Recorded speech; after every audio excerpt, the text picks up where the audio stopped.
Frankenstein, or the Modern Prometheus, by Mary Shelley. Preface.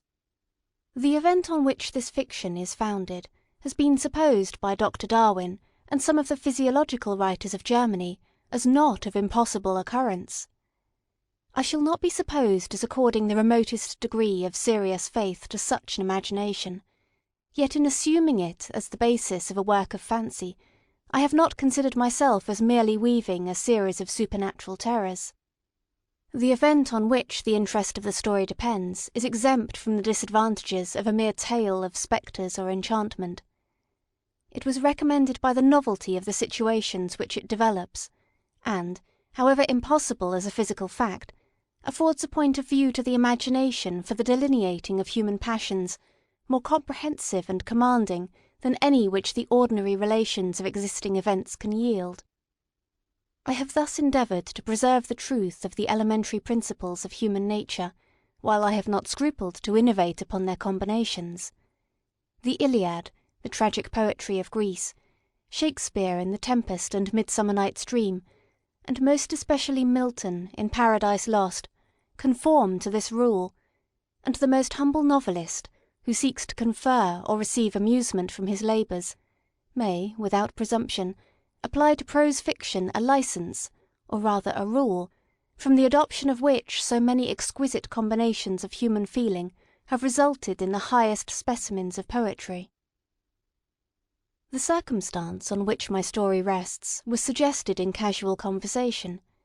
It was commenced, partly as a source of amusement, and partly as an expedient for exercising any untried resources of mind.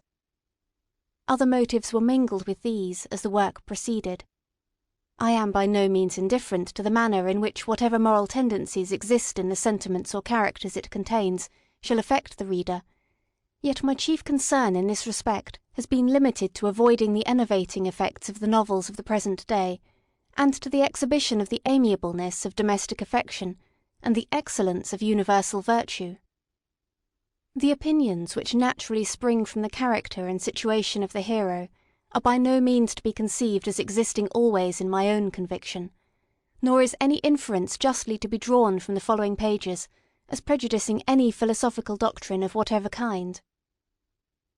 It is a subject also of additional interest to the author that this story was begun in the majestic region where the scene is principally laid, and in society which cannot cease to be regretted. I passed the summer of 1816 in the environs of Geneva. The season was cold and rainy, and in the evenings we crowded around a blazing wood fire, and occasionally amused ourselves with some German stories of ghosts, which happened to fall into our hands. These tales excited in us a playful desire of imitation. Two other friends, a tale from the pen of one of whom would be far more acceptable to the public than anything I can ever hope to produce, and myself, agreed to write each a story, founded on some supernatural occurrence.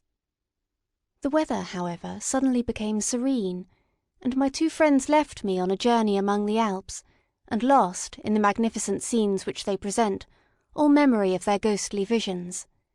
The following tale is the only one which has been completed. Volume 1, Letter 1, to Mrs. Saville, England. St. Petersburg, December 11th, 17 . You will rejoice to hear that no disaster has accompanied the commencement of an enterprise which you have regarded with such evil forebodings. I arrived here yesterday, and my first task is to assure my dear sister of my welfare and increasing confidence in the success of my undertaking. I am already far north of London, and as I walk in the streets of Petersburg, I feel a cold northern breeze play upon my cheeks, which braces my nerves and fills me with delight. Do you understand this feeling? This breeze, which has travelled from the regions towards which I am advancing, gives me a foretaste of those icy climes. Inspired by this wind of promise, my daydreams become more fervent and vivid. I try in vain to be persuaded that the pole is the seat of frost and desolation. It ever presents itself to my imagination as the region of beauty and delight. There, Margaret, the sun is for ever visible, its broad disk just skirting the horizon, and diffusing a perpetual splendour. There, for with your leave, my sister, I will put some trust in preceding navigators. There snow and frost are banished, and, sailing over a calm sea, we may be wafted to a land surpassing in wonders and in beauty every region hitherto discovered on the habitable globe. Its productions and features may be without example, as the phenomena of the heavenly bodies undoubtedly are in those undiscovered solitudes. What may not be expected in a country of eternal light? I may there discover the wondrous power which attracts the needle, and may regulate 1,000 celestial observations that require only this voyage to render their seeming eccentricities consistent for ever. I shall satiate my ardent curiosity with the sight of a part of the world never before visited, and may tread a land never before imprinted by the foot of man. These are my enticements, and they are sufficient to conquer all fear of danger or death, and to induce me to commence this laborious voyage with the joy a child feels when he embarks in a little boat, with his holiday mates, on an expedition of discovery up his native river. But, supposing all these conjectures to be false, you cannot contest the inestimable benefit which I shall confer on all mankind to the last generation, by discovering a passage near the pole to those countries, to reach which, at present, so many months are requisite, or by ascertaining the secret of the magnet, which, if at all possible, can only be effected by an undertaking such as mine. These reflections have dispelled the agitation with which I began my letter, and I feel my heart glow with an enthusiasm which elevates me to heaven, for nothing contributes so much to tranquillize the mind as a steady purpose, a point on which the soul may fix its intellectual eye. This expedition has been the favourite dream of my early years. I have read with ardour the accounts of the various voyages which have been made in the prospect of arriving at the North Pacific Ocean through the seas which surround the pole. You may remember that a history of all the voyages made for purposes of discovery composed the whole of our good Uncle Thomas's library. My education was neglected, yet I was passionately fond of reading. These volumes were my study day and night, and my familiarity with them increased that regret which I had felt as a child on learning that my father's dying injunction had forbidden my uncle to allow me to embark in a seafaring life. These visions faded when I perused, for the first time, those poets whose effusions entranced my soul and lifted it to heaven. I also became a poet, and for 1 year lived in a paradise of my own creation. I imagined that I also might obtain a niche in the temple where the names of Homer and Shakespeare are consecrated. You are well acquainted with my failure, and how heavily I bore the disappointment. But just at that time I inherited the fortune of my cousin, and my thoughts were turned into the channel of their earlier bent. 6 years have passed since I resolved on my present undertaking. I can, even now, remember the hour from which I dedicated myself to this great enterprise. I commenced by inuring my body to hardship. I accompanied the whale fishers on several expeditions to the North Sea. I voluntarily endured cold, famine, thirst, and want of sleep. I often worked harder than the common sailors during the day, and devoted my nights to the study of mathematics, the theory of medicine, and those branches of physical science from which a naval adventurer might derive the greatest practical advantage. Twice I actually hired myself as an undermate in a Greenland whaler, and acquitted myself to admiration. I must own I felt a little proud when my captain offered me the second dignity in the vessel, and entreated me to remain with the greatest earnestness, so valuable did he consider my services. And now, dear Margaret, do I not deserve to accomplish some great purpose? My life might have been passed in ease and luxury, but I preferred glory to every enticement that wealth placed in my path. Oh, that some encouraging voice would answer in the affirmative! My courage and my resolution is firm, but my hopes fluctuate, and my spirits are often depressed. I am about to proceed on a long and difficult voyage, the emergencies of which will demand all my fortitude. I am required not only to raise the spirits of others, but sometimes to sustain my own when theirs are failing. This is the most favourable period for travelling in Russia. They fly quickly over the snow in their sledges, The motion is pleasant, and in my opinion far more agreeable than that of an English stage-coach. The cold is not excessive if you are wrapped in furs, a dress which I have already adopted, for there is a great difference between walking the deck and remaining seated motionless for hours, when no exercise prevents the blood from actually freezing in your veins. I have no ambition to lose my life on the post road between St. Petersburg and Archangel. I shall depart for the latter town in a fortnight or 3 weeks, and my intention is to hire a ship there, which can easily be done by paying the insurance for the owner, and to engage as many sailors as I think necessary among those who are accustomed to the whale fishing. I do not intend to sail until the month of June, and when shall I return? Ah, dear sister, how can I answer this question? If I succeed, many, many months, perhaps years, will pass before you and I may meet. If I fail, you will see me again soon, or never. Farewell, my dear, excellent Margaret. Heaven shower down blessings on you, and save me, that I may again and again testify my gratitude for all your love and kindness. Your affectionate brother, R. Walton. Volume 1, Letter 2, to Mrs. Saville, England. Archangel, 28th of March, 17 . How slowly the time passes here, encompassed as I am by frost and snow, yet a second step is taken towards my enterprise. I have hired a vessel, and am occupied in collecting my sailors.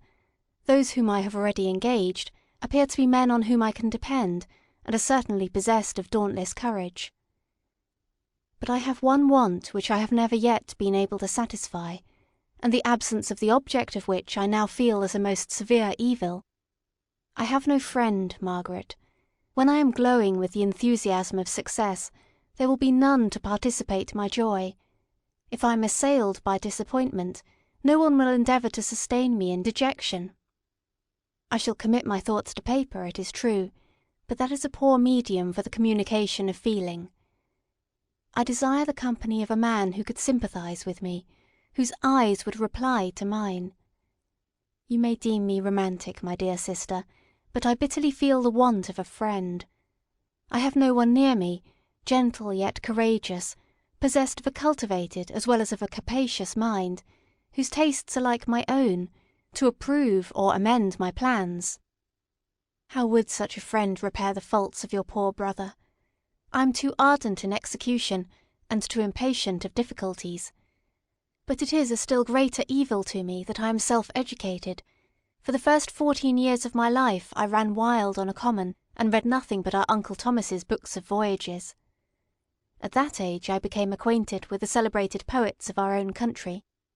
But it was only when it had ceased to be in my power to derive its most important benefits from such a conviction that I perceived the necessity of becoming acquainted with more languages than that of my native country. Now I am 28, and am, in reality, more illiterate than many schoolboys of 15. It is true that I have thought more, and that my daydreams are more extended and magnificent, but they want, as the painters call it, keeping, and I greatly need a friend who would have sense enough not to despise me as romantic, and affection enough for me to endeavour to regulate my mind. Well, these are useless complaints. I shall certainly find no friend on the wide ocean, nor even here in Archangel, among merchants and seamen. Yet some feelings, unallied to the dross of human nature, beat even in these rugged bosoms. My lieutenant, for instance, is a man of wonderful courage and enterprise. He is madly desirous of glory. He is an Englishman, and in the midst of national and professional prejudices, unsoftened by cultivation, retains some of the noblest endowments of humanity. I first became acquainted with him on board a whale vessel. Finding that he was unemployed in this city, I easily engaged him to assist in my enterprise. The master is a person of an excellent disposition, and is remarkable in a ship for his gentleness and the mildness of his discipline. He is indeed of so amiable a nature that he will not hunt, a favourite and almost the only amusement here, because he cannot endure to spill blood. He is, moreover, heroically generous. Some years ago he loved a young Russian lady, of moderate fortune, and having amassed a considerable sum in prize money, the father of the girl consented to the match. He saw his mistress once before the destined ceremony, but she was bathed in tears, and throwing herself at his feet entreated him to spare her, confessing at the same time that she loved another, but that he was poor, and that her father would never consent to the union. My generous friend reassured the suppliant, and on being informed of the name of her lover, instantly abandoned his pursuit. He had already bought a farm with his money, on which he had designed to pass the remainder of his life, but he bestowed the whole on his rival, together with the remains of his prize money to purchase stock, and then himself solicited the young woman's father to consent to her marriage with her lover. But the old man decidedly refused, thinking himself bound in honour to my friend, who, when he found the father inexorable, quitted his country, nor returned until he heard that his former mistress was married according to her inclinations. What a noble fellow, you will exclaim. He is so, but then he has passed all his life on board a vessel, and has scarcely an idea beyond the rope and the shroud. But do not suppose that, because I complain a little, or because I can conceive a consolation for my toils which I may never know, that I am wavering in my resolutions. Those are as fixed as fate, and my voyage is only now delayed until the weather shall permit my embarkation. The winter has been dreadfully severe, but the spring promises well, and it is considered as a remarkably early season, so that perhaps I may sail sooner than I expected. I shall do nothing rashly. You know me sufficiently to confide in my prudence and considerateness whenever the safety of others is committed to my care. I cannot describe to you my sensations on the near prospect of my undertaking. It is impossible to communicate to you a conception of the trembling sensation, half pleasurable and half fearful, with which I am preparing to depart. I am going to unexplored regions, to the land of mist and snow, but I shall kill no albatross, therefore do not be alarmed for my safety. Shall I meet you again, after having traversed immense seas, and returned by the most southern cape of Africa or America? I dare not expect such success, yet I cannot bear to look on the reverse side of the picture. Continue to write to me by every opportunity. I may receive your letters, though the chance is very doubtful, on some occasions when I need them most to support my spirits. I love you very tenderly. Remember me with affection, should you never hear from me again. Your affectionate brother, Robert Walton. Volume 1, Letter 3, to Mrs. Saville, England, July 7th, 17 . My dear sister, I write a few lines in haste to say that I am safe and well advanced on my voyage. This letter will reach England by a merchantman now on its homeward voyage from Archangel, more fortunate than I, who may not see my native land, perhaps, for many years. I am, however, in good spirits, my men are bold, and apparently firm of purpose, nor do the floating sheets of ice that continually pass us, indicating the dangers of the region towards which we are advancing, appear to dismay them. We have already reached a very high latitude, but it is the height of summer, and, although not so warm as in England, the southern gales, which blow us speedily towards those shores which I so ardently desire to attain, breathe a degree of renovating warmth which I had not expected. No incidents have hitherto befallen us that would make a figure in a letter. 1 or 2 stiff gales and the breaking of a mast are accidents which experienced navigators scarcely remember to record, and I should be well content if nothing worse happened to us during our voyage. Adieu, my dear Margaret. Be assured that, for my own sake as well as yours, I will not rashly encounter danger. I will be cool, persevering, and prudent. Remember me to all my English friends. Most affectionately yours, R. W. Volume 1, Letter 4, to Mrs. Saville, England, August 5th, 17 . So strange an accident has happened to us that I cannot forbear recording it, although it is very probable that you will see me before these papers can come into your possession. Last Monday, July 31st, we were nearly surrounded by ice, which closed in the ship on all sides, scarcely leaving her the sea-room in which she floated. Our situation was somewhat dangerous, especially as we were compassed round by a very thick fog. We accordingly lay to, hoping that some change would take place in the atmosphere and weather. About 2 o'clock the mist cleared away, and we beheld, stretched out in every direction, vast and irregular plains of ice, which seemed to have no end. Some of my comrades groaned, and my own mind began to grow watchful with anxious thoughts, when a strange sight suddenly attracted our attention, and diverted our solicitude from our own situation. We perceived a low carriage, fixed on a sledge and drawn by dogs, pass on towards the north, at the distance of 1/2 mile. A being which had the shape of a man, but apparently of gigantic stature, sat in the sledge and guided the dogs. We watched the rapid progress of the traveller with our telescopes, until he was lost among the distant inequalities of the ice. This appearance excited our unqualified wonder. We were, as we believed, many 100 miles from any land, but this apparition seemed to denote that it was not, in reality, so distant as we had supposed. Shut in, however, by ice, it was impossible to follow his track, which we had observed with the greatest attention. About 2 hours after this occurrence, we heard the ground sea, and before night the ice broke and freed our ship. We, however, lay to until the morning, fearing to encounter in the dark those large loose masses which float about after the breaking up of the ice. I profited of this time to rest for a few hours. In the morning, however, as soon as it was light, I went upon deck, and found all the sailors busy on one side of the vessel, apparently talking to someone in the sea.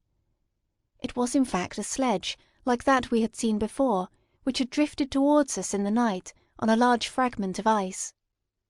Only one dog remained alive, but there was a human being within it, whom the sailors were persuading to enter the vessel. He was not, as the other traveller seemed to be, a savage inhabitant of some undiscovered island, but a European. When I appeared on deck, the master said, "Here is our captain, and he will not allow you to perish on the open sea." On perceiving me, the stranger addressed me in English, although with a foreign accent. "Before I come on board your vessel," said he, "will you have the kindness to inform me whither you are bound?" You may conceive my astonishment on hearing such a question addressed to me from a man on the brink of destruction, and to whom I should have supposed that my vessel would have been a resource which he would not have exchanged for the most precious wealth the earth can afford. I replied, however, that we were on a voyage of discovery towards the North Pole. Upon hearing this he appeared satisfied, and consented to come on board. Good God! Margaret, if you had seen the man who thus capitulated for his safety, your surprise would have been boundless. His limbs were nearly frozen, and his body dreadfully emaciated by fatigue and suffering. I never saw a man in so wretched a condition. We attempted to carry him into the cabin, but as soon as he had quitted the fresh air he fainted. We accordingly brought him back to the deck, and restored him to animation by rubbing him with brandy, and forcing him to swallow a small quantity. As soon as he showed signs of life, we wrapped him up in blankets and placed him near the chimney of the kitchen stove. By slow degrees he recovered and ate a little soup, which restored him wonderfully. 2 days passed in this manner before he was able to speak, and I often fear that his sufferings had deprived him of understanding. When he had in some measure recovered, I removed him to my own cabin, and attended on him as much as my duty would permit. I never saw a more interesting creature. His eyes have generally an expression of wildness, and even madness, but there are moments when, if any one performs an act of kindness towards him, or does him any the most trifling service, his whole countenance is lighted up, as it were, with a beam of benevolence and sweetness that I never saw equalled. But he is generally melancholy and despairing, and sometimes he gnashes his teeth, as if impatient of the weight of woes that oppresses him. When my guest was a little recovered, I had great trouble to keep off the men, who wished to ask him 1,000 questions, but I would not allow him to be tormented by their idle curiosity, in a state of body and mind whose restoration evidently depended upon entire repose. Once, however, the lieutenant asked, why he had come so far upon the ice in so strange a vehicle. His countenance instantly assumed an aspect of the deepest gloom, and he replied, "To seek one who fled from me." "And did the man whom you pursued travel in the same fashion?" "Yes." "Then I fancy we have seen him, for the day before we picked you up we saw some dogs drawing a sledge with a man in it across the ice." This aroused the stranger's attention, and he asked a multitude of questions concerning the route which the demon, as he called him, had pursued. Soon after, when he was alone with me, he said, "I have, doubtless, excited your curiosity, as well as that of these good people, but you are too considerate to make inquiries." "Certainly, it would indeed be very impertinent and inhuman in me to trouble you with any inquisitiveness of mine." "And yet you rescued me from a strange and perilous situation. You have benevolently restored me to life." Soon after this he inquired if I thought that the breaking up of the ice had destroyed the other sledge. I replied that I could not answer with any degree of certainty, for the ice had not broken until near midnight, and the traveller might have arrived at a place of safety before that time, but of this I could not judge. From this time the stranger seemed very eager to be upon deck, to watch for the sledge which had before appeared, but I have persuaded him to remain in the cabin, for he is far too weak to sustain the rawness of the atmosphere. But I have promised that some one should watch for him, and give him instant notice if any new object should appear in sight. Such is my journal of what relates to this strange occurrence up to the present day. The stranger has gradually improved in health, but is very silent, and appears uneasy when anyone except myself enters his cabin. Yet his manners are so conciliating and gentle that the sailors are all interested in him, although they have had very little communication with him. For my own part, I begin to love him as a brother, and his constant and deep grief fills me with sympathy and compassion. He must have been a noble creature in his better days, being now in wreck so attractive and amiable. I said in one of my letters, my dear Margaret, that I should find no friend on the wide ocean. Yet I have found a man who, before his spirit had been broken by misery, I should have been happy to have possessed as the brother of my heart. I shall continue my journal concerning the stranger at intervals, should I have any fresh incidents to record. August 13th, 17 . My affection for my guest increases every day. He excites at once my admiration and my pity to an astonishing degree. How can I see so noble a creature destroyed by misery without feeling the most poignant grief? He is so gentle, yet so wise, his mind is so cultivated, and when he speaks, although his words are culled with the choicest art, yet they flow with rapidity and unparalleled eloquence. He is now much recovered from his illness, and is continually on the deck, apparently watching for the sledge that preceded his own. Yet, although unhappy, he is not so utterly occupied by his own misery, but that he interests himself deeply in the employments of others. He has asked me many questions concerning my design, and I have related my little history frankly to him. He appeared pleased with the confidence, and suggested several alterations in my plan, which I shall find exceedingly useful. There is no pedantry in his manner, but all he does appears to spring solely from the interest he instinctively takes in the welfare of those who surround him. He is often overcome by gloom, and then he sits by himself, and tries to overcome all that is sullen or unsocial in his humour. These paroxysms pass from him like a cloud from before the sun, though his dejection never leaves him.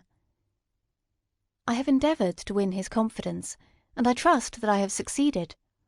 One day I mentioned to him the desire I had always felt of finding a friend who might sympathise with me, and direct me by his counsel. I said I did not belong to that class of men who are offended by advice. I am self-educated, and perhaps I hardly rely sufficiently upon my own powers. I wish therefore that my companion should be wiser and more experienced than myself, to confirm and support me, nor have I believed it impossible to find a true friend. "I agree with you," replied the stranger, in believing that friendship is not only a desirable but a possible acquisition. I once had a friend, the most noble of human creatures, and am entitled, therefore, to judge respecting friendship. You have hope and the world before you, and have no cause for despair. But I have lost everything, and cannot begin life anew." As he said this, his countenance became expressive of a calm, settled grief that touched me to the heart. But he was silent, and presently retired to his cabin. Even broken in spirit as he is, no one can feel more deeply than he does the beauties of nature. The starry sky, the sea, and every sight afforded by these wonderful regions seems still to have the power of elevating his soul from earth.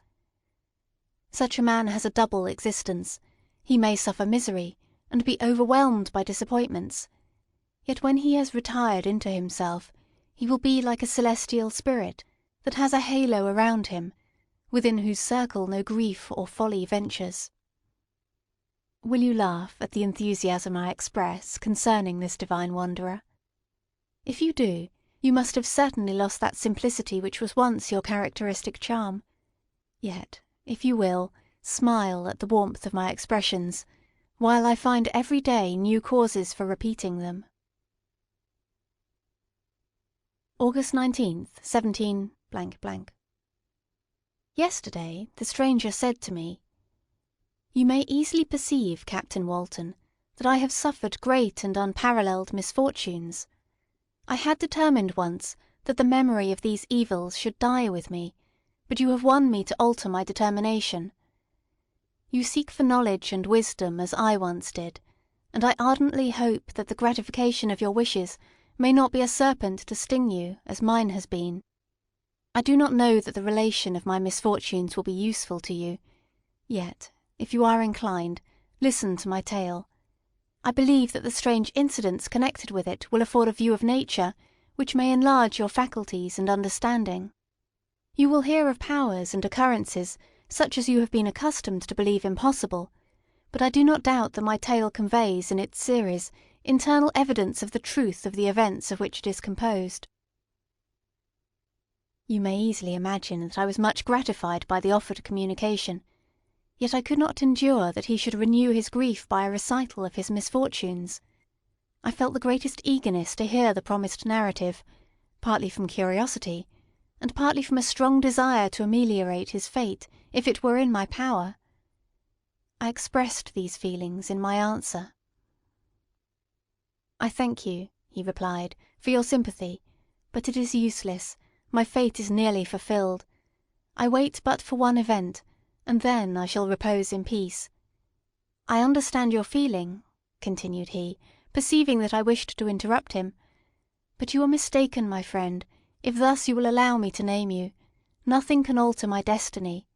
Listen to my history, and you will perceive how irrevocably it is determined."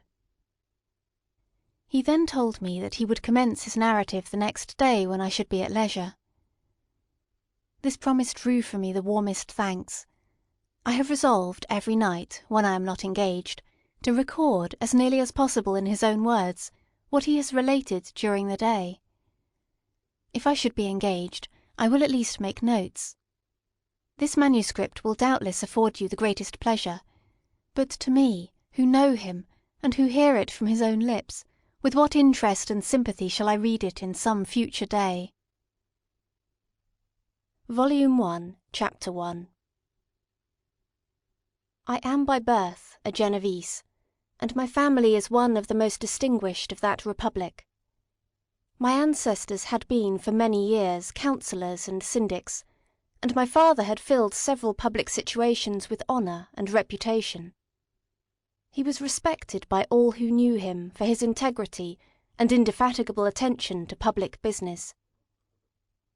He passed his younger days perpetually occupied by the affairs of his country, and it was not until the decline of life that he thought of marrying, and bestowing on the state sons who might carry his virtues and his name down to posterity. As the circumstances of his marriage illustrate his character, I cannot refrain from relating them. One of his most intimate friends was a merchant who, from a flourishing state, fell, through numerous mischances, into poverty. This man, whose name was Beaufort, was of a proud and unbending disposition, and could not bear to live in poverty and oblivion in the same country where he had formerly been distinguished for his rank and magnificence. Having paid his debts, therefore, in the most honourable manner, he retreated with his daughter to the town of Lucerne, where he lived unknown and in wretchedness. My father loved Beaufort with the truest friendship, and was deeply grieved by his retreat in these unfortunate circumstances. He grieved also for the loss of his society, and resolved to seek him out and endeavour to persuade him to begin the world again through his credit and assistance. Beaufort had taken effectual measures to conceal himself, and it was 10 months before my father discovered his abode. Overjoyed at this discovery, he hastened to the house, which was situated in a mean street near the Reuss. But when he entered, misery and despair alone welcomed him. Beaufort had saved but a very small sum of money from the wreck of his fortunes, sufficient to provide him with sustenance for some months, and in the meantime he hoped to procure some respectable employment in a merchant's house. The interval was consequently spent in inaction.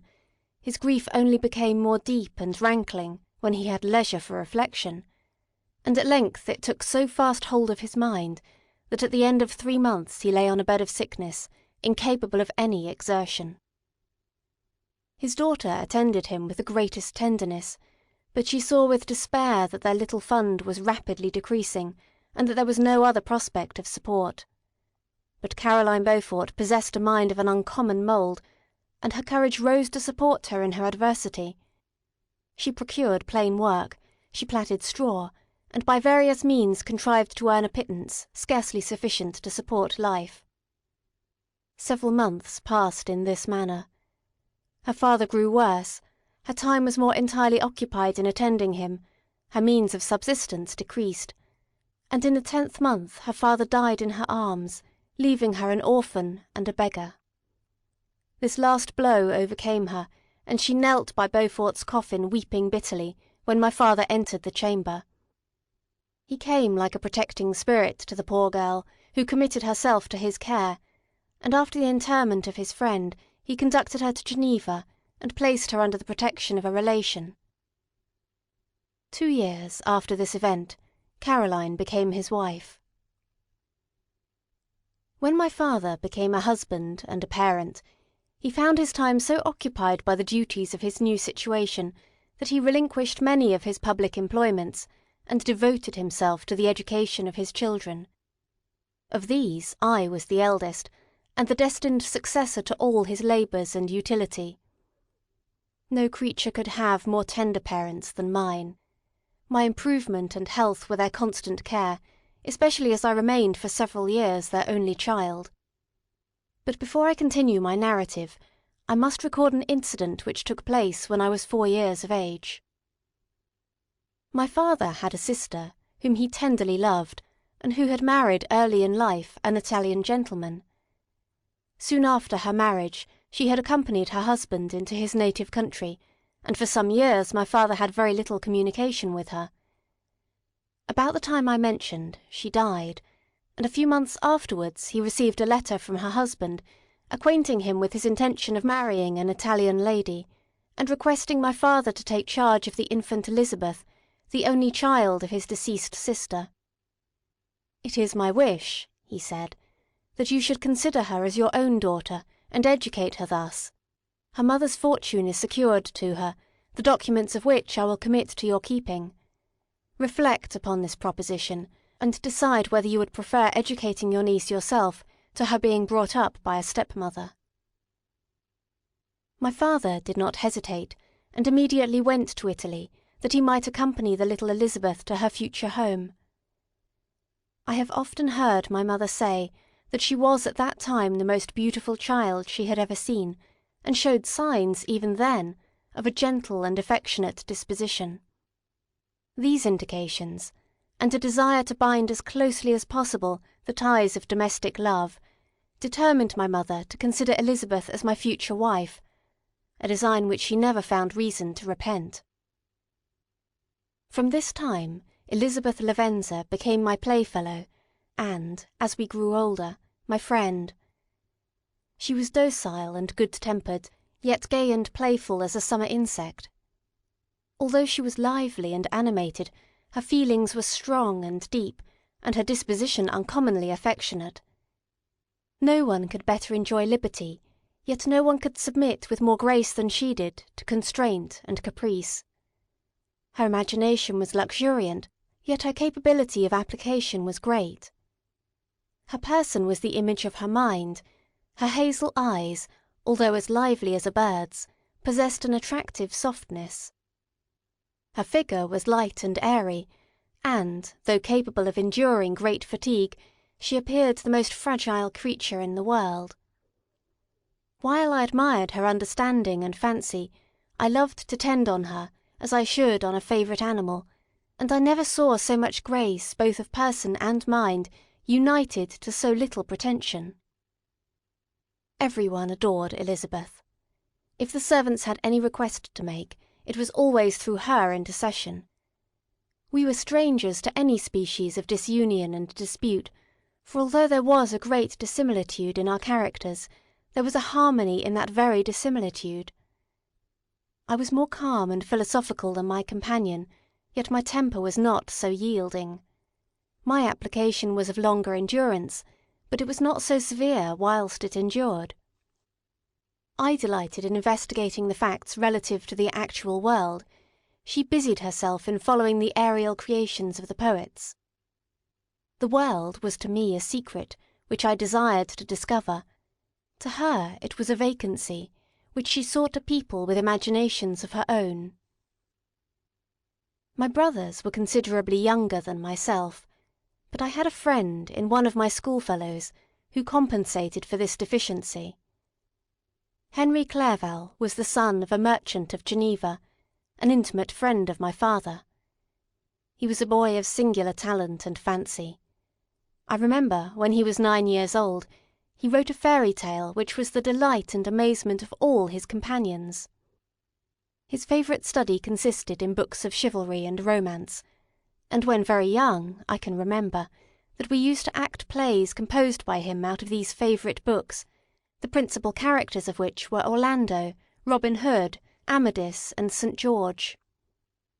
No youth could have passed more happily than mine. My parents were indulgent, and my companions amiable. Our studies were never forced, and by some means we always had an end placed in view, which excited us to ardour in the prosecution of them.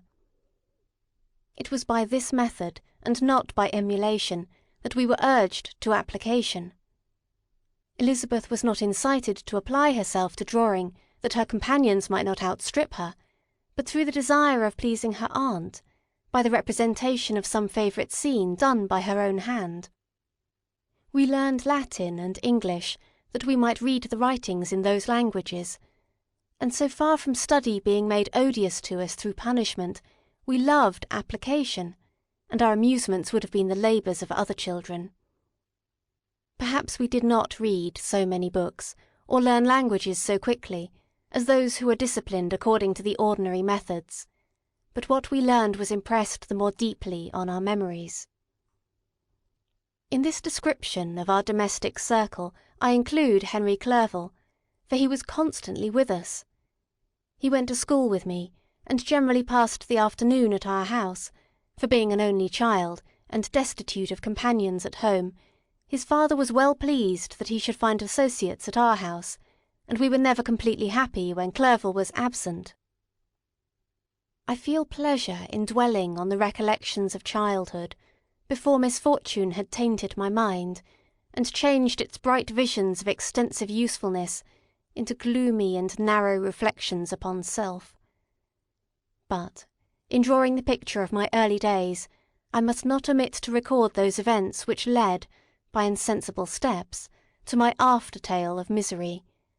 For when I would account to myself for the birth of that passion which afterwards ruled my destiny, I found it arose, like a mountain river, from ignoble and almost forgotten sources. But, swelling as it proceeded, it became the torrent which, in its course, has swept away all my hopes and joys. Natural philosophy is the genius that has regulated my fate. I desire, therefore, in this narration, to state those facts which led to my predilection for that science. When I was 13 years of age, we all went on a party of pleasure to the baths near Thonon. The inclemency of the weather obliged us to remain a day confined to the inn. In this house I chanced to find a volume of the works of Cornelius Agrippa. I opened it with apathy. The theory which he attempts to demonstrate, and the wonderful facts which he relates, soon changed this feeling into enthusiasm. A new light seemed to dawn upon my mind, and bounding with joy, I communicated my discovery to my father. I cannot help remarking here the many opportunities instructors possess of directing the attention of their pupils to useful knowledge, which they utterly neglect. My father looked carelessly at the title page of my book, and said, "Ah, Cornelius Agrippa. My dear Victor, do not waste your time upon this. It is sad trash." If, instead of this remark, my father had taken the pains to explain to me that the principles of Agrippa had been entirely exploded, and that a modern system of science had been introduced which possessed much greater powers than the ancient, because the powers of the latter were chimerical, while those of the former were real and practical. Under such circumstances I should certainly have thrown Agrippa aside, and, with my imagination warmed as it was, should probably have applied myself to the more rational theory of chemistry which has resulted from modern discoveries. It is even possible that the train of my ideas would never have received the fatal impulse that led to my ruin. But the cursory glance my father had taken of my volume by no means assured me that he was acquainted with its contents, and I continued to read with the greatest avidity. When I returned home, my first care was to procure the whole works of this author, and afterwards of Paracelsus and Albertus Magnus. I read and studied the wild fancies of these writers with delight. They appeared to me treasures known to few beside myself, and although I often wished to communicate these secret stores of knowledge to my father, yet his indefinite censure of my favourite Agrippa always withheld me. I disclosed my discoveries to Elizabeth, therefore, under a promise of strict secrecy, but she did not interest herself in the subject, and I was left by her to pursue my studies alone. It may appear very strange that a disciple of Albertus Magnus should arise in the 18th century, but our family was not scientifical, and I had not attended any of the lectures given at the schools of Geneva. My dreams were therefore undisturbed by reality, and I entered with the greatest diligence into the search of the philosopher's stone and the elixir of life. But the latter obtained my undivided attention. Wealth was an inferior object, but what glory would attend the discovery if I could banish disease from the human frame, and render man invulnerable to any but a violent death. Nor were these my only visions. The raising of ghosts or devils was a promise liberally accorded by my favourite authors, the fulfilment of which I most eagerly sought. And if my incantations were always unsuccessful, I attributed the failure rather to my own inexperience and mistake than to a want of skill or fidelity in my instructors. The natural phenomena that take place every day before our eyes did not escape my examinations. Distillation, and the wonderful effects of steam, processes of which my favourite authors were utterly ignorant, excited my astonishment. But my utmost wonder was engaged by some experiments on an air pump, which I saw employed by a gentleman whom we were in the habit of visiting. The ignorance of the early philosophers on these and several other points served to decrease their credit with me, but I could not entirely throw them aside before some other system should occupy their place in my mind. When I was about 15 years old, we had retired to our house near Bellerive, when we witnessed a most violent and terrible thunderstorm. It advanced from behind the mountains of Jura, and the thunder burst at once with frightful loudness from various quarters of the heavens. I remained, while the storm lasted, watching its progress with curiosity and delight. As I stood at the door, on a sudden I beheld a stream of fire issue from an old and beautiful oak, which stood about 20 yards from our house, and so soon as the dazzling light vanished, the oak had disappeared, and nothing remained but a blasted stump. When we visited it the next morning, we found the tree shattered in a singular manner. It was not splintered by the shock, but entirely reduced to thin ribbons of wood. I never beheld anything so utterly destroyed. The catastrophe of this tree excited my extreme astonishment, and I eagerly inquired of my father the nature and origin of thunder and lightning. He replied, electricity, describing at the same time the various effects of that power. He constructed a small electrical machine and exhibited a few experiments. He made also a kite with a wire and string, which drew down that fluid from the clouds. This last stroke completed the overthrow of Cornelius Agrippa, Albertus Magnus, and Paracelsus, who had so long reigned the lords of my imagination. But by some fatality I did not feel inclined to commence the study of any modern system, and this disinclination was influenced by the following circumstance.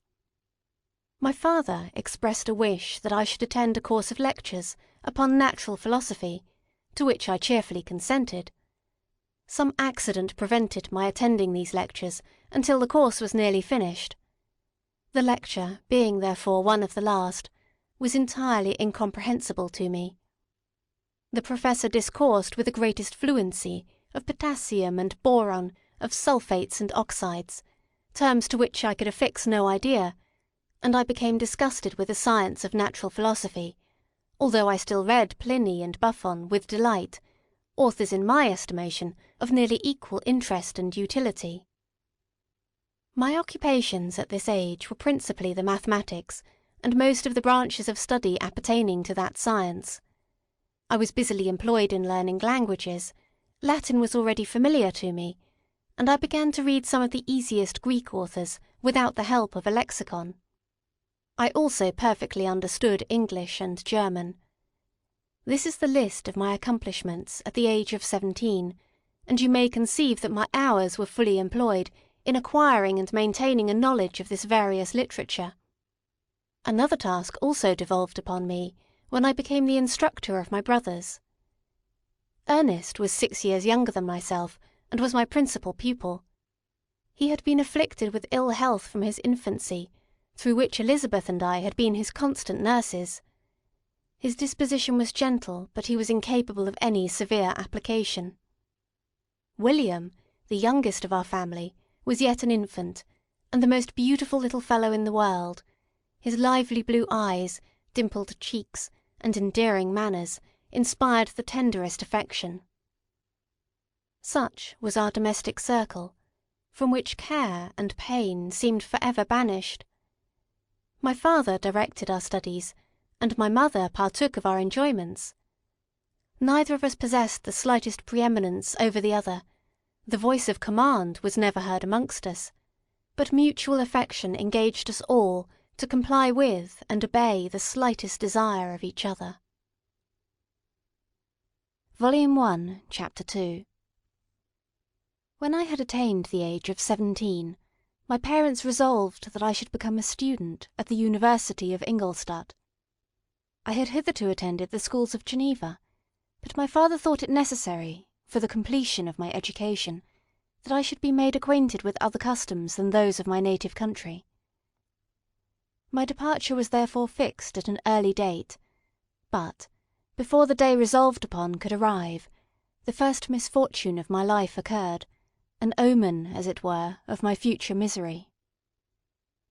Elizabeth had caught the scarlet fever, but her illness was not severe, and she quickly recovered. During her confinement many arguments had been urged to persuade my mother to refrain from attending upon her. She had at first yielded to our entreaties, but when she heard that her favourite was recovering, She could no longer debar herself from her company, and entered her chamber long before the danger of infection was past. The consequences of this imprudence were fatal.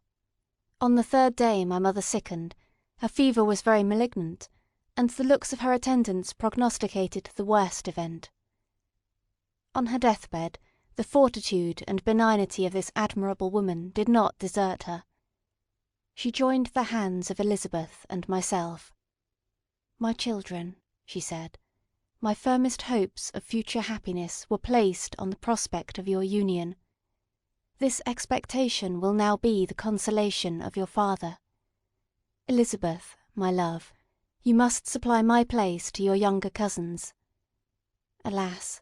I regret that I am taken from you, and, happy and beloved as I have been, is it not hard to quit you all? But these are not thoughts befitting me.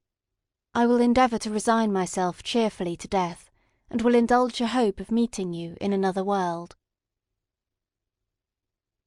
She died calmly, and her countenance expressed affection even in death.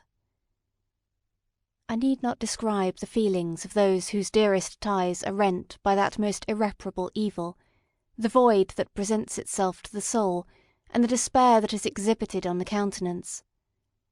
It is so long before the mind can persuade itself that she, whom we saw every day, and whose very existence appeared a part of our own, can have departed for ever, that the brightness of a beloved eye can have been extinguished, and the sound of a voice so familiar and dear to the ear can be hushed, never more to be heard.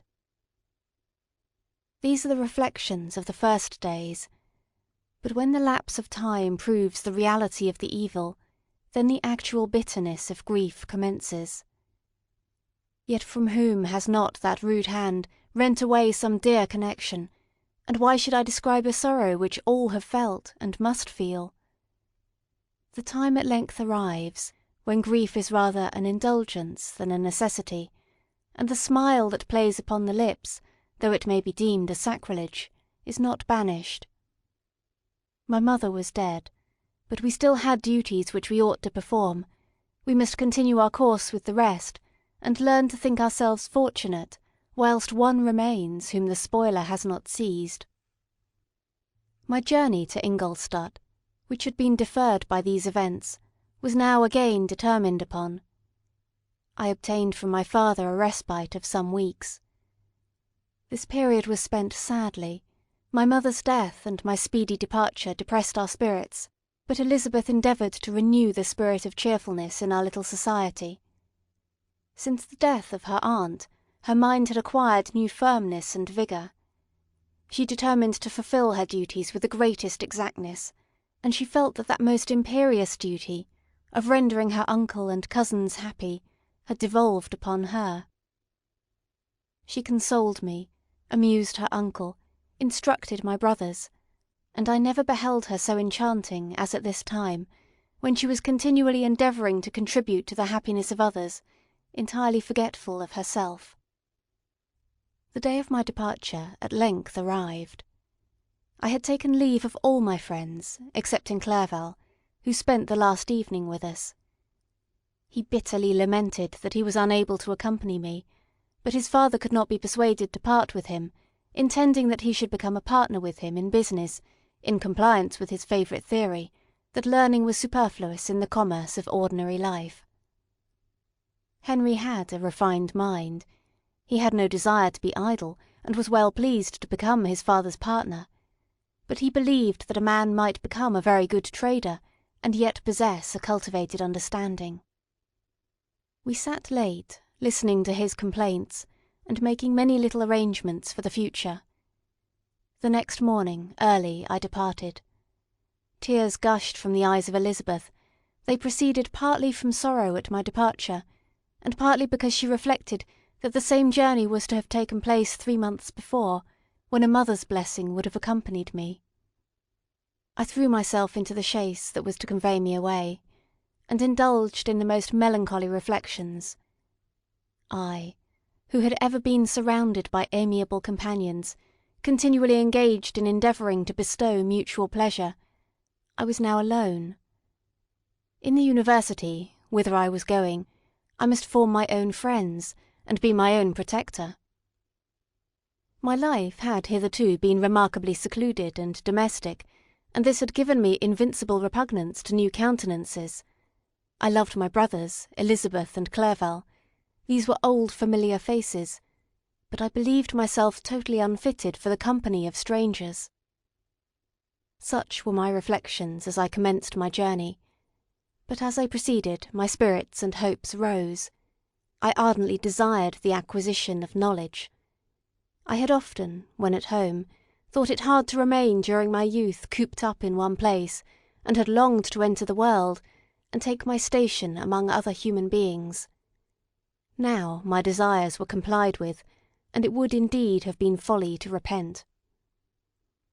I had sufficient leisure for these and many other reflections during my journey to Ingolstadt, which was long and fatiguing. At length the high white steeple of the town met my eyes. I alighted, and was conducted to my solitary apartment to spend the evening as I pleased. The next morning I delivered my letters of introduction, and paid a visit to some of the principal professors, and, among others, to Monsieur Krempe, Professor of Natural Philosophy. He received me with politeness, and asked me several questions concerning my progress in the different branches of science appertaining to natural philosophy. I mentioned, it is true with fear and trembling, the only authors I had ever read upon those subjects. The Professor stared. "Have you," he said, "really spent your time in studying such nonsense?" I replied in the affirmative. "Every minute," continued Monsieur Krempe with warmth, "every instant that you have wasted on those books is utterly and entirely lost. You have burdened your memory with exploded systems and useless names. Good God! In what desert land have you lived, where no one was kind enough to inform you that these fancies, which you have so greedily imbibed, are 1,000 years old, and as musty as they are ancient? I little expected in this enlightened and scientific age to find a disciple of Albertus Magnus and Paracelsus.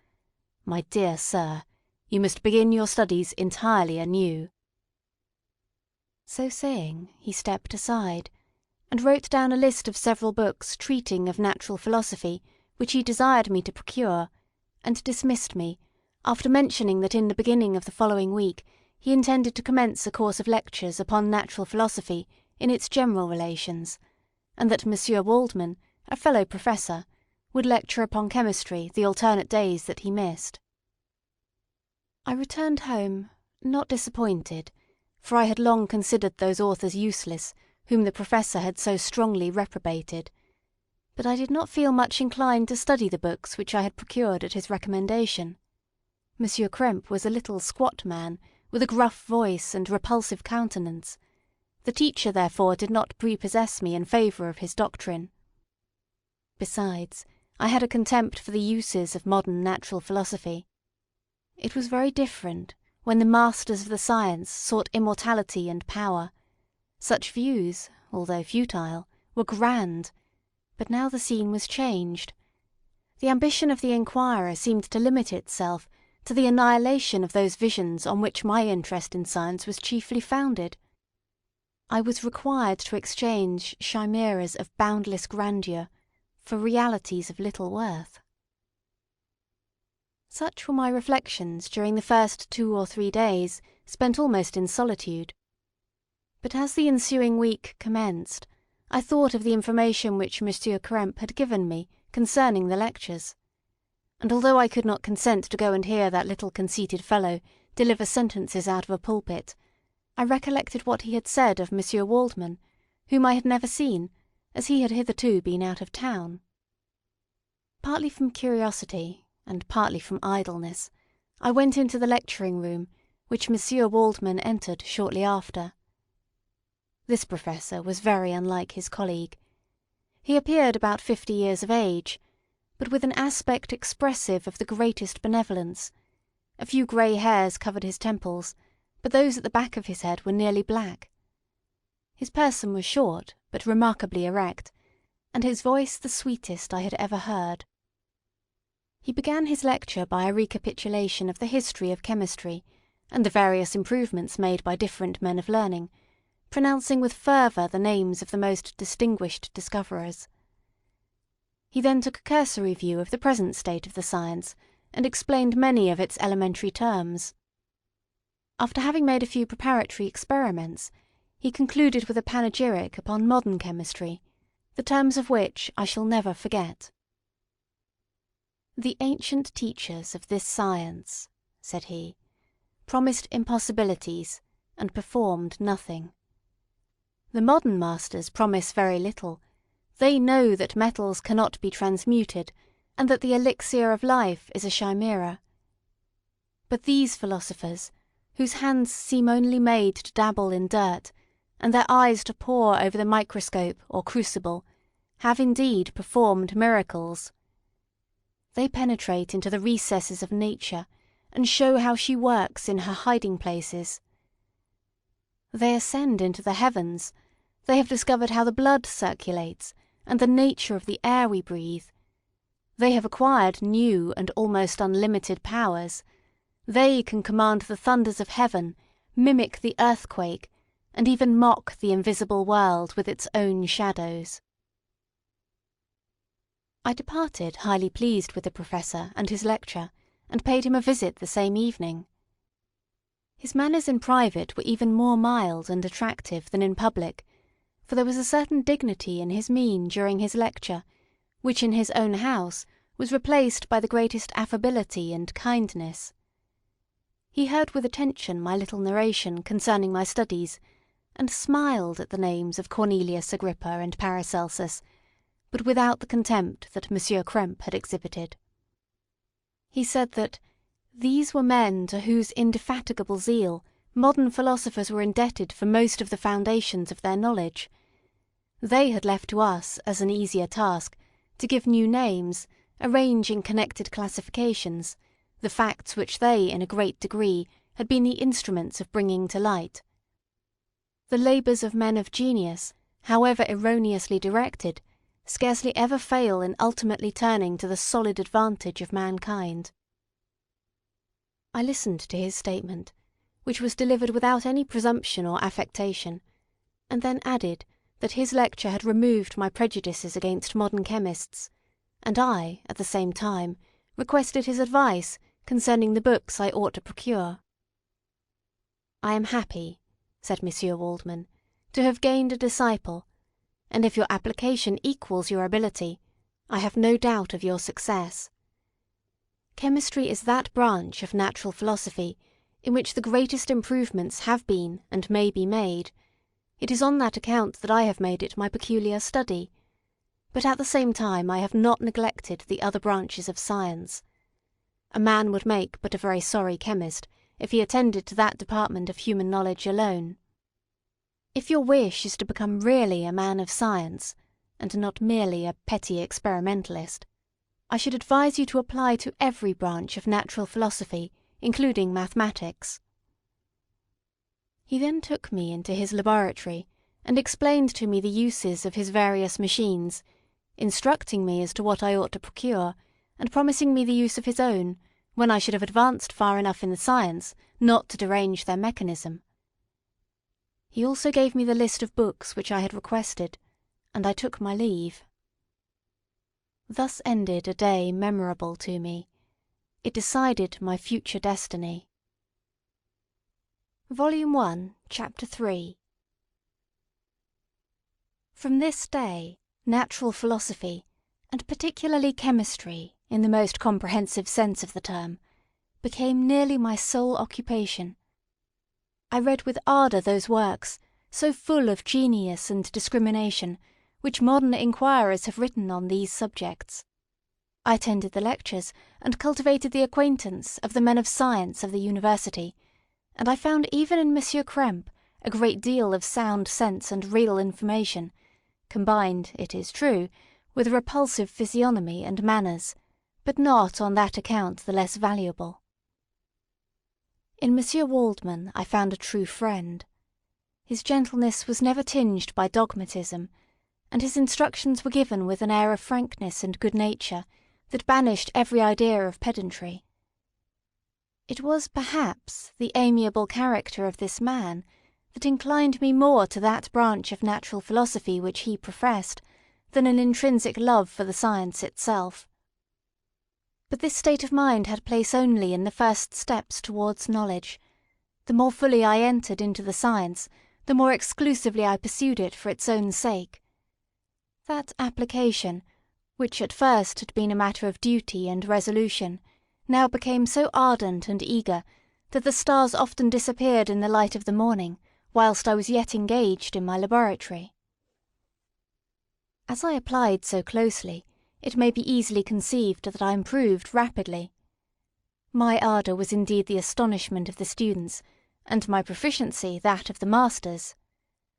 Professor Krempe often asked me, with a sly smile, how Cornelius Agrippa went on, whilst Monsieur Waldman expressed the most heartfelt exultation in my progress.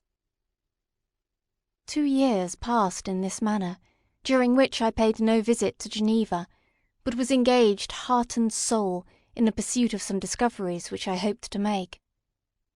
None but those who have experienced them can conceive of the enticements of science.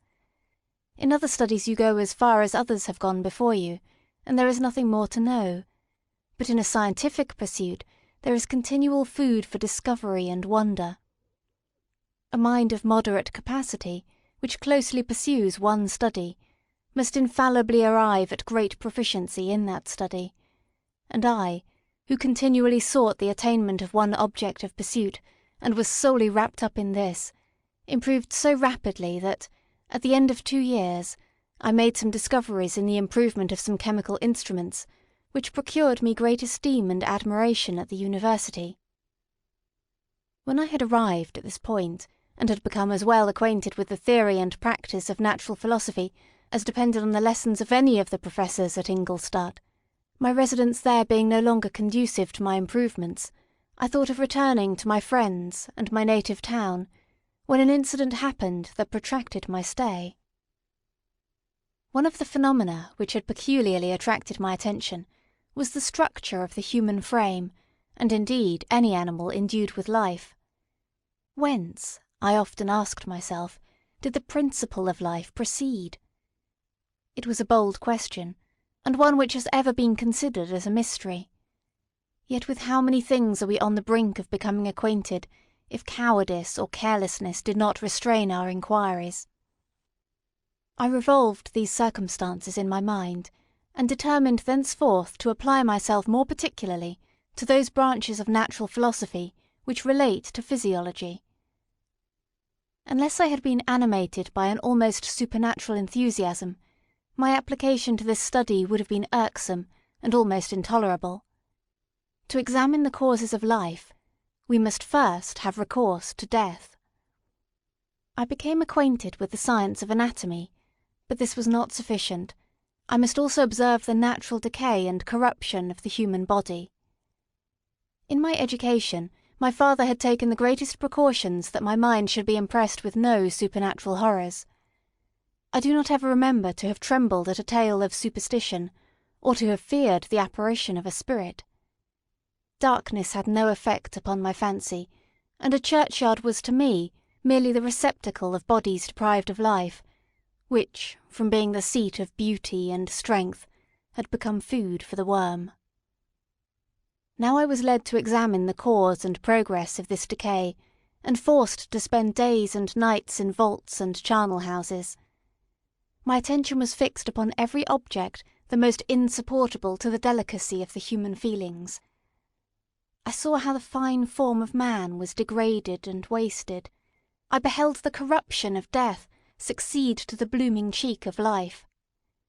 I saw how the worm inherited the wonders of the eye and brain. I paused, examining and analysing all the minutiae of causation, as exemplified in the change from life to death, and death to life, until from the midst of this darkness a sudden light broke in upon me, a light so brilliant and wondrous, yet so simple, that while I became dizzy with the immensity of the prospect which it illustrated, I was surprised that among so many men of genius who had directed their inquiries towards the same science, that I alone should be reserved to discover so astonishing a secret. Remember, I am not recording the vision of a madman. The sun does not more certainly shine in the heavens than that which I now affirm is true. Some miracle might have produced it, yet the stages of the discovery were distinct and probable. After days and nights of incredible labour and fatigue, I succeeded in discovering the cause of generation and life. Nay, more, I became myself capable of bestowing animation upon lifeless matter. The astonishment which I had at first experienced on this discovery soon gave way to delight and rapture. After so much time spent in painful labour, to arrive at once at the summit of my desires was the most gratifying consummation of my toils. But this discovery was so great and overwhelming that all the steps by which I had been progressively led to it were obliterated, and I beheld only the result. What had been the study and desire of the wisest men since the creation of the world was now within my grasp. Not that, like a magic scene, it all opened upon me at once. The information I had obtained was of a nature rather to direct my endeavours so soon as I should point them towards the object of my search, than to exhibit that object already accomplished.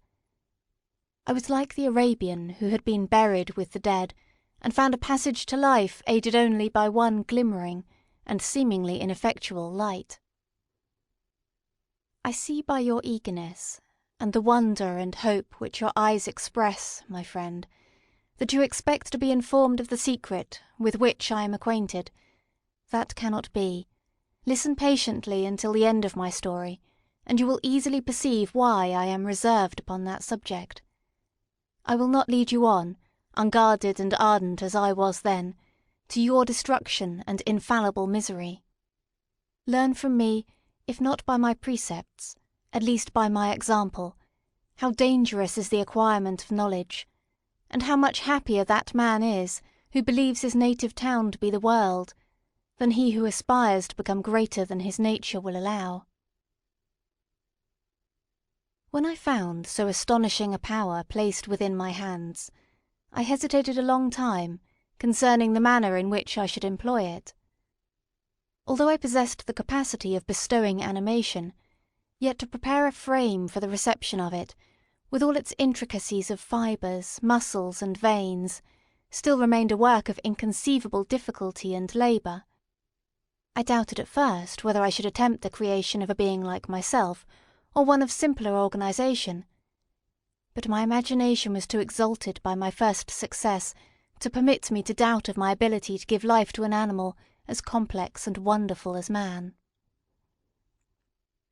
The materials at present within my command hardly appeared adequate to so arduous an undertaking, but I doubted not that I should ultimately succeed. I prepared myself for a multitude of reverses. My operations might be incessantly baffled, and at last my work be imperfect. Yet, when I considered the improvement which every day takes place in science and mechanics, I was encouraged to hope my present attempts would at least lay the foundations of future success. Nor could I consider the magnitude and complexity of my plan as any argument of its impracticability. It was with these feelings that I began the creation of a human being. As the minuteness of the parts formed a great hindrance to my speed, I resolved, contrary to my first intention, to make the being of a gigantic stature, that is to say, about 8 feet in height, and proportionably large. Having formed this determination, and having spent some months in successfully collecting and arranging my materials, I began. No one can conceive the variety of feelings which bore me onwards, like a hurricane, in the first enthusiasm of success. Life and death appeared to me ideal bounds, which I should first break through, and pour a torrent of light into our dark world. A new species would bless me as its creator and source. Many happy and excellent natures would owe their being to me. No father could claim the gratitude of his child so completely as I should deserve theirs. Pursuing these reflections, I thought that if I could bestow animation upon lifeless matter, I might, in process of time, although I now found it impossible, renew life where death had apparently devoted the body to corruption. These thoughts supported my spirits while I pursued my undertaking with unremitting ardour. My cheek had grown pale with study, and my person had become emaciated with confinement. Sometimes, on the very brink of certainty, I failed. Yet still I clung to the hope which the next day or the next hour might realise. One secret which I alone possessed was the hope to which I had dedicated myself, and the moon gazed on my midnight labours, while, with unrelaxed and breathless eagerness, I pursued nature to her hiding places. Who shall conceive the horrors of my secret toil, as I dabbled among the unhallowed damps of the grave, or tortured the living animal to animate the lifeless clay? My limbs now tremble, and my eyes swim with the remembrance.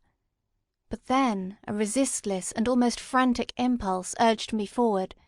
I seemed to have lost all soul or sensation but for this one pursuit. It was indeed but a passing trance, that only made me feel with renewed acuteness so soon as, the unnatural stimulus ceasing to operate, I had returned to my old habits.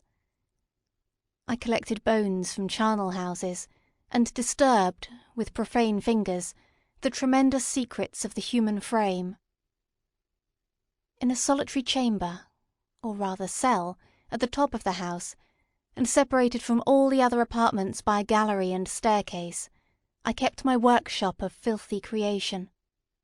My eyeballs were starting from their sockets in attending to the details of my employment. The dissecting room and the slaughter-house furnished many of my materials, and often did my human nature turn with loathing from my occupation, whilst, still urged on by an eagerness which perpetually increased, I brought my work near a conclusion. The summer months passed while I was thus engaged, heart and soul, in one pursuit. It was a most beautiful season. Never did the fields bestow a more plentiful harvest, or the vines yield a more luxuriant vintage. But my eyes were insensible to the charms of nature. And the same feelings which made me neglect the scenes around me caused me also to forget those friends who were so many miles absent, and whom I had not seen for so long a time. I knew my silence disquieted them, and I well remembered the words of my father. "I know that while you are pleased with yourself, you will think of us with affection, and we shall hear regularly from you. You must pardon me if I regard any interruption in your correspondence as a proof that your other duties are equally neglected." I knew well, therefore, what would be my father's feelings, but I could not tear my thoughts from my employment, loathsome in itself, but which had taken an irresistible hold of my imagination. I wished, as it were, to procrastinate all that related to my feelings of affection, until the great object, which swallowed up every habit of my nature, should be completed. I then thought that my father would be unjust if he ascribed my neglect to vice or faultiness on my part, but I am now convinced that he was justified in conceiving that I should not be altogether free from blame. A human being in perfection ought always to preserve a calm and peaceful mind, and never to allow passion or a transitory desire to disturb his tranquillity. I do not think that the pursuit of knowledge is an exception to this rule.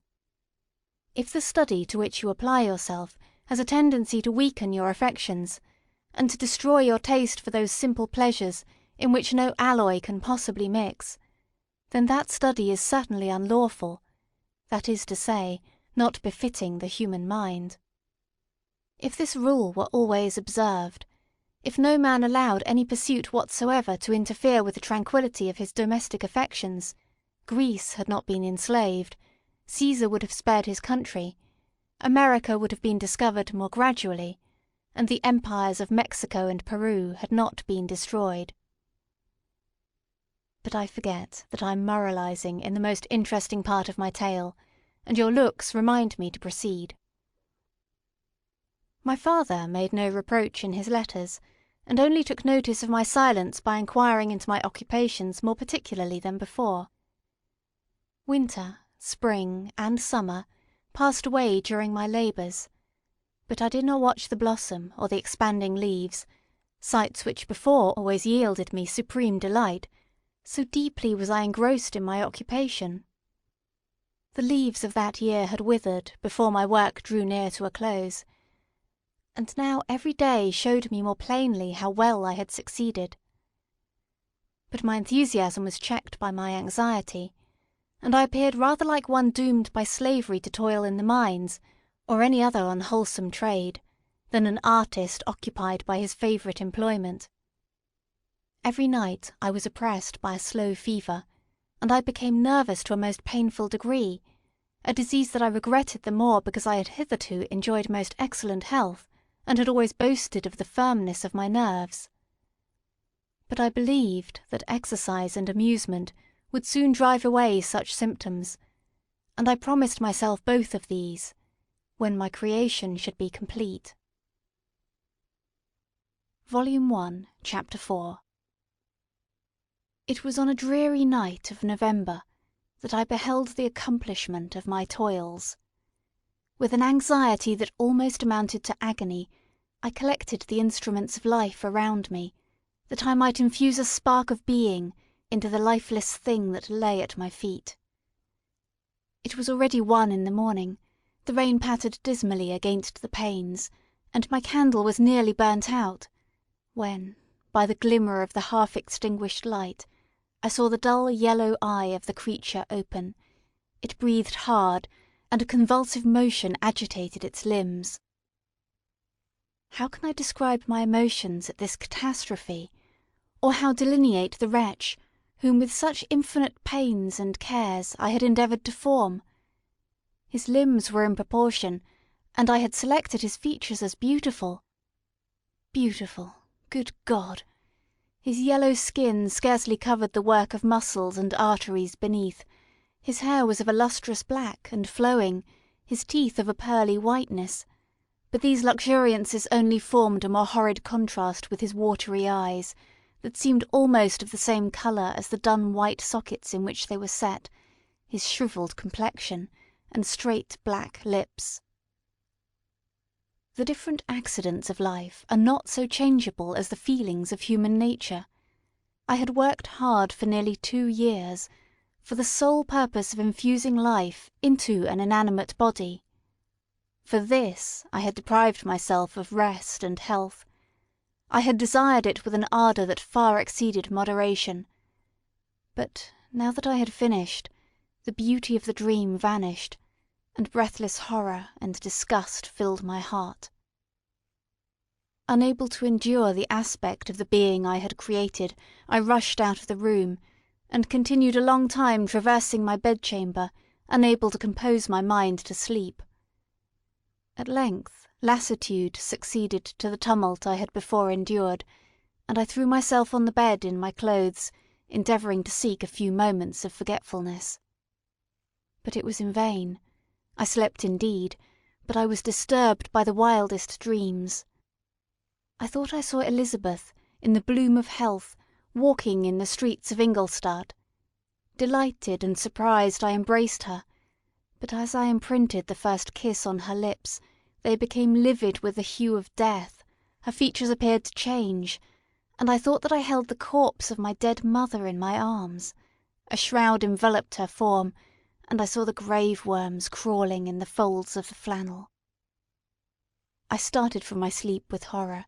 A cold dew covered my forehead, my teeth chattered, and every limb became convulsed, when, by the dim and yellow light of the moon, as it forced its way through the window shutters, I beheld the wretch, the miserable monster whom I had created.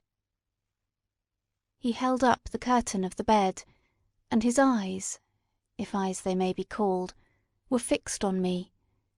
His jaws opened, and he muttered some inarticulate sounds, while a grin wrinkled his cheeks. He might have spoken, but I did not hear. One hand was stretched out, seemingly to detain me, but I escaped and rushed downstairs. I took refuge in the courtyard belonging to the house which I inhabited, where I remained during the rest of the night, walking up and down in the greatest agitation, listening attentively, catching and fearing each sound as if it were to announce the approach of the demoniacal corpse to which I had so miserably given life.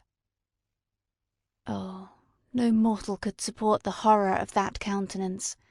A mummy again endued with animation could not be so hideous as that wretch. I had gazed on him while unfinished. He was ugly then. But when those muscles and joints were rendered capable of motion, it became a thing such as even Dante could not have conceived. I passed the night wretchedly. Sometimes my pulse beat so quickly and hardly that I felt the palpitation of every artery. At others, I nearly sank to the ground through languor and extreme weakness. Mingled with this horror, I felt the bitterness of disappointment. Dreams that had been my food and pleasant rest for so long a space were now become a hell to me, and the change was so rapid, the overthrow so complete. Morning, dismal and wet, at length dawned, and discovered to my sleepless and aching eyes the church of Ingolstadt, its white steeple and clock, which indicated the 6th hour. The porter opened the gates of the court, which had that night been my asylum, and I issued into the streets, pacing them with quick steps, as if I sought to avoid the wretch whom I feared every turning of the street would present to my view. I did not dare return to the apartment which I inhabited, but felt impelled to hurry on, although wetted by the rain, which poured from a black and comfortless sky. I continued walking in this manner for some time, endeavouring by bodily exercise to ease the load that weighed upon my mind. I traversed the streets without any clear conception of where I was or what I was doing. My heart palpitated in the sickness of fear, and I hurried on with irregular steps, not daring to look about me. Like one who on a lonely road doth walk in fear and dread, and having once turned round walks on, and turns no more his head, because he knows a frightful fiend doth close behind him tread. Continuing thus, I came at length opposite to the inn at which the various diligences and carriages usually stopped. Here I paused, I knew not why, but I remained some minutes with my eyes fixed on a coach that was coming towards me from the other end of the street. As it drew nearer, I observed that it was the Swiss diligence. It stopped just where I was standing, and on the door being opened, I perceived Henry Clerval, who on seeing me instantly sprung out. "My dear Frankenstein," exclaimed he, "how glad I am to see you! How fortunate that you should be here at this very moment of my alighting!" Nothing could equal my delight on seeing Clerval. His presence brought back to my thoughts my father, Elizabeth, and all those scenes of home so dear to my recollection. I grasped his hand, and in a moment forgot my horror and misfortune. I felt suddenly, and for the first time during many months, calm and serene joy. I welcomed my friend, therefore, in the most cordial manner, and we walked towards my college. Clerval continued talking for some time about our mutual friends, and his own good fortune in being permitted to come to Ingolstadt. "You may easily believe," said he, "how great was the difficulty to persuade my father that it was not absolutely necessary for a merchant not to understand anything except bookkeeping. And indeed I believe I left him incredulous to the last, for his constant answer to my unwearied entreaties was the same as that of the Dutch schoolmaster in the Vicar of Wakefield. I have 10,000 florins a year without Greek. I eat heartily without Greek.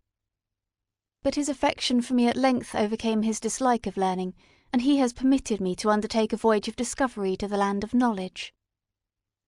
It gives me the greatest delight to see you, but tell me how you left my father, brothers, and Elizabeth." "Very well, and very happy, only a little uneasy that they hear from you so seldom. By the by, I mean to lecture you a little upon their account myself." "But my dear Frankenstein," continued he, stopping short and gazing full in my face, "I did not before remark how very ill you appear, so thin and pale, you look as if you had been watching for several nights." "You have guessed right.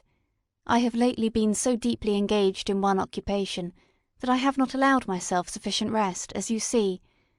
But I hope, I sincerely hope, that all these employments are now at an end, and that I am at length free." I trembled excessively. I could not endure to think of, and far less to allude to the occurrences of the preceding night. I walked with a quick pace, and we soon arrived at my college. I then reflected, and the thought made me shiver, that the creature whom I had left in my apartment might still be there, alive and walking about. I dreaded to behold this monster, but I feared still more that Henry should see him. Entreating him, therefore, to remain a few minutes at the bottom of the stairs, I darted upward towards my own room. My hand was already on the lock of the door before I recollected myself. I then paused, and a cold shivering came over me. I threw the door forcibly open, as children are accustomed to do when they expect a spectre to stand in waiting for them on the other side, but nothing appeared. I stepped fearfully in. The apartment was empty, and my bedroom was also freed from its hideous guest. I could hardly believe that so great a good fortune could have befallen me, but when I became assured that my enemy had indeed fled, I clapped my hands for joy, and ran down to Clerval. We ascended into my room, and the servant presently brought breakfast, but I was unable to contain myself. It was not joy only that possessed me. I felt my flesh tingle with excess of sensitiveness, and my pulse beat rapidly. I was unable to remain for a single instant in the same place. I jumped over the chairs, clapped my hands, and laughed aloud. Clerval at first attributed my unusual spirits to joy on his arrival, but when he observed me more attentively, he saw a wildness in my eyes for which he could not account, and my loud, unrestrained, heartless laughter frightened and astonished him. "My dear Victor," cried he, "what, for God's sake, is the matter? Do not laugh in that manner. How ill you are! What is the cause of all this?" "Do not ask me," cried I, putting my hands before my eyes, for I thought I saw the dreaded spectre glide into the room. "He can tell! Oh, save me! Save me!" I imagined that the monster seized me. I struggled furiously, and fell down in a fit. Poor Clerval, what must have been his feelings! A meeting which he anticipated with such joy, so strangely turned to bitterness. But I was not the witness of his grief, for I was lifeless, and did not recover my senses for a long, long time. This was the commencement of a nervous fever which confined me for several months. During all that time Henry was my only nurse. I afterwards learned that, knowing my father's advanced age and unfitness for so long a journey, and how wretched my sickness would make Elizabeth, he spared them this grief by concealing the extent of my disorder. He knew that I could not have a more kind and attentive nurse than himself, and firm in the hope he felt of my recovery, he did not doubt that, instead of doing harm, he performed the kindest action that he could towards them. But I was, in reality, very ill, and surely nothing but the unbounded and unremitting attentions of my friend could have restored me to life. The form of the monster on whom I had bestowed existence was for ever before my eyes, and I raved incessantly concerning him. Doubtless my words surprised Henry. He at first believed them to be the wanderings of my disturbed imagination, but the pertinacity with which I continually recurred to the same subject persuaded him that my disorder indeed owed its origin to some uncommon and terrible event. By very slow degrees, and with frequent relapses, that alarmed and grieved my friend, I recovered. I remember the first time I became capable of observing outward objects with any kind of pleasure. I perceived that the fallen leaves had disappeared, and that the young buds were shooting forth from the trees that shaded my window. It was a divine spring, and the season contributed greatly to my convalescence. I felt also sentiments of joy and affection revive in my bosom. My gloom disappeared, and in a short time I became as cheerful as before I was attacked by the fatal passion. "Dearest Clerval," exclaimed I, "how kind, how very good you are to me! This whole winter, instead of being spent in study as you promised yourself, has been consumed in my sick room. How shall I ever repay you? I feel the greatest remorse for the disappointment of which I have been the occasion, but you will forgive me?" "You will repay me entirely if you do not discompose yourself, but get well as fast as you can, and since you appear in such good spirits, I may speak to you on one subject, may I not?" I trembled. One subject. What could it be? Could he allude to an object on whom I dare not even think? "Compose yourself," said Clerval, who observed my change of colour.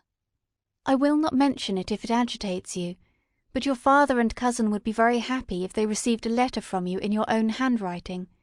They hardly know how ill you have been, and are uneasy at your long silence." "Is that all, my dear Henry? How could you suppose that my first thought would not fly towards those dear, dear friends whom I love, and who are so deserving of my love?" "If this is your present temper, my friend, you will perhaps be glad to see a letter that has been lying here some days for you. It is from your cousin, I believe." Volume 1, Chapter 5. Clerval then put the following letter into my hands. To V. Frankenstein. My dear cousin, I cannot describe to you the uneasiness we have all felt concerning your health. We cannot help imagining that your friend Clerval conceals the extent of your disorder, for it is now several months since we have seen your handwriting, and all this time you have been obliged to dictate your letters to Henry. Surely, Victor, you must have been exceedingly ill, and this makes us all very wretched, as much so nearly as after the death of your dear mother. My uncle was almost persuaded that you were indeed dangerously ill, and could hardly be restrained from undertaking a journey to Ingolstadt. Clerval always writes that you are getting better. I eagerly hope that you will confirm this intelligence soon in your own handwriting, for indeed, Victor, we are all very miserable on this account. Relieve us from this fear, and we shall be the happiest creatures in the world. Your father's health is now so vigorous that he appears 10 years younger since last winter. Ernest also is so much improved that you would hardly know him. He is now nearly 16, and has lost that sickly appearance which he had some years ago. He is grown quite robust and active. My uncle and I conversed a long time last night about what profession Ernest should follow. His constant illness when young has deprived him of the habits of application, and now that he enjoys good health, he is continually in the open air, climbing the hills or rowing on the lake. I therefore proposed that he should be a farmer, which you know, cousin, is a favourite scheme of mine. A farmer's is a very healthy, happy life, and the least hurtful, or rather the most beneficial profession of any. My uncle had an idea of his being educated as an advocate, that through his interest he might become a judge. But besides that, he is not at all fitted for such an occupation. It is certainly more credible to cultivate the earth for the sustenance of man, than to be the confidant, and sometimes the accomplice, of his vices, which is the profession of a lawyer. I said that the employments of a prosperous farmer, if they were not a more honourable, they were at least a happier species of occupation than that of a judge, whose misfortune it was always to meddle with the dark side of human nature. My uncle smiled, and said that I ought to be an advocate myself, which put an end to the conversation on that subject. And now I must tell you a little story that will please and perhaps amuse you. Do you not remember Justine Moritz? Probably you do not. I will relate her history, therefore, in a few words. Madame Moritz, her mother, was a widow with 4 children, of whom Justine was the third. This girl had always been the favourite of her father, but, through a strange perversity, her mother could not endure her, and after the death of Monsieur Moritz treated her very ill. My aunt observed this, and, when Justine was 12 years of age, prevailed on her mother to allow her to live at her house. The republican institutions of our country have produced simpler and happier manners than those which prevail in the great monarchies that surround it. Hence there is less distinction between the several classes of its inhabitants, and the lower orders being neither so poor nor so despised, their manners are more refined and moral.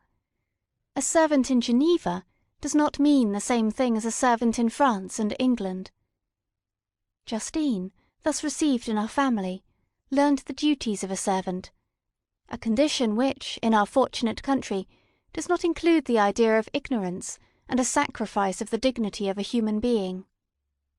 After what I have said, I dare say you well remember the heroine of my little tale, for Justine was a great favourite of yours, and I recollect you once remarked that if you were in an ill humour, one glance from Justine could dissipate it, for the same reason that Ariosto gives concerning the beauty of Angelica. She looked so frank-hearted and happy. My aunt conceived a great attachment for her, by which she was induced to give her an education superior to that which she had at first intended. This benefit was fully repaid. Justine was the most grateful little creature in the world. I do not mean that she made any professions. I never heard one pass her lips. But you could see by her eyes that she almost adored her protectress. Although her disposition was gay, and in many respects inconsiderate, yet she paid the greatest attention to every gesture of my aunt. She thought her the model of all excellence, and endeavoured to imitate her phraseology and manners, so that even now she often reminds me of her. When my dearest aunt died, everyone was too much occupied in their own grief to notice poor Justine, who had attended her during her illness with the most anxious affection. Poor Justine was very ill, but other trials were reserved for her. One by one her brothers and sister died, and her mother, with the exception of her neglected daughter, was left childless. The conscience of the woman was troubled. She began to think that the deaths of her favourites was a judgment from heaven to chastise her partiality. She was a Roman Catholic, and I believe her confessor confirmed the idea which she had conceived. Accordingly, a few months after your departure for Ingolstadt, Justine was called home by her repentant mother. Poor girl, she wept when she quitted our house. She was much altered since the death of my aunt. Grief had given softness and a winning mildness to her manners, which had before been remarkable for vivacity. Nor was her residence at her mother's house of a nature to restore her gaiety. The poor woman was very vacillating in her repentance. She sometimes begged Justine to forgive her unkindness, but much oftener accused her of having caused the deaths of her brothers and sister. Perpetual fretting at length threw Madame Moritz into a decline, which at first increased her irritability, but she is now at peace for ever. She died on the first approach of cold weather, at the beginning of this last winter. Justine has returned to us, and I assure you I love her tenderly. She is very clever and gentle, and extremely pretty. As I mentioned before, her mien and her expressions continually remind me of my dear aunt. I must also say a few words to you, my dear cousin, of little darling William. I wish you could see him. He is very tall of his age, with sweet, laughing blue eyes, dark eyelashes, and curling hair. When he smiles, 2 little dimples appear on each cheek, which are rosy with health. He has already had 1 or 2 little wives, but Louisa Byron is his favourite, a pretty little girl of 5 years of age. Now, dear Victor, I dare say you wish to be indulged in a little gossip concerning the good people of Geneva. The pretty Miss Mansfield has already received the congratulatory visits on her approaching marriage with a young Englishman, John Melbourne, Esquire.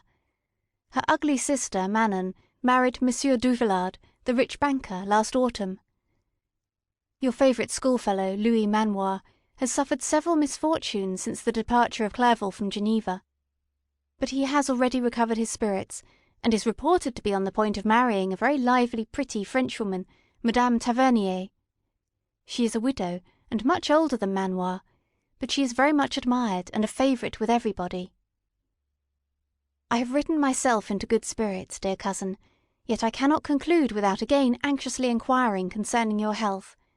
Dear Victor, if you are not very ill, write yourself, and make your father and all of us happy, or I cannot bear to think of the other side of the question. My tears already flow. Adieu, my dearest cousin, Elizabeth Lavenza, Geneva, March 18th, 17 .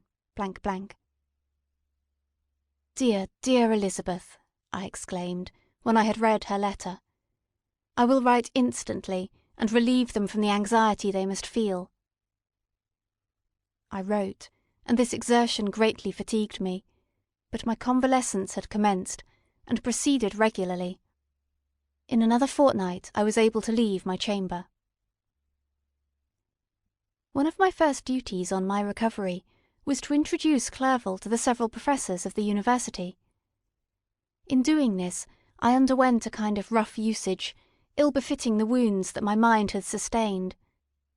Ever since the fatal night, the end of my labours, and the beginning of my misfortunes, I had conceived a violent antipathy even to the name of natural philosophy.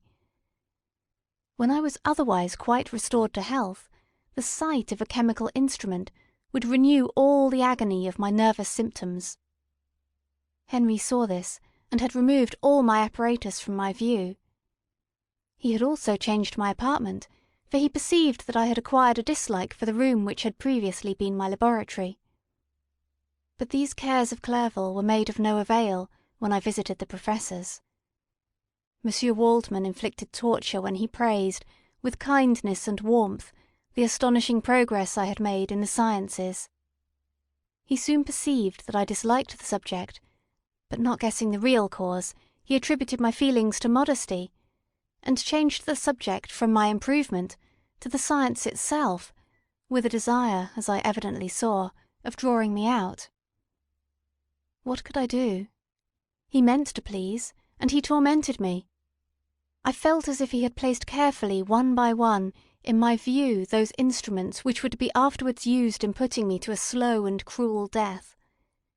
I writhed under his words, yet dared not exhibit the pain I felt.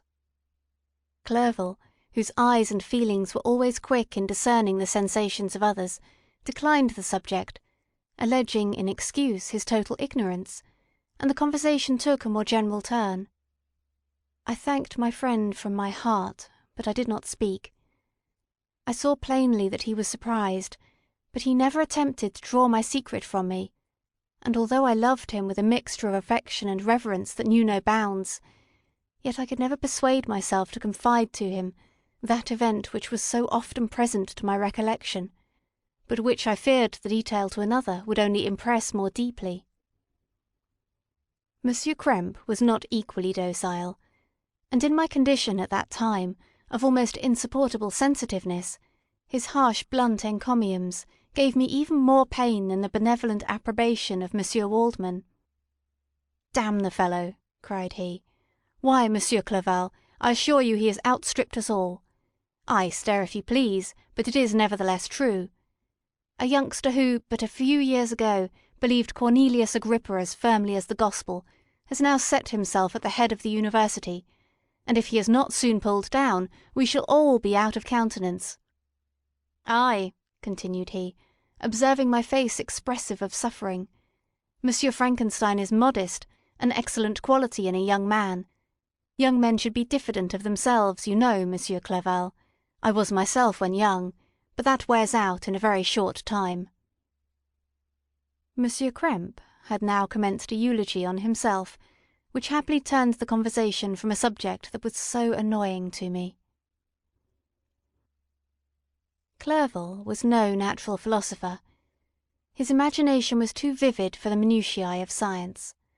Languages were his principal study, and he sought, by acquiring their elements, to open a field for self-instruction on his return to Geneva. Persian, Arabic, and Hebrew gained his attention after he had made himself perfectly master of Greek and Latin.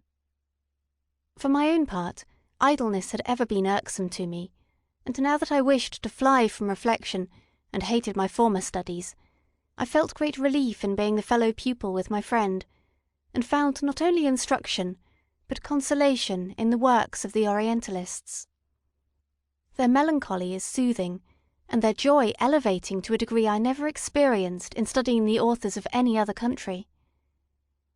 When you read their writings, life appears to consist in a warm sun and garden of roses, in the smiles and frowns of a fair enemy, and the fire that consumes your own heart. How different from the manly and heroical poetry of Greece and Rome. Summer passed away in these occupations, and my return to Geneva was fixed for the latter end of autumn, but being delayed by several accidents, winter and snow arrived, the roads were deemed impassable, and my journey was retarded until the ensuing spring. I felt this delay very bitterly, for I longed to see my native town and my beloved friends. My return had only been delayed so long from an unwillingness to leave Clerval in a strange place, before he had become acquainted with any of its inhabitants. The winter, however, was spent cheerfully, and although the spring was uncommonly late, when it came, its beauty compensated for its dilatoriness. The month of May had already commenced, and I expected the letter daily, which was to fix the date of my departure, when Henry proposed a pedestrian tour in the environs of Ingolstadt, that I might bid a personal farewell to the country I had so long inhabited. I acceded with pleasure to this proposition. I was fond of exercise, and Clerval had always been my favourite companion in the rambles of this nature that I had taken among the scenes of my native country. We passed a fortnight in these perambulations. My health and spirits had long been restored, and they gained additional strength from the salubrious air I breathed, the natural incidents of our progress, and the conversation of my friend. Study had before secluded me from the intercourse of my fellow creatures, and rendered me unsocial, but Clerval called forth the better feelings of my heart. He again taught me to love the aspect of nature and the cheerful faces of children. Excellent friend, how sincerely did you love me, and endeavour to elevate my mind until it was on a level with your own. A selfish pursuit had cramped and narrowed me, until your gentleness and affection warmed and opened my senses. I became the same happy creature who a few years ago, loving and beloved by all, had no sorrow or care. When happy, inanimate nature had the power of bestowing on me the most delightful sensations.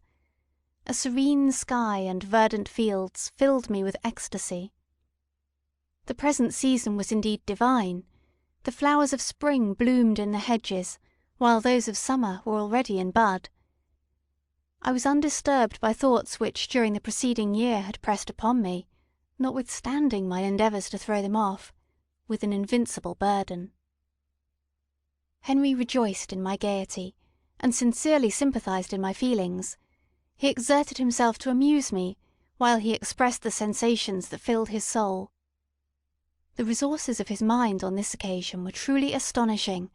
His conversation was full of imagination, and very often, in imitation of the Persian and Arabic writers, he invented tales of wonderful fancy and passion. At other times he repeated my favourite poems, or drew me out into arguments which he supported with great ingenuity. We returned to our college on a Sunday afternoon. The peasants were dancing, and every one we met appeared gay and happy. My own spirits were high, and I bounded along with feelings of unbridled joy and hilarity. Volume 1, Chapter 6. On my return I found the following letter from my father. To V. Frankenstein. My dear Victor, you have probably waited impatiently for a letter to fix the date of your return to us, and I was at first tempted to write only a few lines, merely mentioning the day on which I should expect you. But that would be a cruel kindness, and I dare not do it. What would be your surprise, my son, when you expected a happy and gay welcome, to behold, on the contrary, tears and wretchedness? And how, Victor, can I relate our misfortune? Absence cannot have rendered you callous to our joys and griefs. and how shall I inflict pain on an absent child? I wish to prepare you for the woeful news, but I know it is impossible. Even now your eye skims over the page, to seek the words which are to convey to you the horrible tidings. William is dead. That sweet child, whose smiles delighted and warmed my heart, who was so gentle yet so gay. Victor, he is murdered.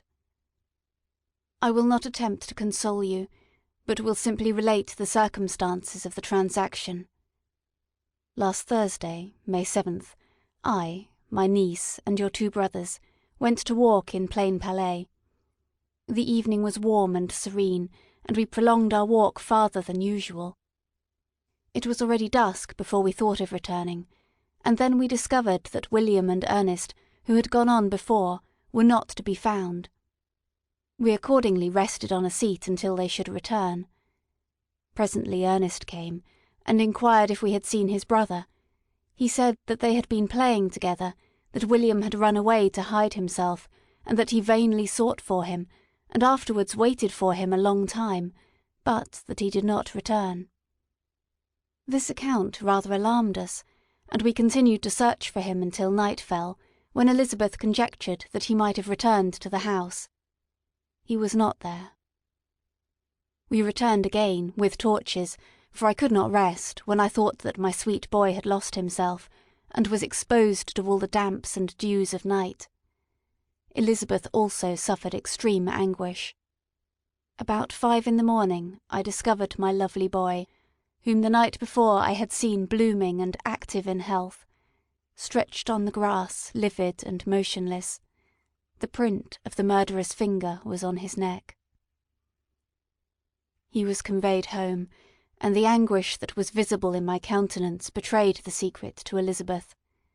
She was very earnest to see the corpse.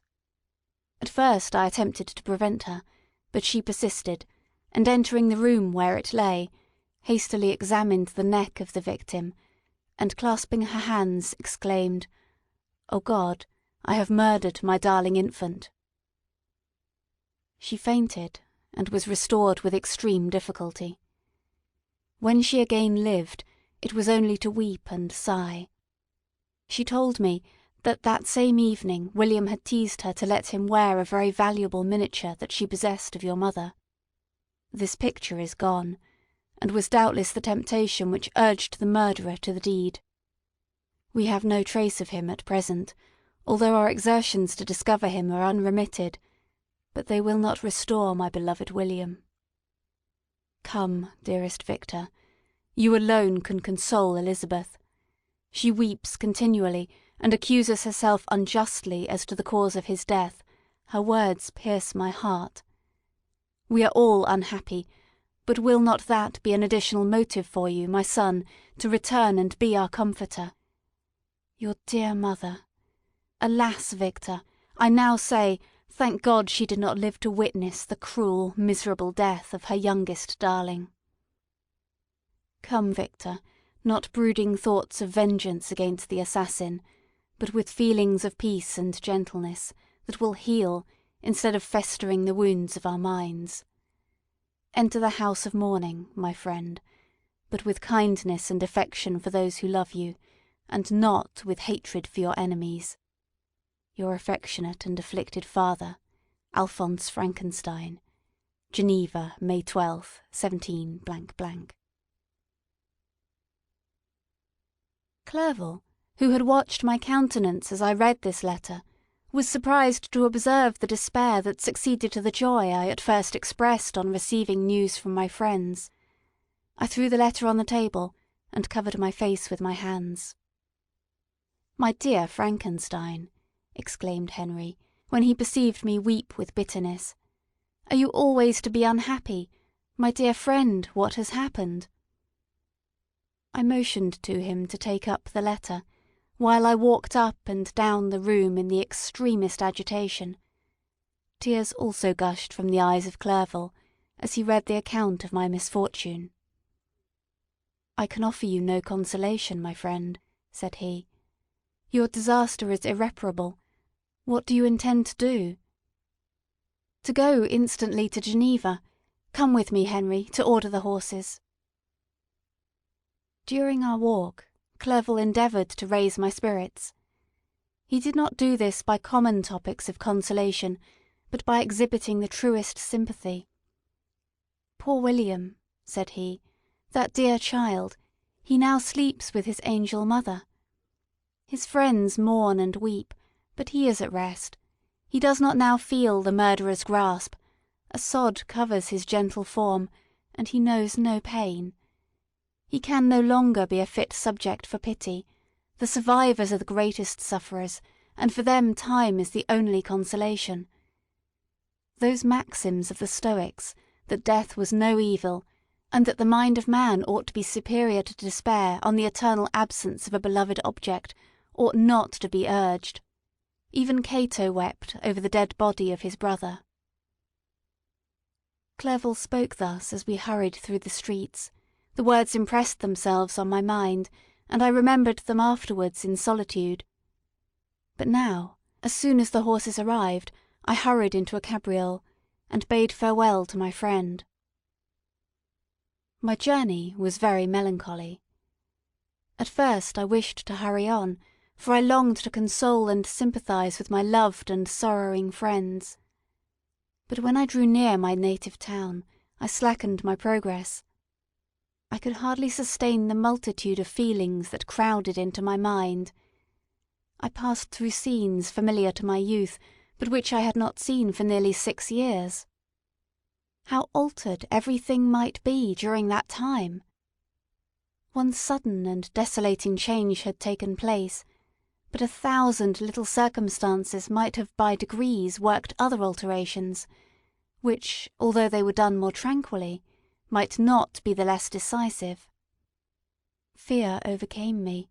I dared not advance, dreading 1,000 nameless evils that made me tremble, although I was unable to define them. I remained 2 days at Lausanne in this painful state of mind.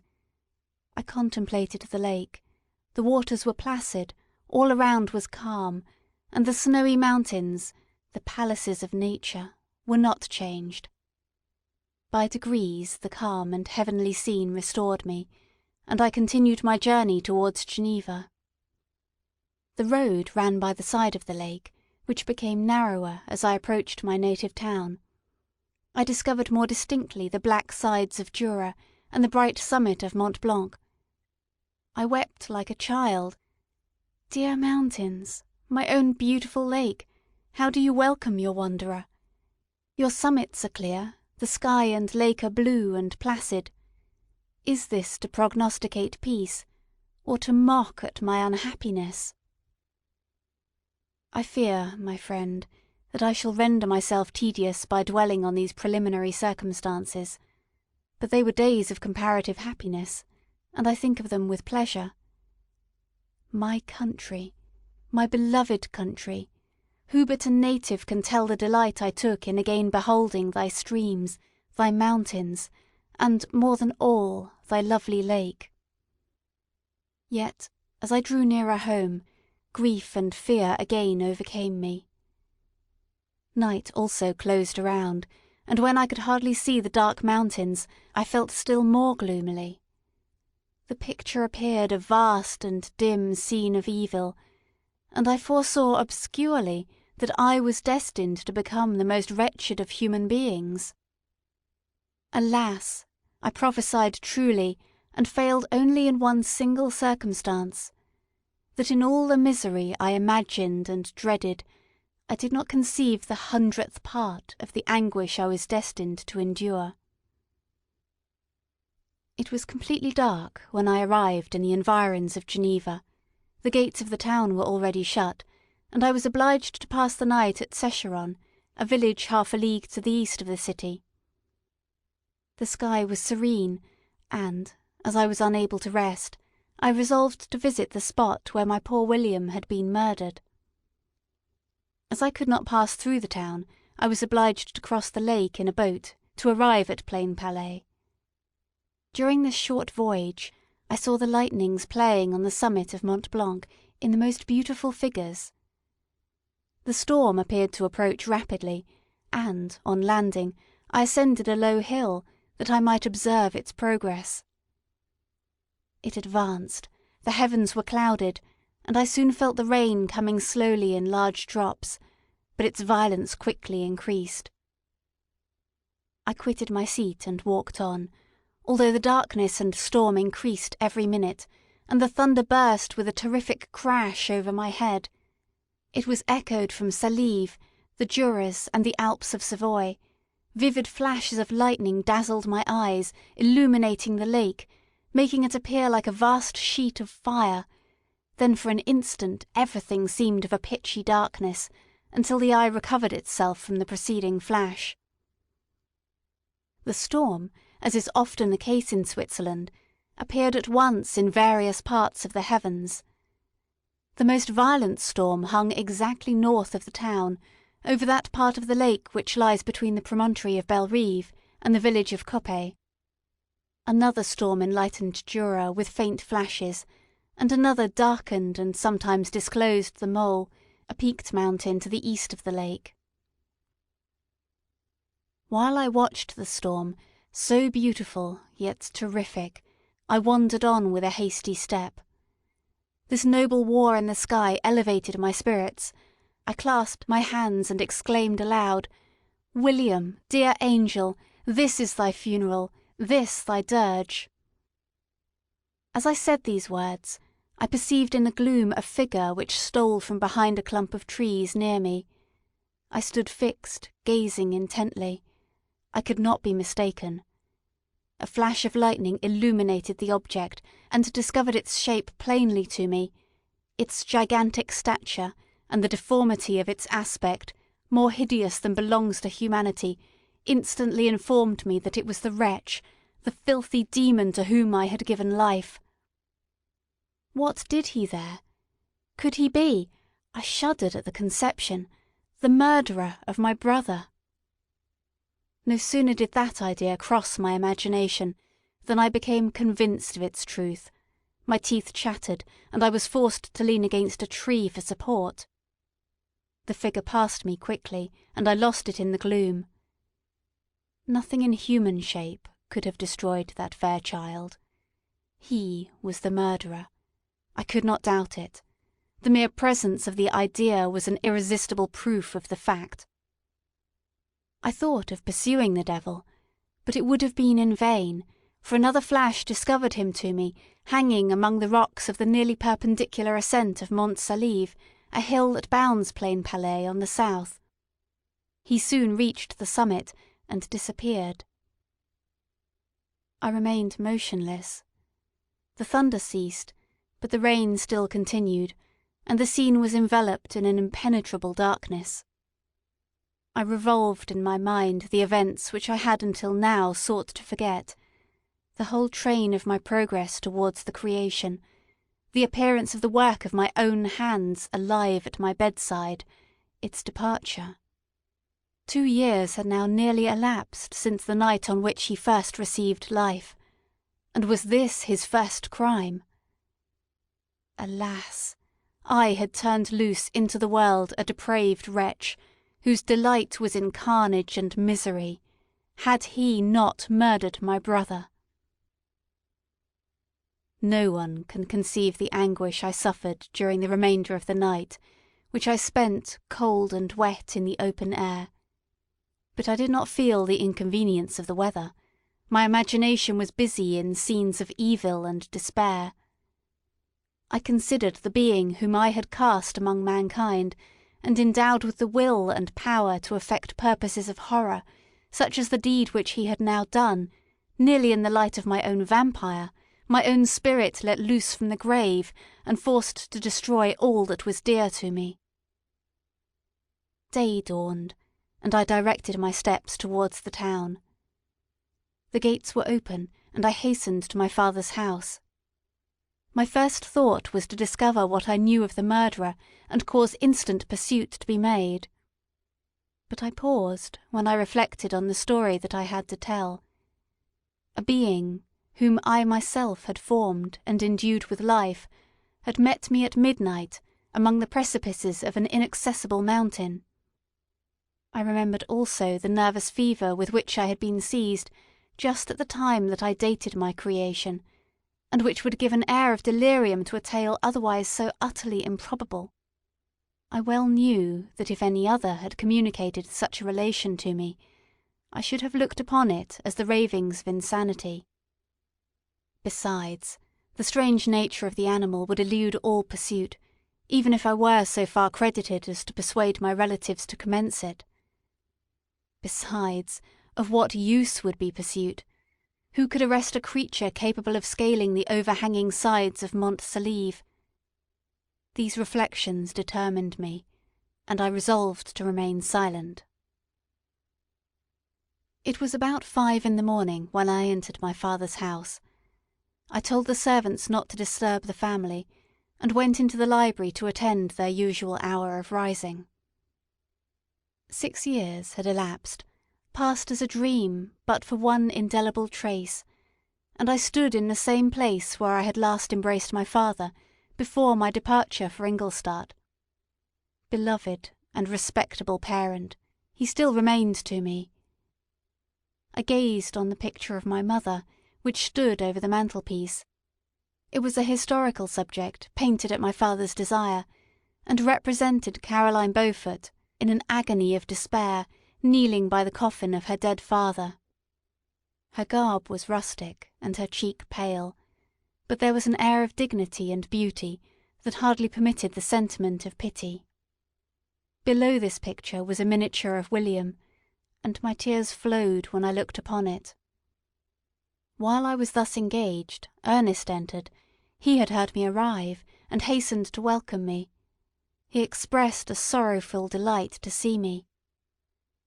"Welcome, my dearest Victor," said he. "Ah, I wish you had come 3 months ago, and then you would have found us all joyous and delighted. But now we are unhappy, and I am afraid tears instead of smiles will be your welcome. Our father looks so sorrowful. This dreadful event seems to have revived in his mind his grief on the death of Mamma. Poor Elizabeth also is quite inconsolable." Ernest began to weep as he said these words. "Do not," said I, "welcome me thus. Try to be more calm, that I may not be absolutely miserable the moment I enter my father's house after so long an absence. But tell me, how does my father support his misfortunes, and how is my poor Elizabeth?" "She indeed requires consolation. She accused herself of having caused the death of my brother, and that made her very wretched. But since the murderer has been discovered—" "The murderer discovered? Good God, how can that be? Who could attempt to pursue him? It is impossible. One might as well try to overtake the winds, or confine a mountain stream with a straw." "I do not know what you mean, but we were all very unhappy when she was discovered. No one would believe it at first, and even now Elizabeth will not be convinced, notwithstanding all the evidence. Indeed, who would credit that Justine Moritz, who was so amiable and fond of all the family, could all at once become so extremely wicked?" "Justine Moritz? Poor, poor girl! Is she the accused? But it is wrongfully. Every one knows that. No one believes it, surely, Ernest?" "No one did at first, but several circumstances came out that have almost forced conviction upon us, and her own behaviour has been so confused as to add to the evidence of facts a weight that, I fear, leaves no hope for doubt. But she will be tried to-day, and you will then hear all." He related that, the morning on which the murder of poor William had been discovered, Justine had been taken ill, and confined to her bed, and, after several days, one of the servants, happening to examine the apparel she had worn on the night of the murder, had discovered in her pocket the picture of my mother, which had been judged to be the temptation of the murderer. The servant instantly showed it to one of the others, who, without saying a word to any of the family, went to a magistrate, and upon their deposition Justine was apprehended. On being charged with the fact, the poor girl confirmed the suspicion in a great measure by her extreme confusion of manner. This was a strange tale, But it did not shake my faith, and I replied earnestly, "You are all mistaken. I know the murderer. Justine, poor, good Justine, is innocent." At that instant my father entered.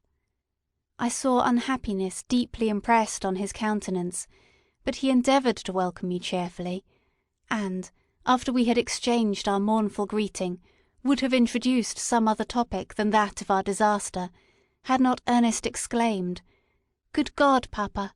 Victor says that he knows who was the murderer of poor William." "We do also, unfortunately," replied my father, "for indeed I had rather have been for ever ignorant than have discovered so much depravity and ingratitude in one I valued so highly." "My dear father, you are mistaken. Justine is innocent." "If she is, God forbid that she should suffer as guilty.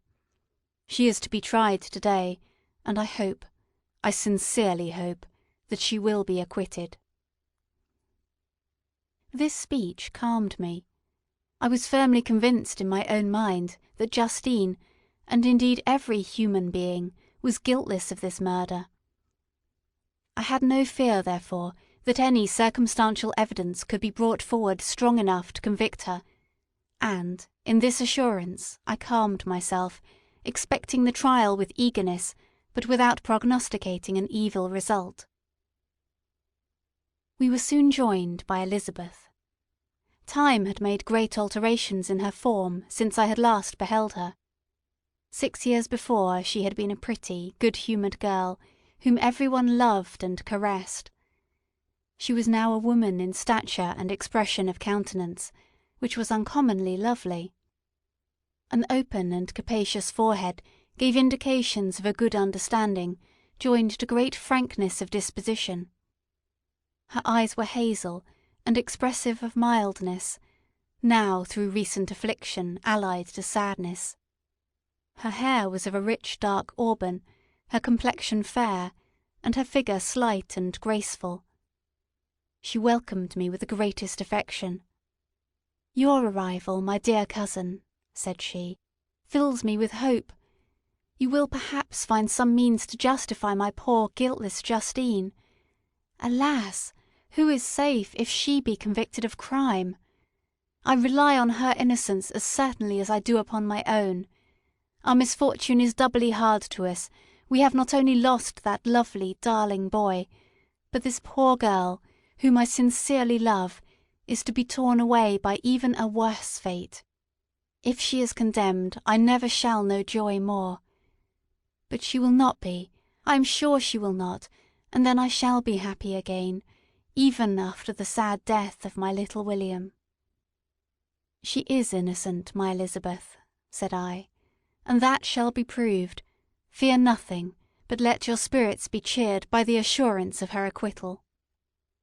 "How kind you are! Everyone else believes in her guilt, and that made me wretched, for I knew that it was impossible, and to see everyone else prejudiced in so deadly a manner rendered me hopeless and despairing." She wept. "Sweet niece," said my father, "dry your tears. If she is, as you believe, innocent, rely on the justice of our judges, and the activity with which I shall prevent the slightest shadow of partiality." Volume 1, Chapter 7. We passed a few sad hours until 11 o'clock, when the trial was to commence. My father and the rest of the family being obliged to attend as witnesses, I accompanied them to the court.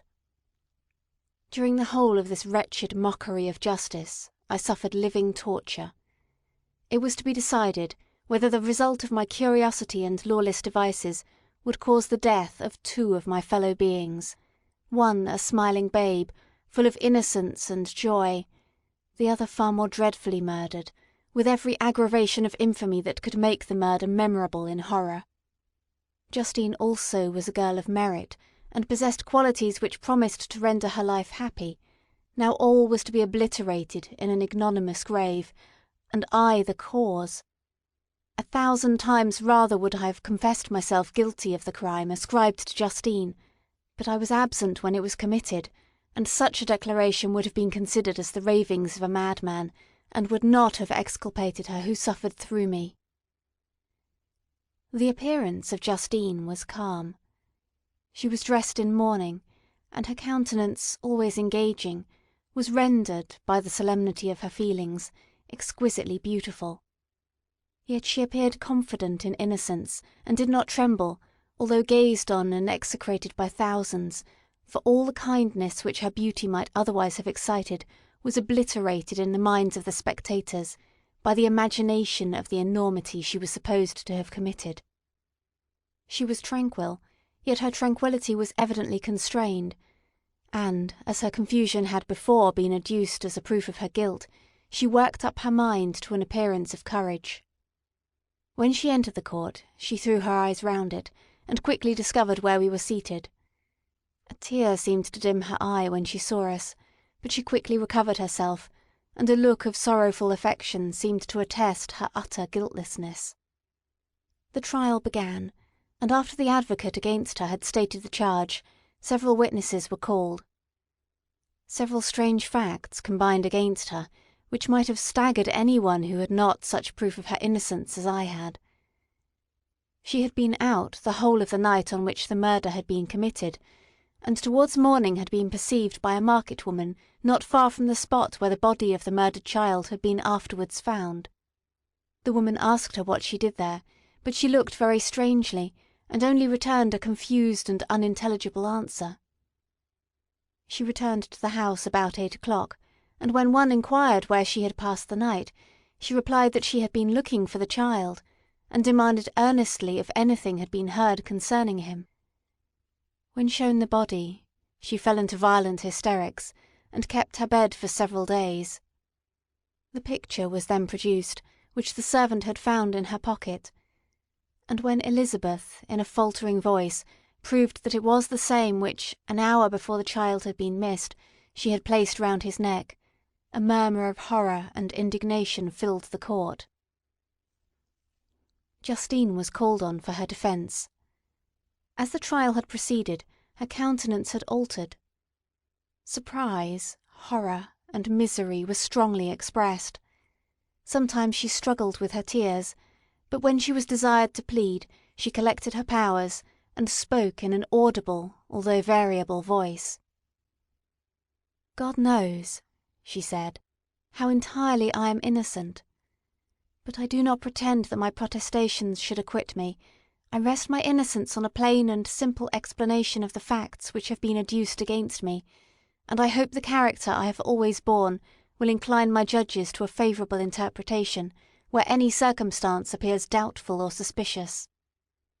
She then related that, by the permission of Elizabeth, she had passed the evening of the night on which the murder had been committed at the house of an aunt at Chain, a village situated at about a league from Geneva. On her return, at about 9 o'clock, she met a man who asked her if she had seen anything of the child who was lost. She was alarmed by this account, and passed several hours in looking for him, when the gates of Geneva were shut, and she was forced to remain several hours of the night in a barn belonging to a cottage, being unwilling to call up the inhabitants to whom she was well known. Unable to rest or sleep, she quitted her asylum early, that she might again endeavour to find my brother. If she had gone near the spot where his body lay, it was without her knowledge. That she had been bewildered when questioned by the market woman was not surprising, since she had passed a sleepless night, and the fate of poor William was yet uncertain. Concerning the picture she could give no account. "I know," continued the unhappy victim, "how heavily and fatally this one circumstance weighs against me, but I have no power of explaining it, and when I have expressed my utter ignorance, I am only left to conjecture concerning the probabilities by which it might have been placed in my pocket. But here also I am checked. I believe that I have no enemy on earth, and none surely would have been so wicked as to destroy me wantonly. Did the murderer place it there? I know of no opportunity afforded him for so doing, or if I had, why should he have stolen the jewel, to part with it again so soon?" I commit my cause to the justice of my judges, yet I see no room for hope. I beg permission to have a few witnesses examined concerning my character, and if their testimony shall not overweigh my supposed guilt, I must be condemned, although I would pledge my salvation on my innocence." Several witnesses were called, who had known her for many years, and they spoke well of her, but fear and hatred of the crime of which they supposed her guilty rendered them timorous and unwilling to come forward. Elizabeth saw even this last resource, her excellent dispositions and irreproachable conduct, about to fail the accused, when, although violently agitated, she desired permission to address the court. "I am," said she, "the cousin of the unhappy child who was murdered, or rather his sister, for I was educated by and have lived with his parents ever since, and even long before, his birth. It may therefore be judged indecent in me to come forward on this occasion, but when I see a fellow creature about to perish through the cowardice of her pretended friends, I wish to be allowed to speak, that I may say what I know of her character. I am well acquainted with the accused. I have lived in the same house with her, at one time for 5, and at another for nearly 2 years. During all that period she appeared to me the most amiable and benevolent of human creatures. She nursed Madame Frankenstein, my aunt, in her last illness, with the greatest affection and care, and afterwards attended her own mother, during a tedious illness, in a manner that excited the admiration of all who knew her. After which she again lived in my uncle's house, where she was beloved by all the family. She was warmly attached to the child who is now dead, and acted towards him like a most affectionate mother. For my own part, I do not hesitate to say that, notwithstanding all the evidence produced against her, I believe and rely on her perfect innocence. She had no temptation for such an action. As to the bauble on which the chief proof rests, if she had earnestly desired it, I should have willingly given it to her, so much do I esteem and value her." Excellent Elizabeth.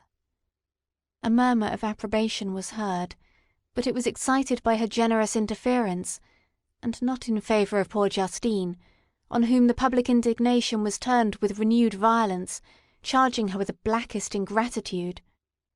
She herself wept as Elizabeth spoke, but she did not answer. My own agitation and anguish was extreme during the whole trial. I believed in her innocence, I knew it. Could the demon, who had, I did not for a minute doubt, murdered my brother, also in his hellish sport have betrayed the innocent to death and ignominy? I could not sustain the horror of my situation, and when I perceived that the popular voice and the countenances of the judges had already condemned my unhappy victim, I rushed out of the court in agony. The tortures of the accused did not equal mine. She was sustained by innocence, but the fangs of remorse tore my bosom and would not forego their hold. I passed a night of unmingled wretchedness. In the morning I went to the court. My lips and throat were parched. I dared not ask the fatal question, but I was known, and the officer guessed the cause of my visit. The ballots had been thrown. They were all black, and Justine was condemned. I cannot pretend to describe what I then felt. I had before experienced sensations of horror, and I have endeavoured to bestow upon them adequate expressions, but words cannot convey an idea of the heart-sickening despair that I then endured. The person to whom I addressed myself added that Justine had already confessed her guilt. "That evidence," he observed, "was hardly required in so glaring a case, but I am glad of it, and indeed none of our judges like to condemn a criminal upon circumstantial evidence, be it ever so decisive." When I returned home, Elizabeth eagerly demanded the result. "My cousin," replied I, "it is decided as you may have expected. All judges had rather that 10 innocent should suffer, than that 1 guilty should escape. But she has confessed." This was a dire blow to poor Elizabeth, who had relied with firmness upon Justine's innocence. "Alas!" said she, How shall I ever again believe in human benevolence? Justine, whom I loved and esteemed as my sister, how could she put on those smiles of innocence only to betray? Her mild eyes seemed incapable of any severity or ill humour, and yet she has committed a murder." Soon after we heard that the poor victim had expressed a wish to see my cousin. My father wished her not to go, but said that he left it to her own judgment and feelings to decide. "Yes," said Elizabeth, "I will go, although she is guilty, and you, Victor, shall accompany me. I cannot go alone." The idea of this visit was torture to me, yet I could not refuse. We entered the gloomy prison chamber, and beheld Justine sitting on some straw at the further end. Her hands were manacled, and her head rested on her knees. She rose on seeing us enter, and when we were left alone with her, she threw herself at the feet of Elizabeth, weeping bitterly. My cousin wept also. "Oh, Justine," said she, "why did you rob me of my last consolation? I relied on your innocence, and although I was then very wretched, I was not so miserable as I am now." "And do you also believe that I am so very, very wicked? Do you also join with my enemies to crush me?" Her voice was suffocated with sobs. "Rise, my poor girl," said Elizabeth. "Why do you kneel if you are innocent? I am not one of your enemies. I believed you guiltless, notwithstanding every evidence, until I heard that you had yourself declared your guilt. That report, you say, is false, and be assured, dear Justine, that nothing can shake my confidence in you for a moment but your own confession." "I did confess, but I confessed a lie. I confessed that I might obtain absolution, but now that falsehood lies heavier at my heart than all my other sins. The God of heaven forgive me. Ever since I was condemned, my confessor has besieged me. He threatened and menaced, until I almost began to think that I was the monster that he said I was. He threatened excommunication and hellfire in my last moments, if I continued obdurate. Dear lady, I had none to support me. All looked on me as a wretch doomed to ignominy and perdition. What could I do? In an evil hour I subscribed to a lie, and now only am I truly miserable." She paused, weeping, and then continued. "I thought with horror, my sweet lady, that you should believe your Justine, whom your blessed aunt had so highly honoured, and whom you loved, was a creature capable of a crime which none but the devil himself could have perpetrated. Dear William, dear blessed child, I soon shall see you again in heaven, where we shall all be happy, and that consoles me, going as I am to suffer ignominy and death." "Oh, Justine, forgive me for having for one moment distrusted you. Why did you confess? But do not mourn, my dear girl. I will everywhere proclaim your innocence and force belief. Yet you must die. You, my playfellow, my companion, my more than sister. I never can survive so horrible a misfortune. Dear, sweet Elizabeth, do not weep. You ought to raise me with thoughts of a better life, and elevate me from the petty cares of this world of injustice and strife. Do not you, excellent friend, drive me to despair." "I will try to comfort you, but this I fear is an evil too deep and poignant to admit of consolation, for there is no hope. Yet heaven bless thee, my dearest Justine, with resignation, and a confidence elevated beyond this world. Oh, how I hate its shows and mockeries! When one creature is murdered, another is immediately deprived of life in a slow, torturing manner. Then the executioners, their hands yet reeking with the blood of innocence, believe that they have done a great deed. They call this retribution. Hateful name! When that word is pronounced, I know greater and more horrid punishments are going to be inflicted than the gloomiest tyrant has ever invented to satiate his utmost revenge. Yet this is not consolation for you, my Justine, unless indeed that you may glory in escaping from so miserable a den. Alas! I would I were in peace with my aunt and my lovely William, escaped from a world which is hateful to me, and the visages of men which I abhor." Justine smiled languidly. "This, dear lady, is despair and not resignation.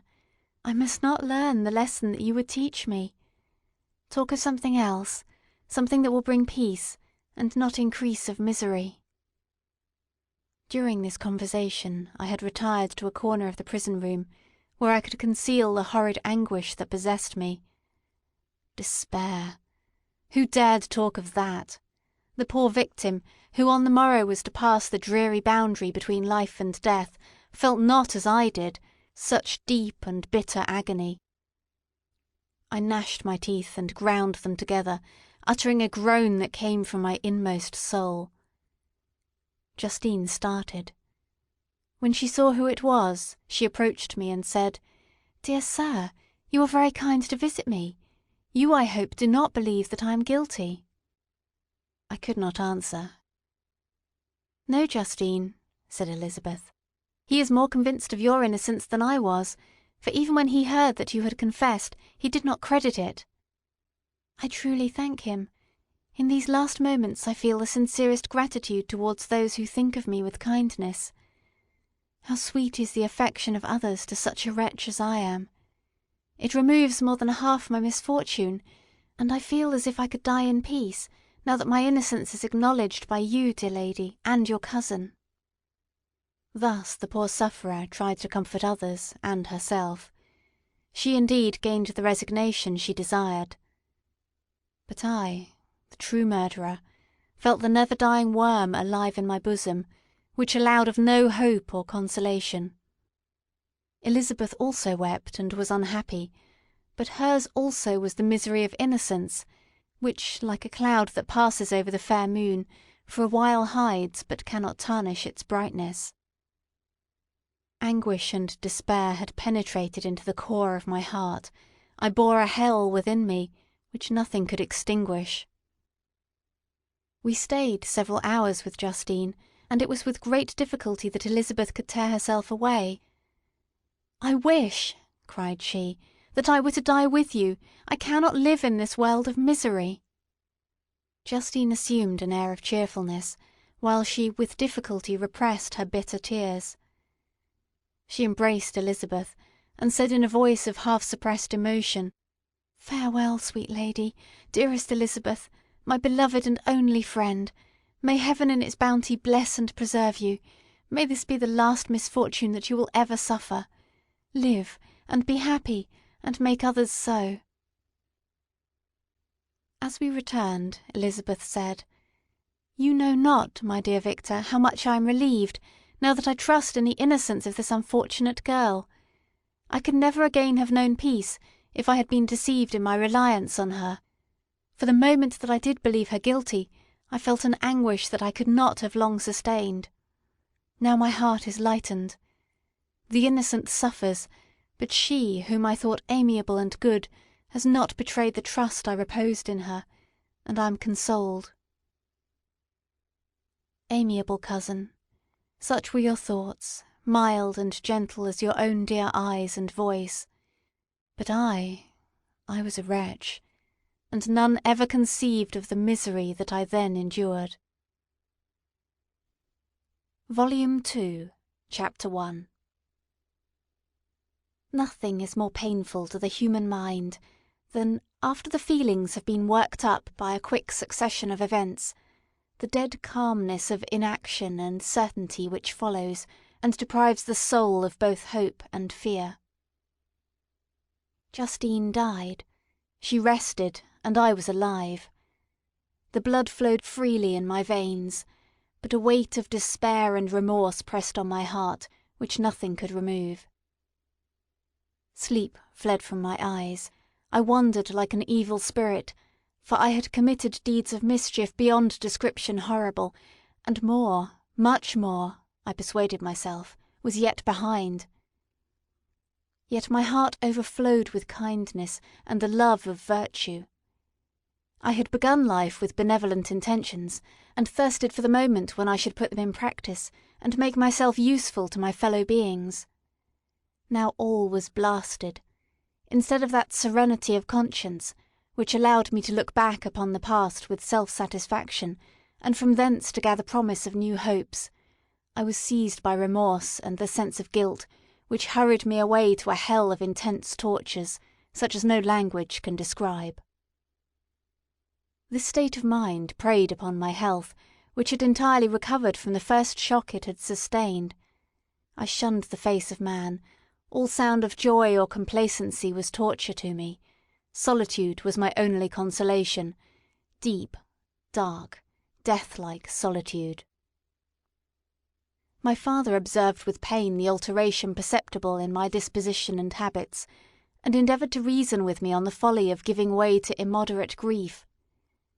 "Do you think, Victor," said he, "that I do not suffer also?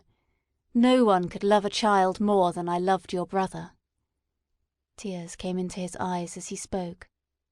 "But is it not a duty to the survivors that we should refrain from augmenting their unhappiness by an appearance of immoderate grief? It is also a duty owed to yourself, for excessive sorrow prevents improvement or enjoyment, or even the discharge of daily usefulness, without which no man is fit for society." This advice, although good, was totally inapplicable to my case. I should have been the first to hide my grief and console my friends, if remorse had not mingled its bitterness with my other sensations. Now I could only answer my father with a look of despair, and endeavour to hide myself from his view. About this time we retired to our house at Belrive. This change was particularly agreeable to me. The shutting of the gates regularly at 10 o'clock, and the impossibility of remaining on the lake after that hour, had rendered our residence within the walls of Geneva very irksome to me. I was now free. Often, after the rest of the family had retired for the night, I took the boat and passed many hours upon the water. Sometimes, with my sails set, I was carried by the wind, and sometimes, after rowing into the middle of the lake, I left the boat to pursue its own course, and gave way to my own miserable reflections. I was often tempted, when all was at peace around me, and I the only unquiet thing that wandered restless in a scene so beautiful and heavenly, if I except some bat or the frogs, whose harsh and interrupted croaking was heard only when I approached the shore. Often, I say, I was tempted to plunge into the silent lake, that the waters might close over me and my calamities for ever. But I was restrained when I thought of the heroic and suffering Elizabeth, whom I tenderly loved, and whose existence was bound up in mine. I thought also of my father and surviving brother. Should I by my base desertion leave them exposed and unprotected to the malice of the fiend whom I had let loose among them? At these moments I wept bitterly, and wished that peace would revisit my mind, only that I might afford them consolation and happiness. But that could not be. Remorse extinguished every hope. I had been the author of unalterable evils, and I lived in daily fear lest the monster whom I had created should perpetrate some new wickedness. I had an obscure feeling that all was not over, and that he would still commit some signal crime which, by its enormity, should almost efface the recollection of the past. There was always scope for fear, so long as anything I loved remained behind. My abhorrence of this fiend cannot be conceived. When I thought of him, I gnashed my teeth, my eyes became inflamed, and I ardently wished to extinguish that life which I had so thoughtlessly bestowed. When I reflected on his crimes and malice, my hatred and revenge burst all bounds of moderation. I would have made a pilgrimage to the highest peak of the Andes, could I, when there, have precipitated him to their base. I wished to see him again, that I might wreak the utmost extent of anger on his head, and avenge the deaths of William and Justine. Our house was the house of mourning. My father's health was deeply shaken by the horror of the recent events. Elizabeth was sad and desponding. She no longer took delight in her ordinary occupations. All pleasure seemed to her sacrilege toward the dead. Eternal woe and tears, she then thought, was the just tribute she should pay to innocence, so blasted and destroyed. She was no longer that happy creature, who in earlier youth wandered with me on the banks of the lake and talked with ecstasy of our future prospects. She had become grave, and often conversed of the inconstancy of fortune and the instability of human life. "When I reflect, my dear cousin," said she, "on the miserable death of Justine Moritz, I no longer see the world and its works as they before appeared to me. Before, I looked upon the accounts of vice and injustice that I read in books or heard from others as tales of ancient days or imaginary evils. At least they were remote and more familiar to reason than the imagination. But now misery has come home, and men appear to me as monsters thirsting for each other's blood. Yet I am certainly unjust. Everybody believed that poor girl to be guilty, and if she could have committed the crime for which she suffered, assuredly she would have been the most depraved of human creatures. For the sake of a few jewels, to have murdered the son of her benefactor and friend, a child whom she had nursed from its birth and appeared to love as if it had been her own. I could not consent to the death of any human being, but certainly I should have thought such a creature unfit to remain in the society of men. Yet she was innocent. I know, I feel she was innocent. You are of the same opinion, and that confirms me. Alas! Victor, when falsehood can look so like the truth, who can assure themselves of certain happiness? I feel as if I were walking on the edge of a precipice towards which thousands are crowding and endeavouring to plunge me into the abyss. William and Justine were assassinated, and the murderer escapes. He walks around the world free, and perhaps respected. But even if I were condemned to suffer on a scaffold for the same crimes, I would not change places with such a wretch." I listened to this discourse with the extremest agony. I, not in deed, but in effect, was the true murderer. Elizabeth read my anguish in my countenance, and kindly taking my hand, said, "My dearest cousin, you must calm yourself. These events have affected me, God knows how deeply, but I am not so wretched as you are. There is an expression of despair, and sometimes of revenge, in your countenance that makes me tremble. Be calm, my dear Victor. I would sacrifice my life to your peace. We surely shall be happy, quiet in our native country, and not mingling in the world. What can disturb our tranquillity?" She shed tears as she said this, distrusting the very solace that she gave, but at the same time she smiled, that she might chase away the fiend that lurked in my heart. My father, who saw in the unhappiness that was painted in my face only an exaggeration of that sorrow which I might naturally feel, thought that an amusement suited to my taste would be the best means of restoring me my wonted serenity. It was from this cause that he had removed to the country, and induced by the same motive, he now proposed that we should all make an excursion to the valley of Chamounix. I had been there before, but Elizabeth and Ernest never had, and both had often expressed an earnest desire to see the scenery of this place, which had been described to them as so wonderful and sublime. Accordingly, we departed from Geneva on this tour about the middle of the month of August, nearly 2 months after the death of Justine. The weather was uncommonly fine, and if mine had been a sorrow to be chased away by any fleeting circumstance, this excursion would certainly have had the effect intended by my father. As it was, I was somewhat interested in the scene.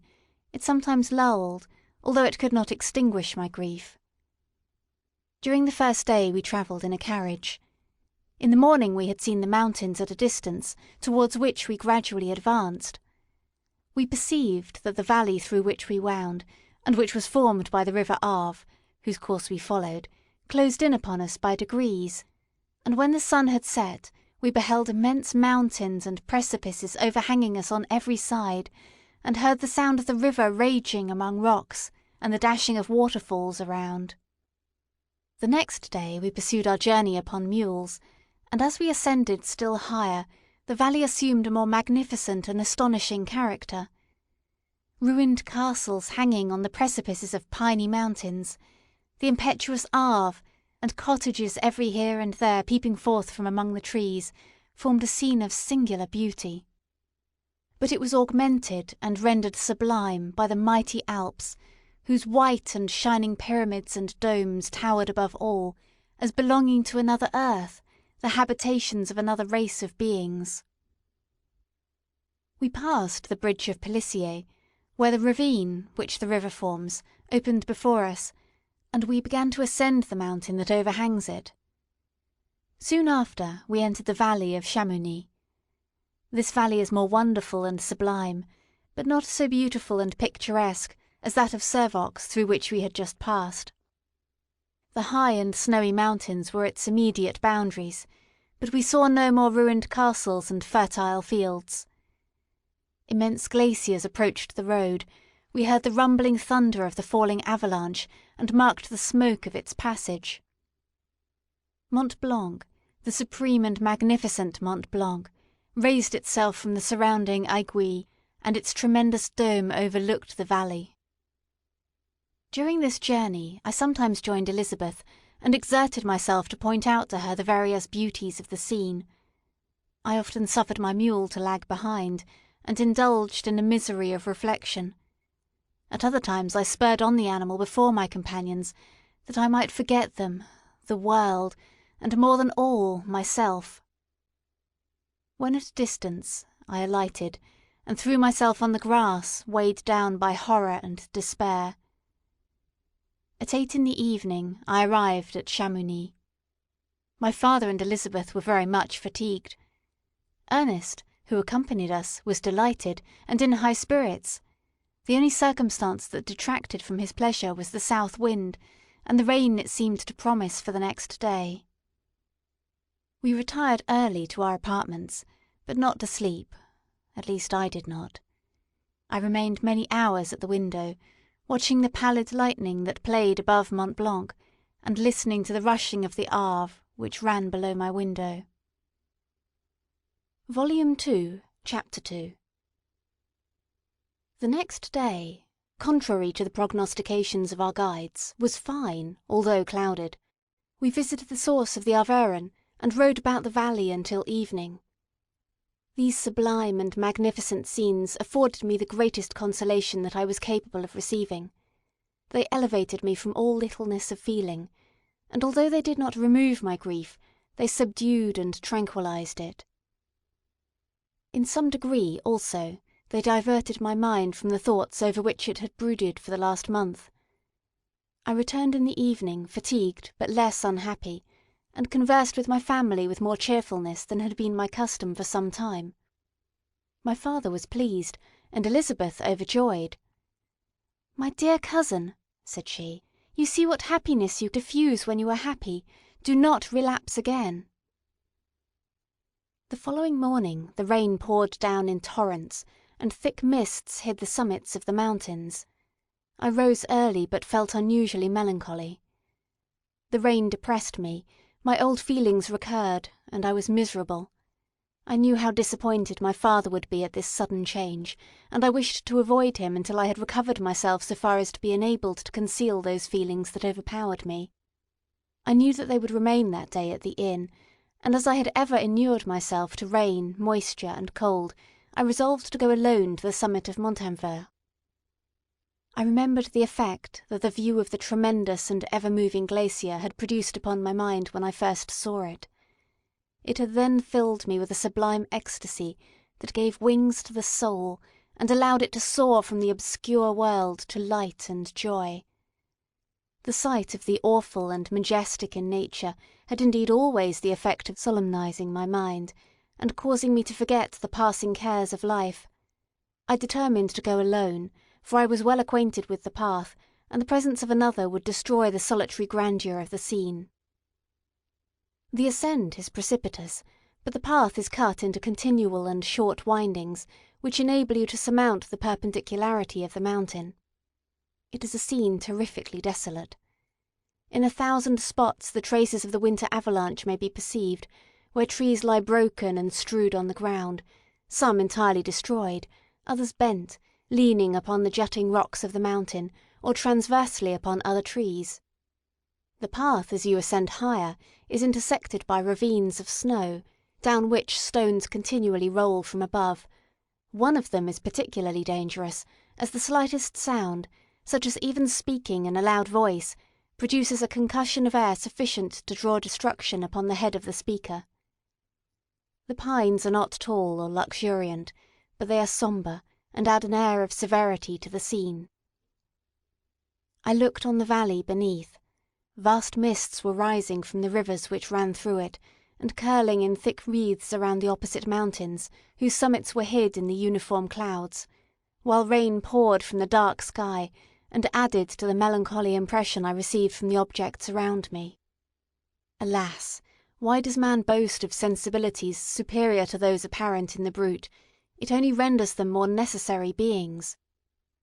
If our impulses were confined to hunger, thirst, and desire, we might be nearly free, but now we are moved by every wind that blows, and a chance word or scene that word may convey to us. We rest, a dream has power to poison sleep. We rise, one wandering thought pollutes the day. We feel, conceive, or reason, laugh or weep, embrace fond woe or cast our cares away. It is the same, for, be it joy or sorrow, the path of its departure still is free. Man's yesterday may ne'er be like his morrow, naught may endure but mutability. It was nearly noon when I arrived at the top of the ascent. For some time I sat upon the rock that overlooks the sea of ice. A mist covered both that and the surrounding mountains. Presently a breeze dissipated the cloud, and I descended upon the glacier. The surface is very uneven, rising like the waves of a troubled sea, descending low and interspersed by rifts that sink deep. The field of ice is almost a league in width, but I spent nearly 2 hours in crossing it. The opposite mountain is a bare, perpendicular rock. From the side where I now stood, Montanvert was exactly opposite, at the distance of a league, and above it rose Mont Blanc, in awful majesty. I remained in a recess of the rock, gazing on this wonderful and stupendous scene. The sea, or rather the vast river of ice, wound among its dependent mountains, whose aerial summits hung over its recesses. Their icy and glittering peaks shone in the sunlight over the clouds. My heart, which was before sorrowful, now swelled with something like joy.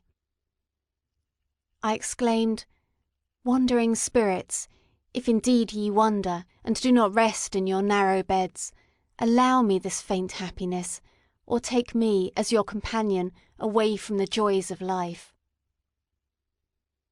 As I said this, I suddenly beheld the figure of a man, at some distance, advancing towards me with superhuman speed. He bounded over the crevices in the ice, among which I had walked with caution. His stature also, as he approached, seemed to exceed that of man. I was troubled, a mist came over my eyes, and I felt a faintness seize me, but I was quickly restored by the cold gale of the mountains. I perceived, as the shape came nearer, sight tremendous and abhorred, that it was the wretch whom I had created. I trembled with rage and horror, resolving to wait his approach, and then close with him in mortal combat. He approached. His countenance bespoke bitter anguish, combined with disdain and malignity, while its unearthly ugliness rendered it almost too horrible for human eyes. But I scarcely observed this. Anger and hatred had at first deprived me of utterance, and I recovered only to overwhelm him with words expressive of furious detestation and contempt. "Devil!" I exclaimed, "do you dare approach me, and do you not fear the fierce vengeance of my arm wreaked on your miserable head? Begone, vile insect, or rather stay that I may trample you to dust, and oh that I could, with the extinction of your miserable existence, restore those victims whom you have so diabolically murdered." "I expected this reception," said the demon. "All men hate the wretched. How then must I be hated, who am miserable beyond all living things?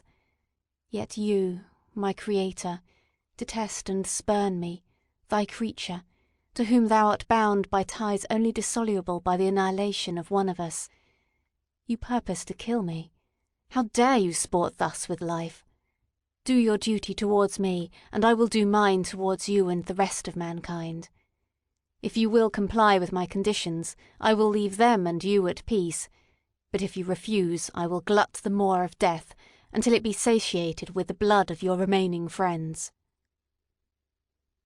"Abhorred monster, fiend that thou art, the tortures of hell are too mild a vengeance for thy crimes. Wretched devil, you reproach me with your creation. Come on, then, that I may extinguish the spark which I so negligently bestowed." My rage was without bounds. I sprang on him, impelled by all the feelings which can arm one being against the existence of another. He easily eluded me, and said, "Be calm. I entreat you to hear me, before you give vent to your hatred on my devoted head. Have I not suffered enough, that you seek to increase my misery? Life, although it may only be an accumulation of anguish, is dear to me, and I will defend it. Remember, thou hast made me more powerful than thyself. My height is superior to thine, my joints more supple.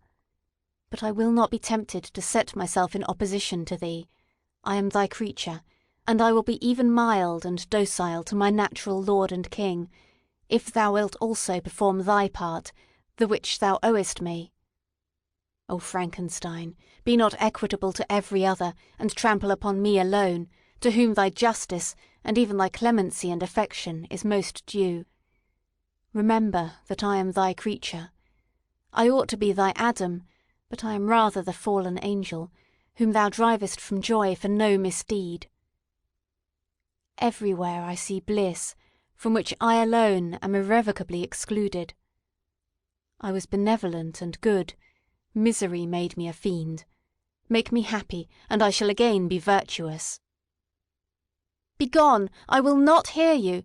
There can be no community between you and me. We are enemies. Begone, or let us try our strength in a fight in which one must fall." "How can I move thee? Will no entreaties cause thee to turn a favourable eye upon thy creature, who implores thy goodness and compassion? Believe me, Frankenstein, I was benevolent, my soul glowed with love and humanity. But am I not alone, miserably alone? You, my creator, abhor me. What hope can I gather from your fellow creatures, who owe me nothing? They spurn and hate me. The desert mountains and dreary glaciers are my refuge. I have wandered here many days. The caves of ice, which I only do not fear, are a dwelling to me, and the only one which man does not grudge. These bleak skies I hail, for they are kinder to me than your fellow beings. If the multitude of mankind knew of my existence, they would do as you do, and arm themselves for my destruction. Shall I not then hate them who abhor me? I will keep no terms with my enemies. I am miserable, and they shall share my wretchedness. Yet it is in your power to recompense me, and deliver them from an evil which it only remains for you to make so great, that not only you and your family, but thousands of others, should be swallowed up in the whirlwinds of its rage. Let your compassion be moved, and do not disdain me. Listen to my tale. When you have heard that, abandon or commiserate me, as you shall judge that I deserve. But hear me. The guilty are allowed by human laws, bloody as they may be, to speak in their own defence before they are condemned. Listen to me, Frankenstein. You accuse me of murder, and yet you would, with a satisfied conscience, destroy your own creature. Oh, praise the eternal justice of man! Yet I ask you not to spare me. Listen to me, and then, if you can, and if you will, destroy the work of your hands. Why do you call to my remembrance circumstances of which I shudder to reflect that I have been the miserable origin and author? Cursed be the day, abhorred devil, in which you first saw life. Cursed, although I curse myself, be the hands that formed you. You have made me wretched beyond expression. You have left me no power to consider whether I am just to you or not. Begone, relieve me from the sight of your detested form." "Thus I relieve thee, my creator," he said, and placed his hated hands before my eyes, which I flung from me with violence.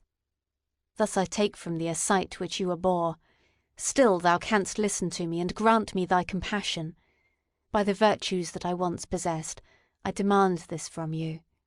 Hear my tale, it is long and strange, and the temperature of this place is not fitting to your fine sensations.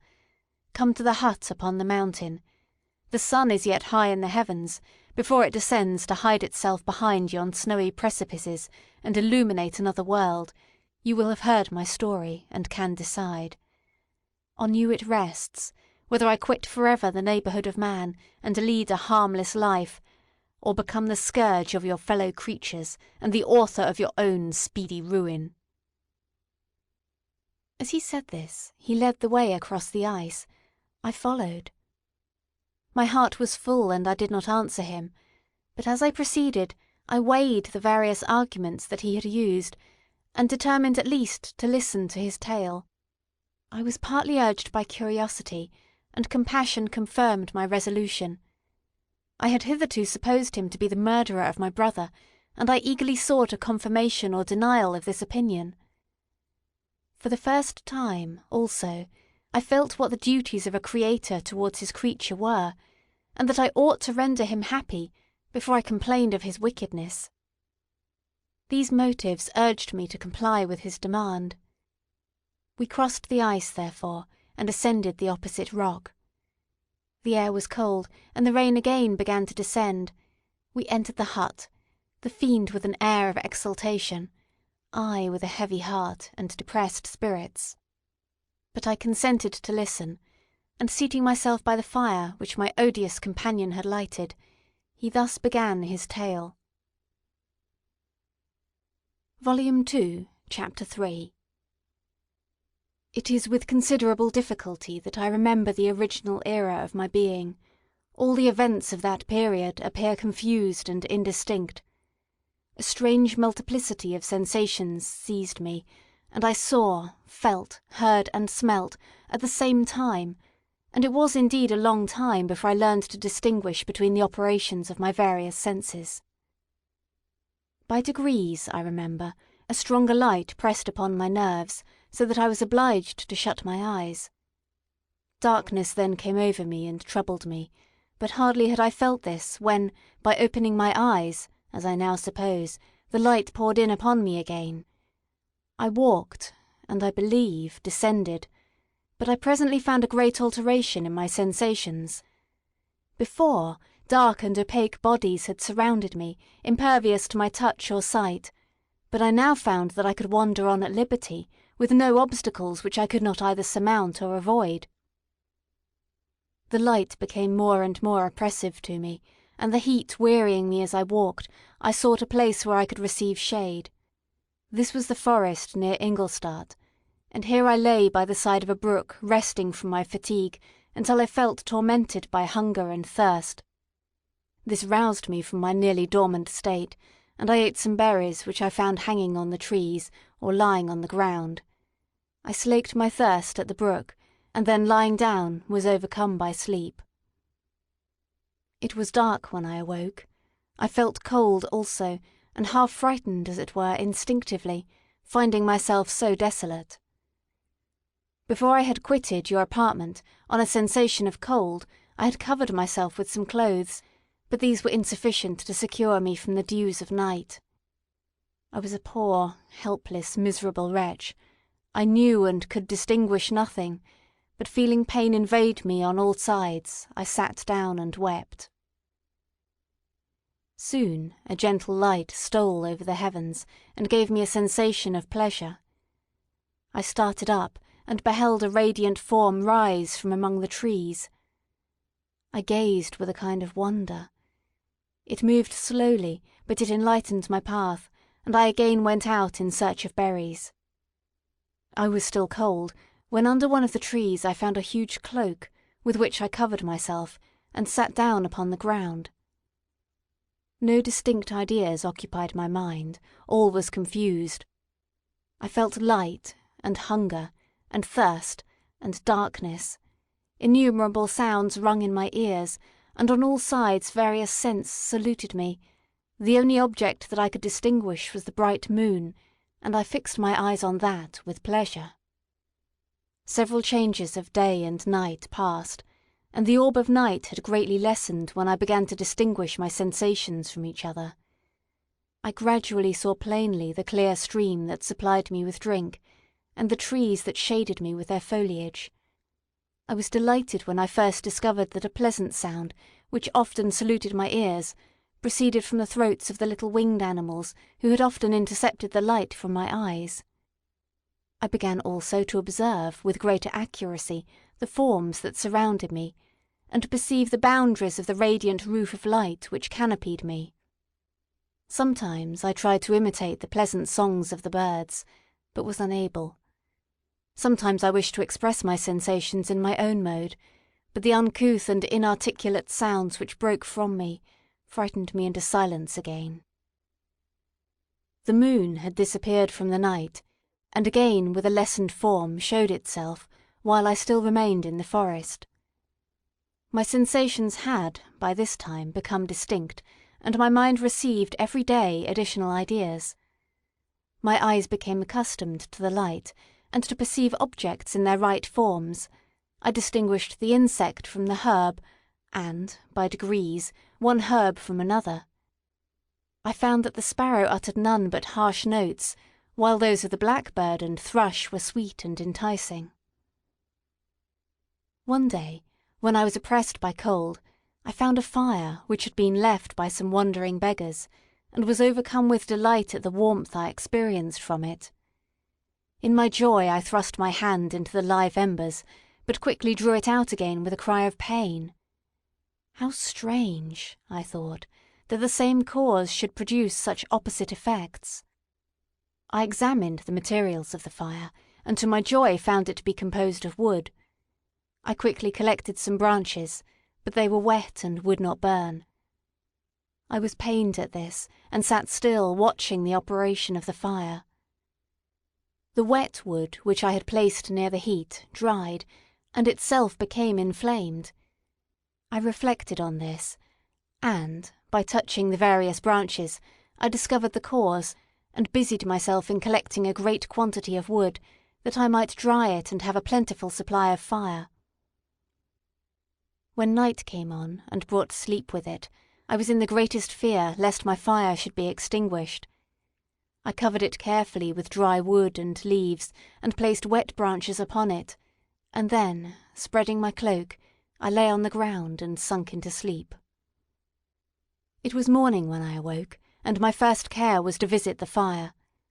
I uncovered it, and a gentle breeze quickly fanned it into a flame. I observed this also, and contrived a fan of branches, which roused the embers when they were nearly extinguished. When night came again, I found with pleasure that the fire gave light as well as heat, and that the discovery of this element was useful to me in my food, for I found some of the offals that the travellers had left had been roasted, and tasted much more savoury than the berries I gathered from the trees. I tried, therefore, to dress my food in the same manner, placing it on the live embers. I found that the berries were spoiled by this operation, and the nuts and roots much improved. Food, however, became scarce, and I often spent the whole day searching in vain for a few acorns to assuage the pains of hunger.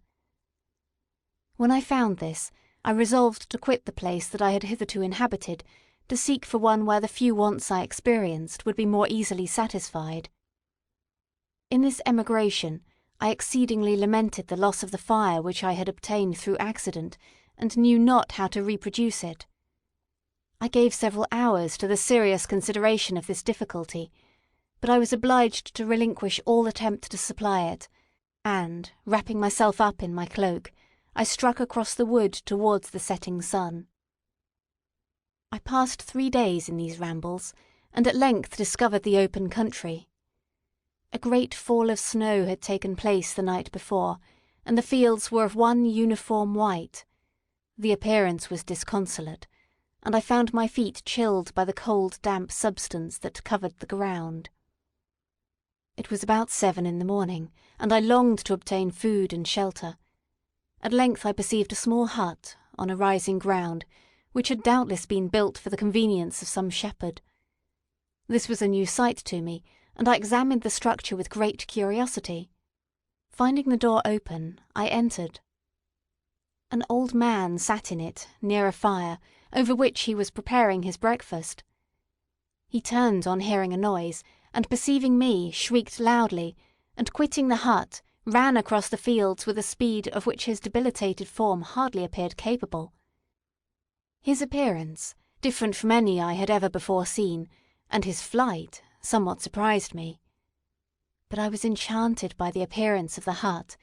Here the snow and rain could not penetrate, the ground was dry, and it presented to me then as exquisite and divine a retreat as pandemonium appeared to the demons of hell after their sufferings in the lake of fire. I greedily devoured the remnants of the shepherd's breakfast, which consisted of bread, cheese, milk, and wine. The latter, however, I did not like. Then, overcome by fatigue, I lay down among some straw and fell asleep. It was noon when I awoke, and allured by the warmth of the sun, which shone brightly on the white ground, I determined to recommence my travels, and, depositing the remains of the peasant's breakfast in a wallet I found, I proceeded across the fields for several hours, until at sunset I appeared at a village. How miraculous did this appear! The huts, the neater cottages, and stately houses engaged my admiration by turns. The vegetables in the gardens, the milk and cheese that I saw placed at the windows of some of the cottages, allured my appetite. One of the best of these I entered, but I had hardly placed my foot within the door before the children shrieked, and one of the women fainted. The whole village was roused, some fled, some attacked me, until, grievously bruised by stones and many other kinds of missile weapons, I escaped to the open country, and fearfully took refuge in a low hovel, quite bare, and making a wretched appearance after the palaces I had beheld in the village. This hovel, however, joined a cottage of a neat and pleasant appearance, but, after my late dearly bought experience, I dared not enter it. My place of refuge was constructed of wood, but so low that I could with difficulty sit upright in it. No wood, however, was placed on the earth which formed the floor, but it was dry, and although the wind entered it by innumerable chinks, I found it an agreeable asylum from the snow and rain. Here, then, I retreated and lay down, happy to have found a shelter, however miserable, from the inclemency of the season, and still more from the barbarity of man. As soon as morning dawned, I crept from my kennel, that I might view the adjacent cottage, and discover if I could remain in the habitation I had found. It was situated against the back of the cottage, and surrounded on the sides which were exposed by a pigsty and a clear pool of water. One part was open, and by that I had crept in, but now I covered every crevice by which I might be perceived with stones and wood, yet in such a manner that I might move them on occasion to pass out. All the light I enjoyed came through the sty, and that was sufficient for me.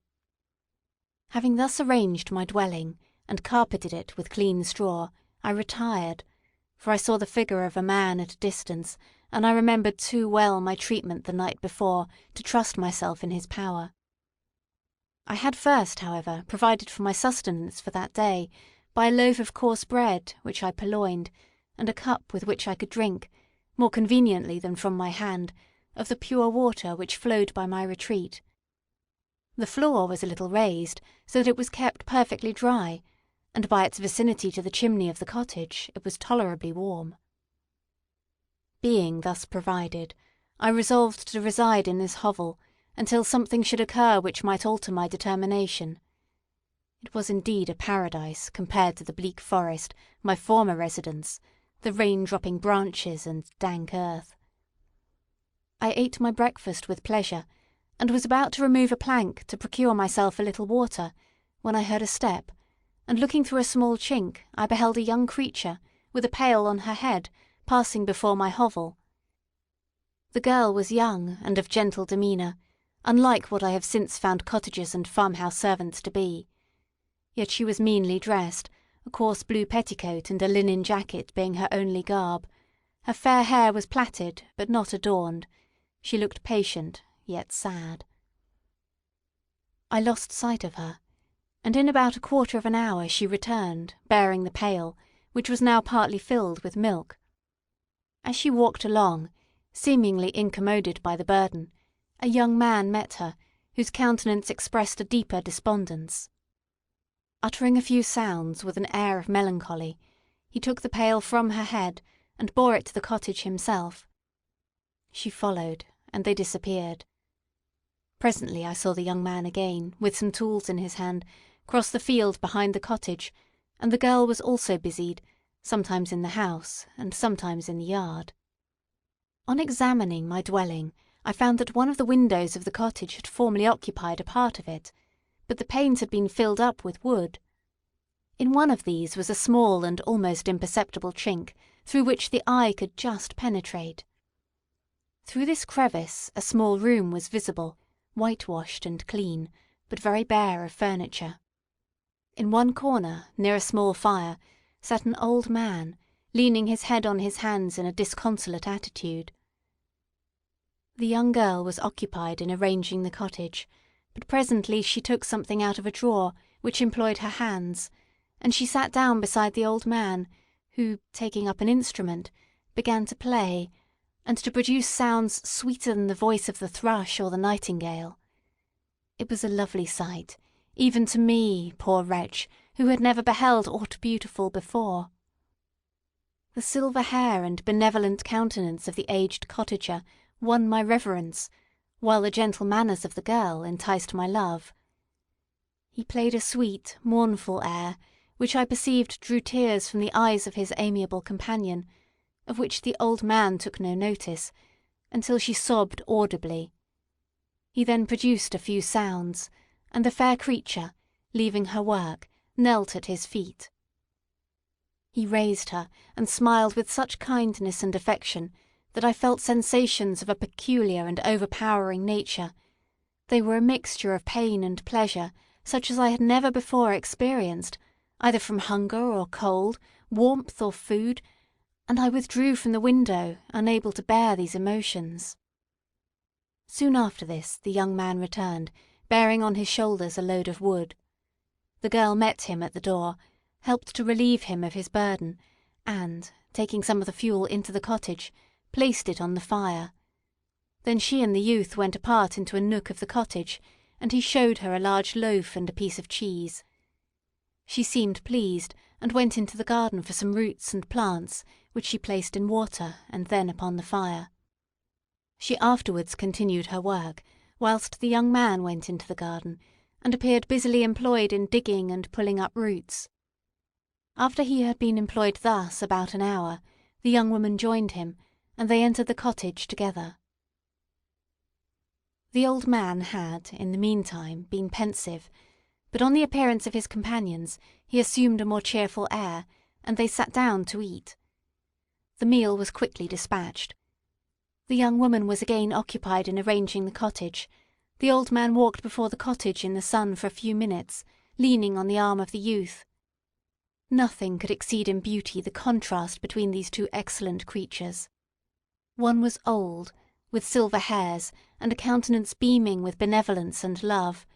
The younger was slight and graceful in his figure, and his features were moulded with the finest symmetry, yet his eyes and attitude expressed the utmost sadness and despondency. The old man returned to the cottage, and the youth, with tools different from those he had used in the morning, directed his steps across the fields. Night quickly shut in, but to my extreme wonder I found that the cottagers had a means of prolonging light by the use of tapers, and was delighted to find that the setting of the sun did not put an end to the pleasure I experienced in watching my human neighbours. In the evening, the young girl and her companion were employed in various occupations which I did not understand, and the old man again took up the instrument, which produced the divine sounds that had enchanted me in the morning. So soon as he had finished, the youth began, not to play, but to utter sounds that were monotonous, and neither resembling the harmony of the old man's instrument or the songs of the birds. I since found that he read aloud, but at that time I knew nothing of the science of words or letters. The family, after having been thus occupied for a short time, extinguished their lights, and retired, as I conjectured, to rest. Volume 2, Chapter 4. I lay on my straw, but I could not sleep. I thought of the occurrences of the day. What chiefly struck me was the gentle manners of these people, and I longed to join them, but dared not. I remembered too well the treatment I had suffered the night before from the barbarous villagers, and resolved, whatever course of conduct I might hereafter think it right to pursue, that for the present I would remain quietly in my hovel, watching, and endeavouring to discover the motives which influenced their actions. The cottagers arose the next morning before the sun. The young woman arranged the cottage and prepared the food, and the youth departed after the first meal. This day was passed in the same routine as that which preceded it. The young man was constantly employed out of doors, and the girl in various laborious occupations within. The old man, whom I soon perceived to be blind, employed his leisure hours on his instrument or in contemplation. Nothing could exceed the love and respect which the younger cottagers exhibited towards their venerable companion.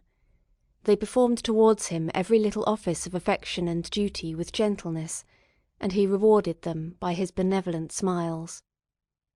They were not entirely happy. The young man and his companion often went apart, and appeared to weep. I saw no cause for their unhappiness, but I was deeply affected by it.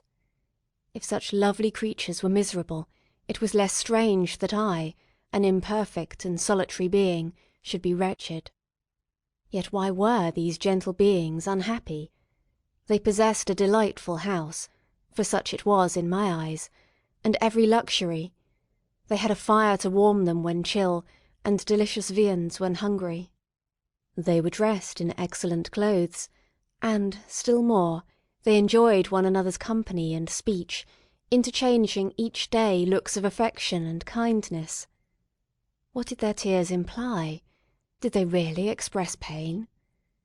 I was at first unable to solve these questions, but perpetual attention and time explained to me many appearances which were at first enigmatic.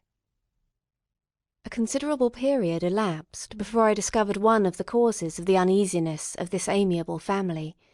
It was poverty, and they suffered that evil in a very distressing degree. Their nourishment consisted entirely of the vegetables of their garden and the milk of one cow, which gave very little during the winter, when its masters could scarcely procure food to support it. They often, I believe, suffered the pangs of hunger very poignantly, especially the two younger cottagers, for several times they placed food before the old man, when they reserved none for themselves. This trait of kindness moved me sensibly. I had been accustomed, during the night, to steal a part of their store for my own consumption, but when I found that in doing this I inflicted pain on the cottagers, I abstained, and satisfied myself with berries, nuts, and roots, which I gathered from a neighbouring wood. I discovered also another means through which I was enabled to assist their labours. I found that the youth spent a great part of each day in collecting wood for the family fire, and, during the night, I often took his tools, the use of which I quickly discovered, and brought home firing sufficient for the consumption of several days. I remember the first time that I did this, the young woman, when she opened the door in the morning, appeared greatly astonished on seeing a great pile of wood on the outside. She uttered some words in a loud voice, and the youth joined her, who also expressed surprise. I observed with pleasure that he did not go to the forest that day, but spent it in repairing the cottage and cultivating the garden. By degrees, I made a discovery of still greater moment. I found that these people possessed a method of communicating their experience and feelings to one another by articulate sounds. I perceived that the words they spoke sometimes produced pleasure or pain, smiles or sadness, in the minds and countenances of the hearers. This was indeed a godlike science, and I ardently desired to become acquainted with it. But I was baffled in every attempt I made for this purpose. Their pronunciation was quick, and the words they uttered, not having any apparent connection with visible objects, I was unable to discover any clue by which I could unravel the mystery of their reference. By great application, however, and after having remained during the space of several revolutions of the moon in my hovel, I discovered the names that were given to some of the most familiar objects of discourse. I learned and applied the words fire, milk, bread, and wood. I learned also the names of the cottagers themselves. The youth and his companion had each of them several names, but the old man had only one, which was Father. The girl was called Sister or Agatha, and the youth Felix, Brother or Son. I cannot describe the delight I felt when I learned the ideas appropriated to each of these sounds, and was able to pronounce them. I distinguished several other words, without being able as yet to understand or apply them, such as good, dearest, unhappy. I spent the winter in this manner. The gentle manners and beauty of the cottagers greatly endeared them to me. When they were unhappy, I felt depressed. When they rejoiced, I sympathized in their joys. I saw few human beings beside them, and if any other happened to enter the cottage, their harsh manners and rude gait only enhanced to me the superior accomplishments of my friends. The old man, I could perceive, often endeavoured to encourage his children, as sometimes I found that he called them, to cast off their melancholy. He would talk in a cheerful accent, with an expression of goodness that bestowed pleasure even upon me. Agatha listened with respect, her eyes sometimes filled with tears, which she endeavoured to wipe away unperceived, but I generally found that her countenance and tone were more cheerful after having listened to the exhortations of her father. It was not thus with Felix. He was always the saddest of the group, and, even to my unpractised senses, he appeared to have suffered more deeply than his friends. But if his countenance was more sorrowful, his voice was more cheerful than that of his sister, especially when he addressed the old man. I could mention innumerable instances which, although slight, marked the dispositions of these amiable cottagers. In the midst of poverty and want, Felix carried with pleasure to his sister the first little white flower that peeped out from beneath the snowy ground. Early in the morning, before she had risen, he cleared away the snow that obstructed her path to the milk-house, drew water from the well, and brought the wood from the outhouse, where, to his perpetual astonishment, he found his store always replenished by an invisible hand. In the day, I believe, he worked sometimes for a neighbouring farmer, because he often went forth and did not return until dinner, yet brought no wood with him. At other times he worked in the garden, but as there was little to do in the frosty season, he read to the old man and Agatha. This reading had puzzled me extremely at first, but by degrees I discovered that he uttered many of the same sounds when he read as when he talked. I conjectured, therefore, that he found on the papers signs for speech which he understood, and I ardently longed to comprehend these also. But how was that possible, when I did not even understand the sounds for which they stood as signs? I improved, however, sensibly in this science, but not sufficiently to follow up any kind of conversation, although I applied my whole mind to the endeavour. For I easily perceived that, although I eagerly longed to discover myself to the cottagers, I ought not to make the attempt until I had first become master of their language, which knowledge might enable me to make them overlook the deformity of my figure. For with this also the contrast perpetually presented to my eyes had made me acquainted. I had admired the perfect forms of my cottagers, their grace, beauty, and delicate complexions, but how was I terrified when I viewed myself in a transparent pool! At first I started back, unable to believe that it was indeed I who was reflected in the mirror, and when I became fully convinced that I was, in reality, the monster that I am, I was filled with the bitterest sensations of despondence and mortification. Alas! I did not yet entirely know the fatal effects of this miserable deformity. As the sun became warmer, and the light of day longer, the snow vanished, and I beheld the bare trees and the black earth. From this time Felix was more employed, and the heart-moving indications of impending famine disappeared.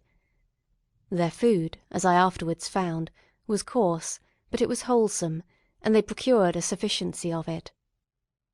Several new kinds of plants sprung up in the garden, which they dressed, and these signs of comfort increased daily as the season advanced. The old man, leaning on his son, walked each day at noon, when it did not rain, as I found it was called when the heavens poured forth its waters. This frequently took place, but a high wind quickly dried the earth, and the season became far more pleasant than it had been. My mode of life in my hovel was uniform. During the morning I attended to the motions of the cottagers, and when they were dispersed in various occupations I slept. The remainder of the day was spent in observing my friends. When they had retired to rest, if there was any moon, or if the night was starlight, I went into the woods and collected my own food and fuel for the cottage. When I returned, as often as it was necessary, I cleared their path of the snow, and performed those offices that I had seen done by Felix. I afterwards found that these labours, performed by an invisible hand, greatly astonished them, and once or twice I heard them, on these occasions, utter the words "good spirit," "wonderful," but I did not then understand the signification of these terms. My thoughts now became more active, and I longed to discover the motives and feelings of these lovely creatures. I was inquisitive to know why Felix appeared so miserable, and Agatha so sad. I thought, foolish wretch, that it might be in my power to restore happiness to these deserving people. When I slept, or was absent, the forms of the venerable blind father, the gentle Agatha, and the excellent Felix flitted before me. I looked upon them as superior beings who would be the arbiters of my future destiny. I formed, in my imagination, 1,000 pictures of presenting myself to them, and their reception of me. I imagined that they would be disgusted, until, by my gentle demeanour and conciliating words, I should first win their favour, and afterwards their love. These thoughts exhilarated me, and led me to apply with fresh ardour to acquiring the art of language. My organs were indeed harsh, but supple, and although my voice was very unlike the soft music of their tones, yet I pronounced such words as I understood with tolerable ease. It was as the ass and the lapdog, yet surely the gentle ass, whose intentions were affectionate, although his manners were rude, deserved better treatment than blows and execration. The pleasant showers and genial warmth of spring greatly altered the aspect of the earth. Men who before this change seemed to have been hid in caves dispersed themselves, and were employed in various arts of cultivation. The birds sang in more cheerful notes, and the leaves began to bud forth on the trees. Happy, happy earth, fit habitation for gods, which so short time before was bleak, damp, and unwholesome. My spirits were elevated by the enchanting appearance of nature. The past was blotted from my memory, the present was tranquil, and the future gilded by bright rays of hope and anticipations of joy. Volume 2, Chapter 5. I now hasten to the more moving part of my story. I shall relate events that impressed me with feelings which, from what I had been, have made me what I am. Spring advanced rapidly, the weather became fine, and the skies cloudless. It surprised me that what before was desert and gloomy should now bloom with the most beautiful flowers and verdure. My senses were gratified and refreshed by 1,000 scents of delight and 1,000 sights of beauty. It was on one of these days, when my cottagers periodically rested from labour, the old man played on his guitar and the children listened to him, I observed the countenance of Felix was melancholy beyond expression. He sighed frequently, and once his father paused in his music, and I conjectured by his manner that he inquired the cause of his son's sorrow. Felix replied in a cheerful accent, and the old man was recommencing his music when someone tapped at the door. It was a lady on horseback, accompanied by a countryman as a guide. The lady was dressed in a dark suit and covered with a thick black veil. Agatha asked a question, to which the stranger only replied by pronouncing, in a sweet accent, the name of Felix. Her voice was musical, but unlike that of either of my friends. On hearing this word, Felix came up hastily to the lady, who, when she saw him, threw up her veil, and I beheld a countenance of angelic beauty and expression. Her hair of a shining raven black and curiously braided, her eyes were dark but gentle, although animated, her features of a regular proportion, and her complexion wondrously fair, each cheek tinged with a lovely pink. Felix seemed ravished with delight when he saw her. Every trait of sorrow vanished from his face, and it instantly expressed a degree of ecstatic joy of which I could hardly have believed it capable. His eyes sparkled as his cheek flushed with pleasure, and at that moment I thought him as beautiful as the stranger. She appeared affected by different feelings. Wiping a few tears from her lovely eyes, she held out her hand to Felix, who kissed it rapturously, and called her, as well as I could distinguish, his sweet Arabian. She did not appear to understand him, but smiled. He assisted her to dismount, and, dismissing her guide, conducted her into the cottage. Some conversation took place between him and his father, and the young stranger knelt at the old man's feet, and would have kissed his hand, but he raised her and embraced her affectionately. I soon perceived that, although the stranger uttered articulate sounds, and appeared to have a language of her own, she was neither understood by, nor herself understood, the cottagers. They made many signs which I did not comprehend, but I saw that her presence diffused gladness through the cottage, dispelling their sorrow as the sun dissipates the morning mists. Felix seemed particularly happy, and with smiles of delight welcomed his Arabian. Agatha, the ever-gentle Agatha, kissed the hands of the lovely stranger, and, pointing to her brother, made signs which appeared to me to mean that he had been sorrowful until she came. Some hours passed thus, while they, by their countenances, expressed joy, the cause of which I did not comprehend. Presently I found, by the frequent recurrence of some sound which the stranger repeated after them, that she was endeavouring to learn their language, and the idea instantly occurred to me that I should make use of the same instructions to the same end. The stranger learned about 20 words at the first lesson. Most of them, indeed, were those which I had before understood, but I profited by the others. As night came on, Agatha and the Arabian retired early. When they separated, Felix kissed the hand of the stranger, and said, "Good night, sweet Safie." He sat up much longer, conversing with his father, and by the frequent repetition of her name, I conjectured that their lovely guest was the subject of their conversation. I ardently desired to understand them, and bent every faculty towards that purpose, but found it utterly impossible. The next morning Felix went out to his work, and after the usual occupations of Agatha were finished, the Arabian sat at the feet of the old man, and, taking his guitar, played some airs so entrancingly beautiful that they at once drew tears of sorrow and delight from my eyes. She sang, and her voice flowed in a rich cadence, swelling or dying away, like a nightingale of the woods. When she had finished, she gave the guitar to Agatha, who at first declined it. She played a simple air, and her voice accompanied it in sweet accents, but unlike the wondrous strain of the stranger.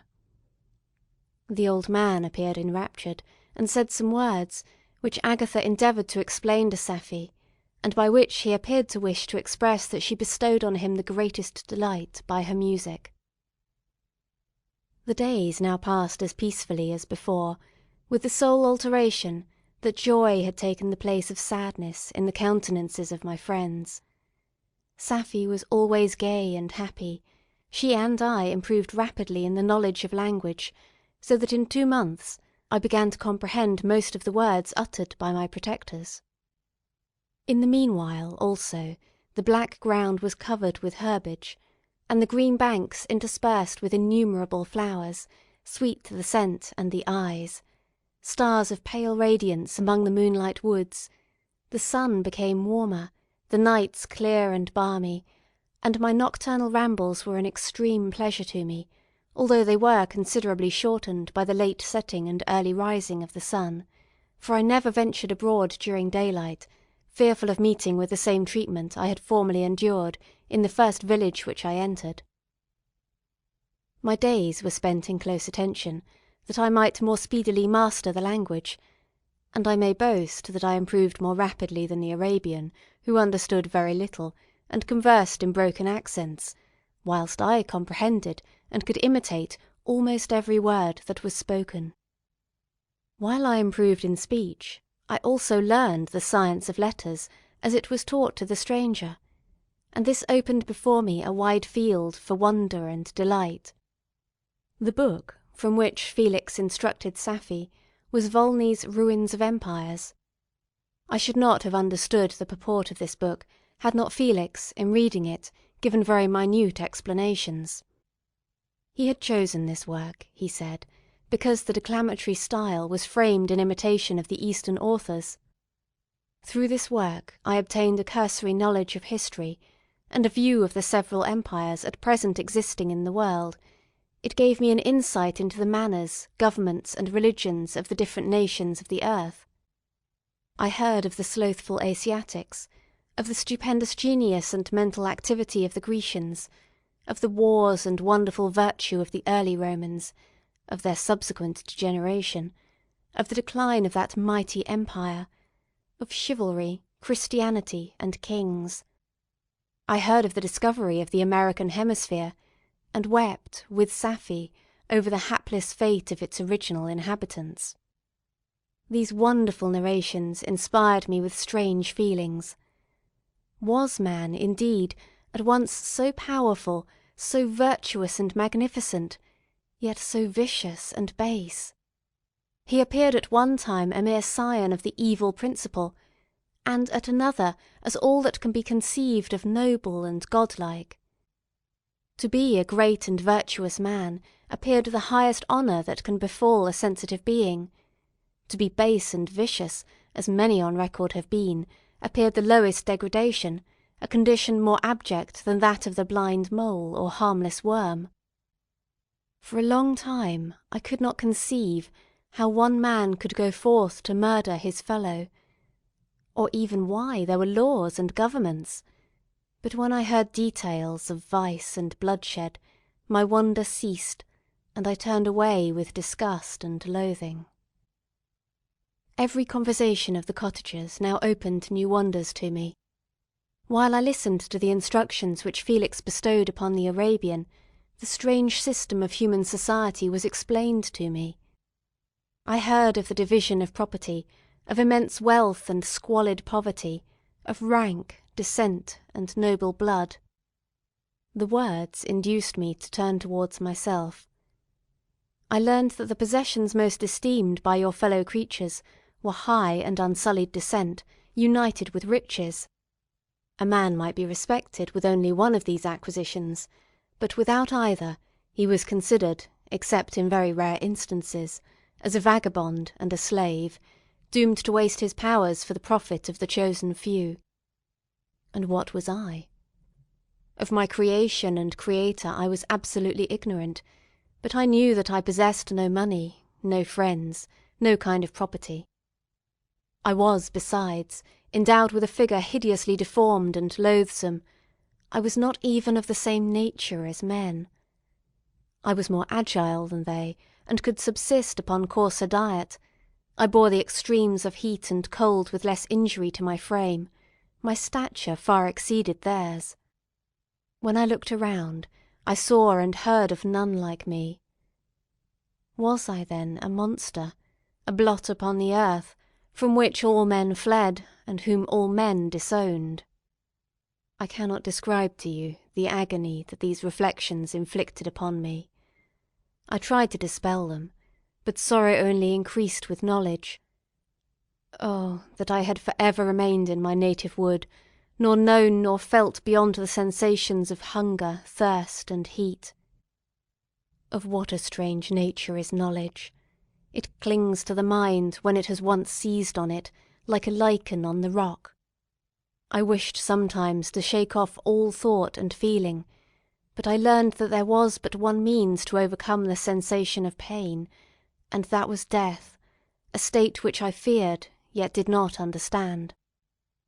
I admired virtue and good feelings, and loved the gentle manners and amiable qualities of my cottagers, but I was shut out from intercourse with them, except through means which I obtained by stealth, when I was unseen and unknown, and which rather increased than satisfied the desire I had of becoming one among my fellows.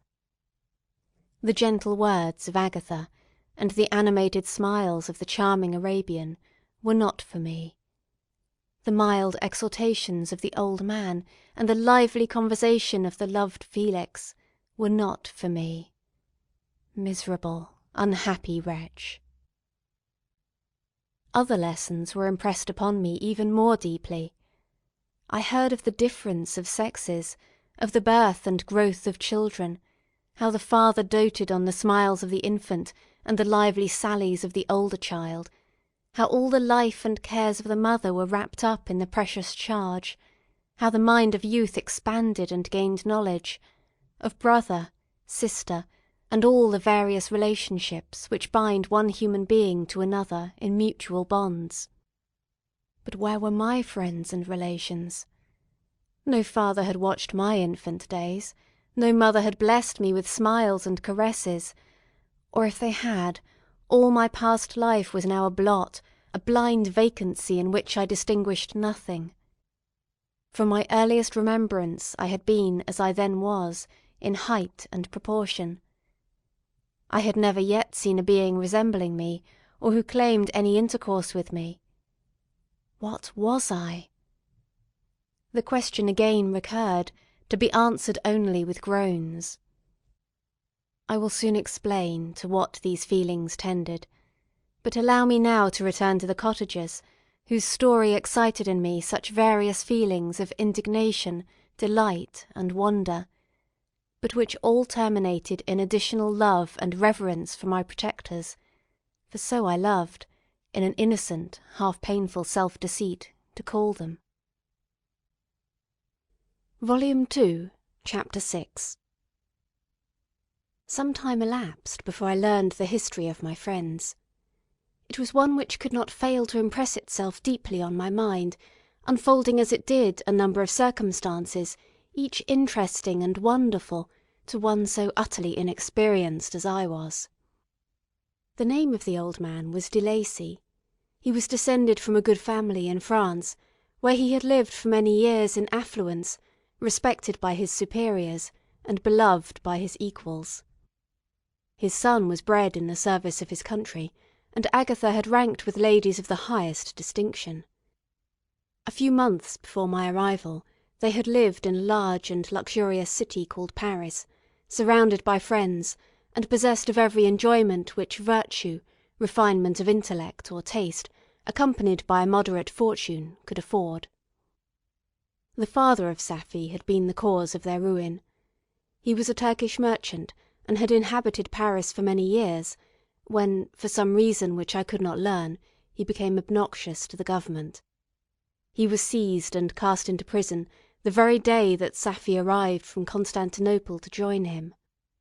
He was tried and condemned to death. The injustice of his sentence was very flagrant, all Paris was indignant, and it was judged that his religion and wealth, rather than the crime alleged against him, had been the cause of his condemnation. Felix had been present at the trial. His horror and indignation were uncontrollable when he heard the decision of the court. He made, at that moment, a solemn vow to deliver him, and then looked around for the means.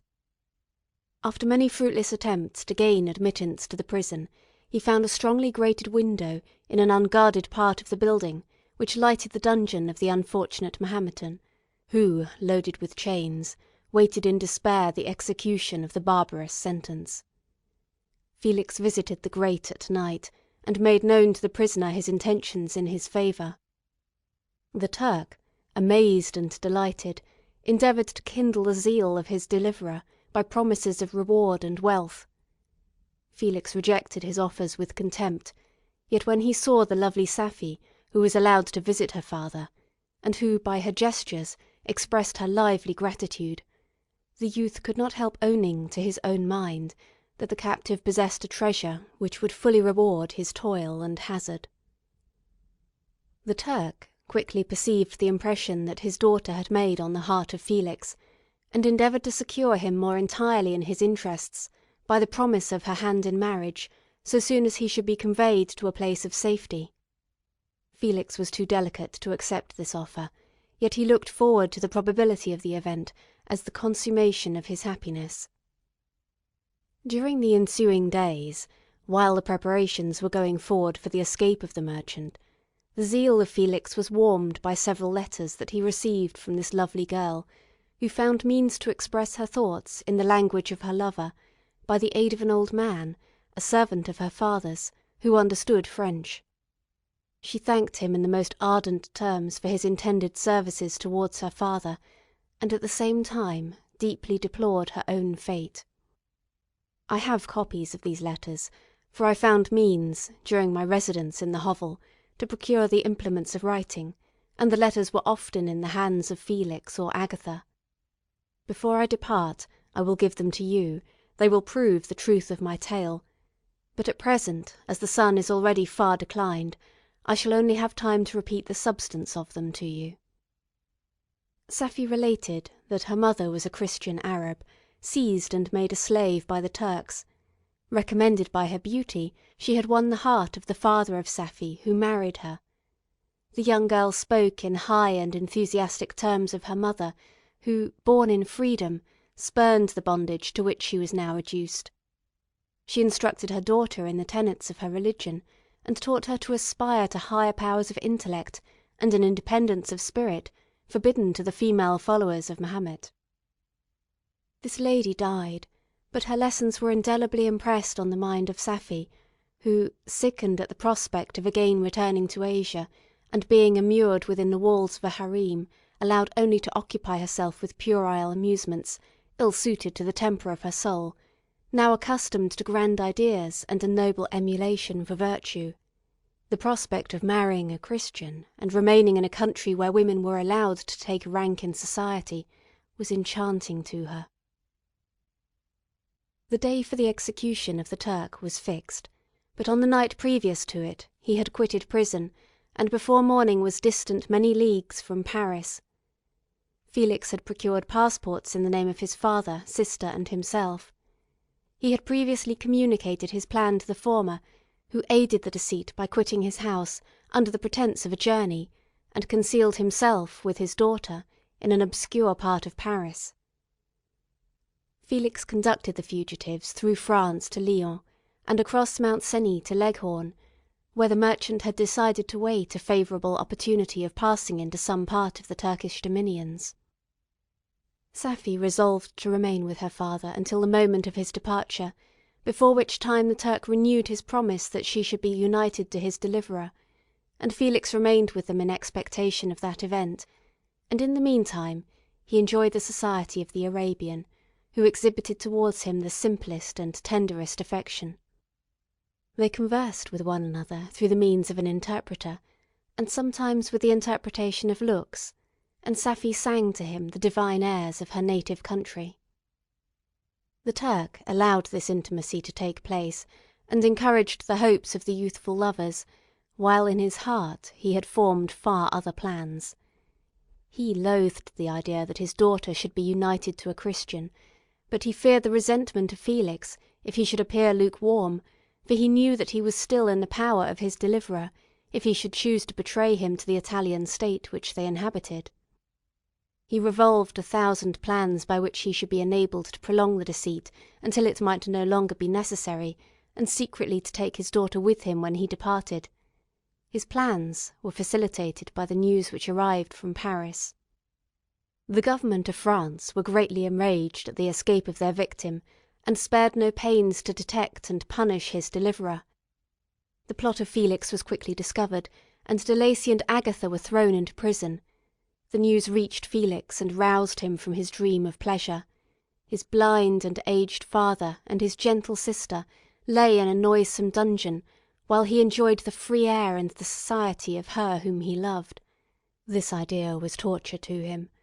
He quickly arranged with the Turk that if the latter should find a favourable opportunity for escape before Felix could return to Italy, Safie should remain as a boarder at a convent at Leghorn, and then, quitting the lovely Arabian, he hastened to Paris and delivered himself up to the vengeance of the law, hoping to free De Lacy and Agatha by this proceeding. He did not succeed.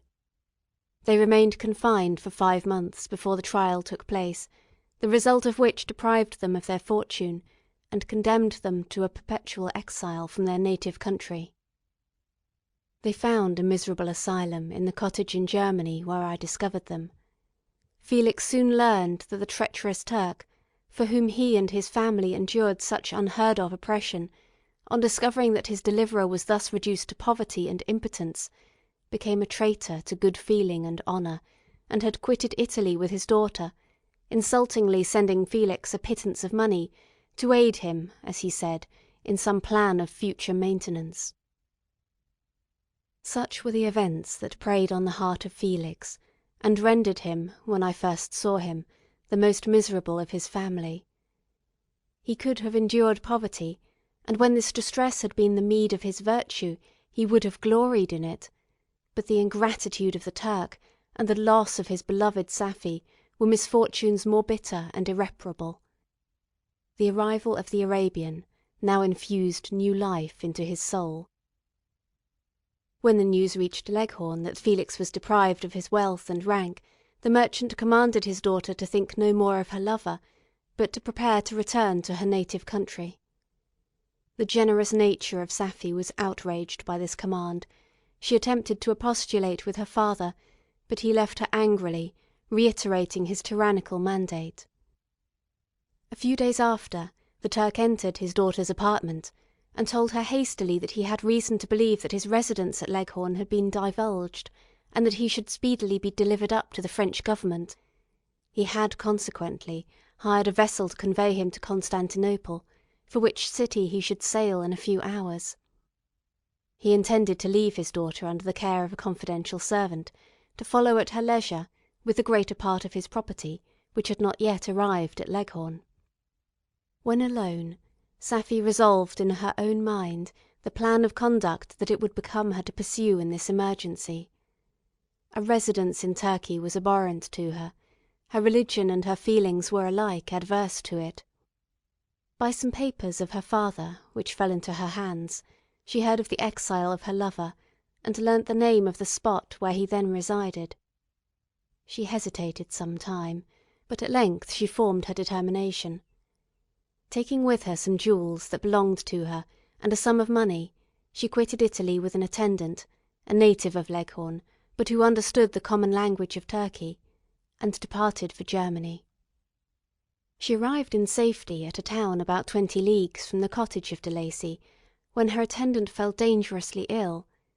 Safie nursed her with the most devoted affection, but the poor girl died, and the Arabian was left alone, unacquainted with the language of the country, and utterly ignorant of the customs of the world. She fell, however, into good hands. The Italian had mentioned the name of the spot for which they were bound, and, after her death, the woman of the house in which they had lived took care that Safie should arrive in safety at the cottage of her lover. Volume 2, Chapter 7. Such was the history of my beloved cottagers. It impressed me deeply. I learned from the views of social life which it developed to admire their virtues, and to deprecate the vices of mankind. As yet I looked upon crime as a distant evil. Benevolence and generosity were ever present before me, inciting within me a desire to become an actor in the busy scene where so many admirable qualities were called forth and displayed. But, in giving an account of the progress of my intellect, I must not omit a circumstance which occurred in the beginning of the month of August of the same year. One night, during my accustomed visit to the neighbouring wood, where I collected my own food and brought home firing from my protectors, I found on the ground a leathern portmanteau, containing several articles of dress and some books. I eagerly seized the prize, and returned with it to my hovel. Fortunately, the books were written in the language the elements of which I had acquired at the cottage. They consisted of Paradise Lost, a volume of Plutarch's Lives, and the Sorrows of Werther. The possession of these treasures gave me extreme delight. I now continually studied and exercised my mind upon these histories, while my friends were employed in their ordinary occupations. I can hardly describe to you the effect of these books. They produced in me an infinity of new images and feelings that sometimes raised me to ecstasy, but more frequently sunk me into the lowest dejection. In the Sorrows of Werther, besides the interest of its simple and affecting story, so many opinions are canvassed, and so many lights thrown upon what had hitherto been to me obscure subjects, that I found in it a never-ending source of speculation and astonishment. The gentle and domestic manners it described, combined with lofty sentiments and feelings, which had for their object something out of self, accorded well with my experience among my protectors, and with the wants which were for ever alive in my own bosom. But I thought Werther himself a more divine being than I had ever beheld or imagined.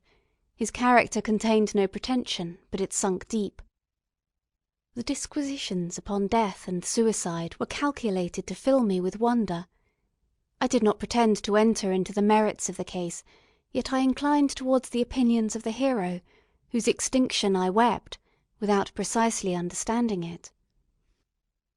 As I read, however, I applied much personally to my own feelings and condition. I found myself similar, yet at the same time strangely unlike, to the beings concerning whom I read, and to whose conversation I was a listener. I sympathised with and partly understood them, but I was unformed in mind. I was dependent on none, and related to none. The path of my departure was free, and there was none to lament my annihilation. My person was hideous, and my stature gigantic. What did this mean? Who was I? What was I? Whence did I come? What was my destination? These questions continually recurred, but I was unable to solve them. The volume of Plutarch's Lives which I possessed contained the histories of the first founders of the ancient republics. This book had a far different effect upon me from the Sorrows of Werther. I learned from Werther's imaginations despondency and gloom, but Plutarch taught me high thoughts. He elevated me above the wretched sphere of my own reflections, to admire and love the heroes of past ages. Many things I read surpassed my understanding and experience. I had a very confused knowledge of kingdoms, wide extents of country, mighty rivers, and boundless seas. But I was perfectly unacquainted with towns and large assemblages of men.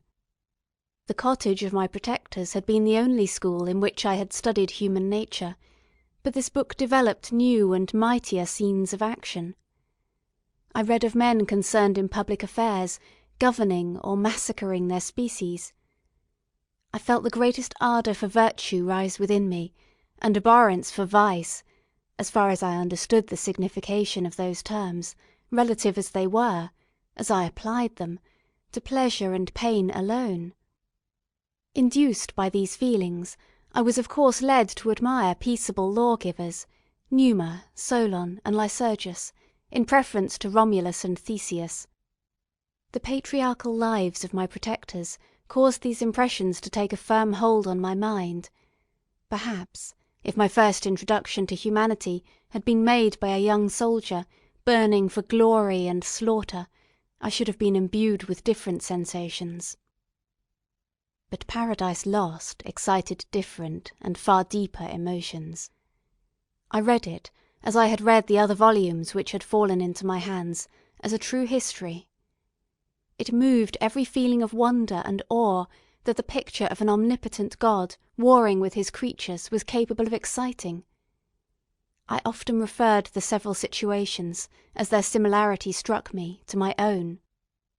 Like Adam, I was apparently united by no link to any other being in existence, but his state was far different from mine in every other respect. He had come forth from the hands of God a perfect creature, happy and prosperous, guarded by the especial care of his Creator. He was allowed to converse with and acquire knowledge from beings of a superior nature. But I was wretched, helpless, and alone. Many times I considered Satan as the fitter emblem of my condition, for often, like him, when I viewed the bliss of my protectors, the bitter gall of envy rose within me. Another circumstance strengthened and confirmed these feelings. Soon after my arrival in the hovel, I discovered some papers in the pocket of the dress which I had taken from your laboratory. At first I had neglected them, but now that I was able to decipher the characters in which they were written, I began to study them with diligence. It was your journal of the 4 months that preceded my creation. You minutely described in these papers every step you took in the progress of your work. This history was mingled with accounts of domestic occurrences. You, doubtless, recollect these papers. Here they are. Everything is related in them which bears reference to my accursed origin. The whole detail of that series of disgusting circumstances which produced it is set in view. The minutest description of my odious and loathsome person is given, in language which painted your own horrors, and rendered mine indelible. I sickened as I read. "Hateful day when I received life!" I exclaimed in agony. "Cursed Creator! Why did you form a monster so hideous that even you turned from me in disgust? God, in pity, made man beautiful and alluring after his own image, but my form is a filthy type of yours, more horrid from its very resemblance. Satan had his companions, fellow devils, to admire and encourage him, but I am solitary and detested." These were the reflections of my hours of despondency and solitude. But when I contemplated the virtues of the cottagers, their amiable and benevolent dispositions, I persuaded myself that when they should become acquainted with my admiration of their virtues, they would be compassionate and overlook my personal deformity. Could they turn from their door one, however monstrous, who solicited their compassion and friendship? I resolved, at least not to despair, but in every way to fit myself for an interview with them which would decide my fate. I postponed this attempt for some months longer, for the importance attached to its success inspired me with a dread lest I should fail. Besides, I found that my understanding improved so much with every day's experience that I was unwilling to commence this undertaking until a few more months should have added to my wisdom. Several changes, in the meantime, took place in the cottage. The presence of Safie diffused happiness among its inhabitants, and I also found that a greater degree of plenty reigned there. Felix and Agatha spent more time in amusement and conversation, and were assisted in their labours by servants. They did not appear rich, but they were contented and happy. Their feelings were serene and peaceful, while mine became every day more tumultuous. Increase of knowledge only discovered to me more clearly what a wretched outcast I was. I cherished hope, it is true, but it vanished when I beheld my person reflected in water, or my shadow in the moonshine, even as that frail image and that inconstant shade. I endeavoured to crush these fears, and to fortify myself for the trial which in a few months I resolved to undergo, and sometimes I allowed my thoughts, unchecked by reason, to ramble in the fields of paradise, and dared to fancy amiable and lovely creatures sympathizing with my feelings and sharing my gloom. Their angelic countenances breathed smiles of consolation. But it was all a dream. No Eve soothed my sorrows or shared my thoughts. I was alone. I remembered Adam's supplication to his Creator, but where was mine? He had abandoned me, and in the bitterness of my heart I cursed him. Autumn passed thus. I saw with surprise and grief the leaves decay and fall, and nature again assume the barren and bleak appearance it had worn when I first beheld the woods and the lovely moon. Yet I did not heed the bleakness of the weather. I was better fitted by my conformation for the endurance of cold than heat. But my chief delights were the sight of the flowers, the birds, and all the gay apparel of summer. When those deserted me, I turned with more attention towards the cottagers. Their happiness was not decreased by the absence of summer. They loved and sympathised with one another, and their joys, depending on each other, were not interrupted by the casualties that took place around them. The more I saw of them, the greater became my desire to claim their protection and kindness. My heart yearned to be known and loved by these amiable creatures. To see their sweet looks directed towards me with affection was the utmost limit of my ambition. I dared not think that they would turn them from me with disdain and horror. The poor that stopped at their door were never driven away. I asked, it is true, for greater treasures than a little food or rest. I required kindness and sympathy, but I did not believe myself utterly unworthy of it. The winter advanced, and an entire revolution of the seasons had taken place since I awoke into life. My attention, at this time, was solely directed towards my plan of introducing myself into the cottage of my protectors. I revolved many projects, but that on which I finally fixed was, to enter the dwelling when the blind old man should be alone. I had sagacity enough to discover that the unnatural hideousness of my person was the chief object of horror with those who had formerly beheld me. My voice, although harsh, had nothing terrible in it. I thought, therefore, that if, in the absence of his children, I could gain the goodwill and mediation of the old De Lacy, I might, by his means, be tolerated by my younger protectors. One day, when the sun shone on the red leaves that strewed the ground, and diffused cheerfulness, although it denied warmth, Safie, Agatha, and Felix departed on a long country walk, and the old man, at his own leisure, was left alone in the cottage. When his children had departed, he took up his guitar, and played several mournful but sweet airs, more sweet and mournful than I had ever heard him play before. At first his countenance was illuminated with pleasure, but as he continued, thoughtfulness and sadness succeeded. At length, laying aside the instrument, he sat absorbed in reflection. My heart beat quick. This was the hour and moment of trial which would decide my hopes or realise my fears. The servants were gone to a neighbouring fair. All was silent in and around the cottage. It was an excellent opportunity.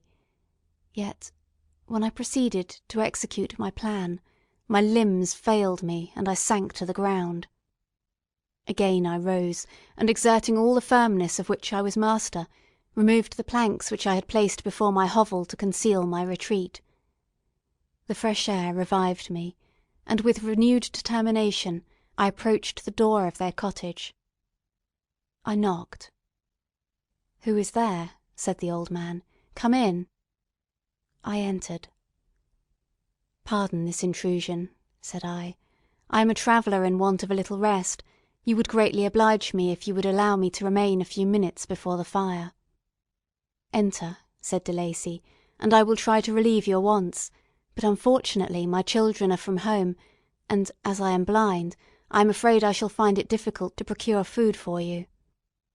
"Do not trouble yourself, my kind host. I have food. It is warmth and rest only that I need." I sat down, and a silence ensued. I knew that every minute was precious to me, yet I remained irresolute in what manner to commence the interview, when the old man addressed me. "By your language, stranger, I suppose you are my countryman. Are you French?" "No, but I was educated by a French family, and understand that language only. I am now going to claim the protection of some friends whom I sincerely love, and of whose favour I have some hopes." "Are they Germans?" "No, they are French. But let us change the subject. I am an unfortunate and deserted creature. I look around, and I have no relation or friend upon earth. These amiable people to whom I go have never seen me, and know little of me.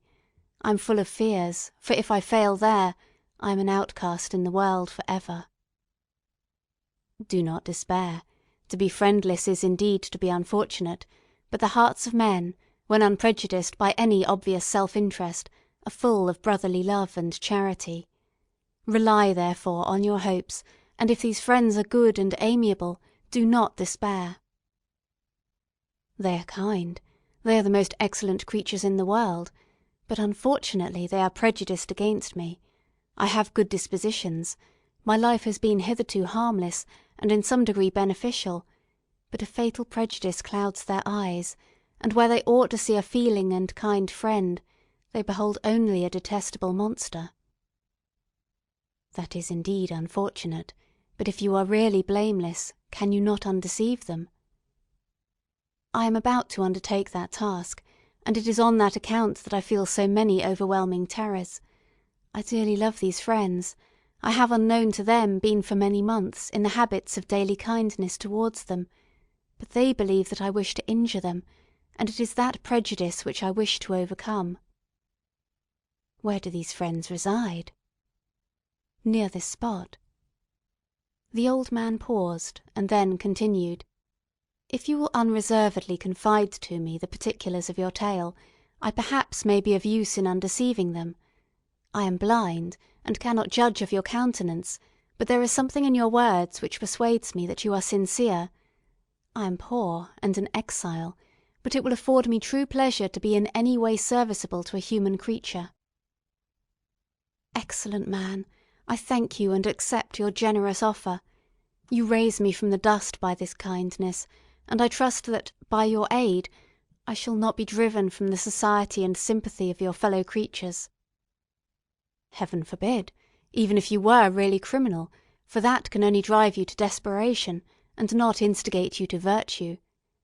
I also am unfortunate. I and my family have been condemned, although innocent. Judge, therefore, if I do not feel for your misfortunes." "How can I thank you, my best and only benefactor? From your lips first have I heard the voice of kindness directed towards me. I shall be for ever grateful, and your present humanity assures me of success with those friends whom I am on the point of meeting." "May I know the names and residence of those friends?" I paused.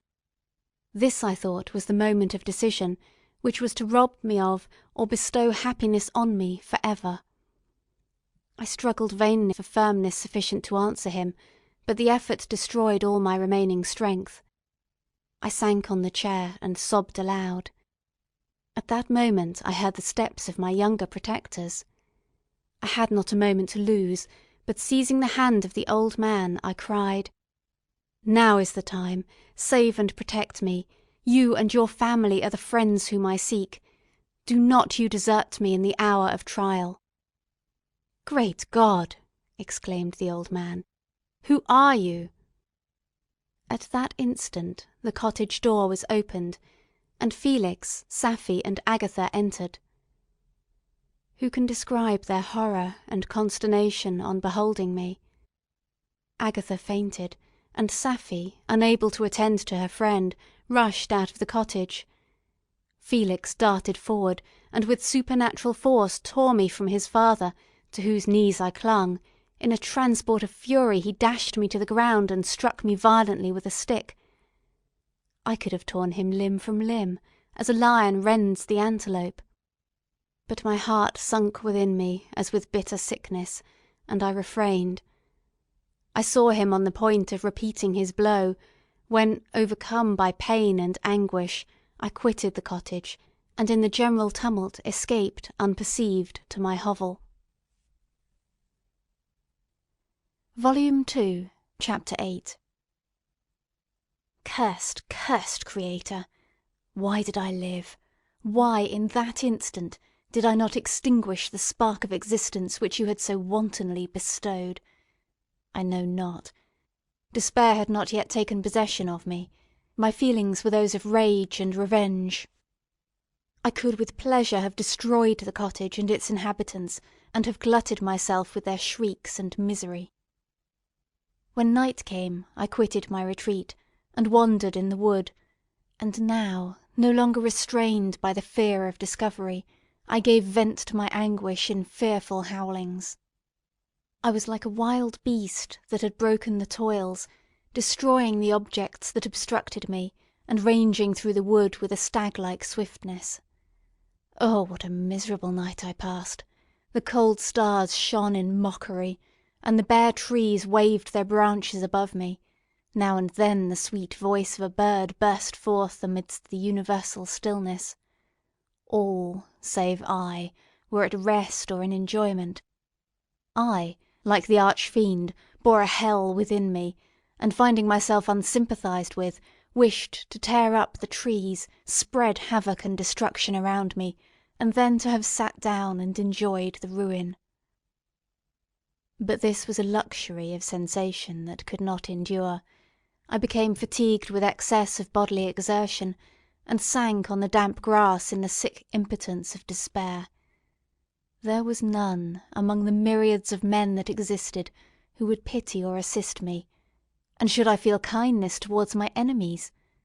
No.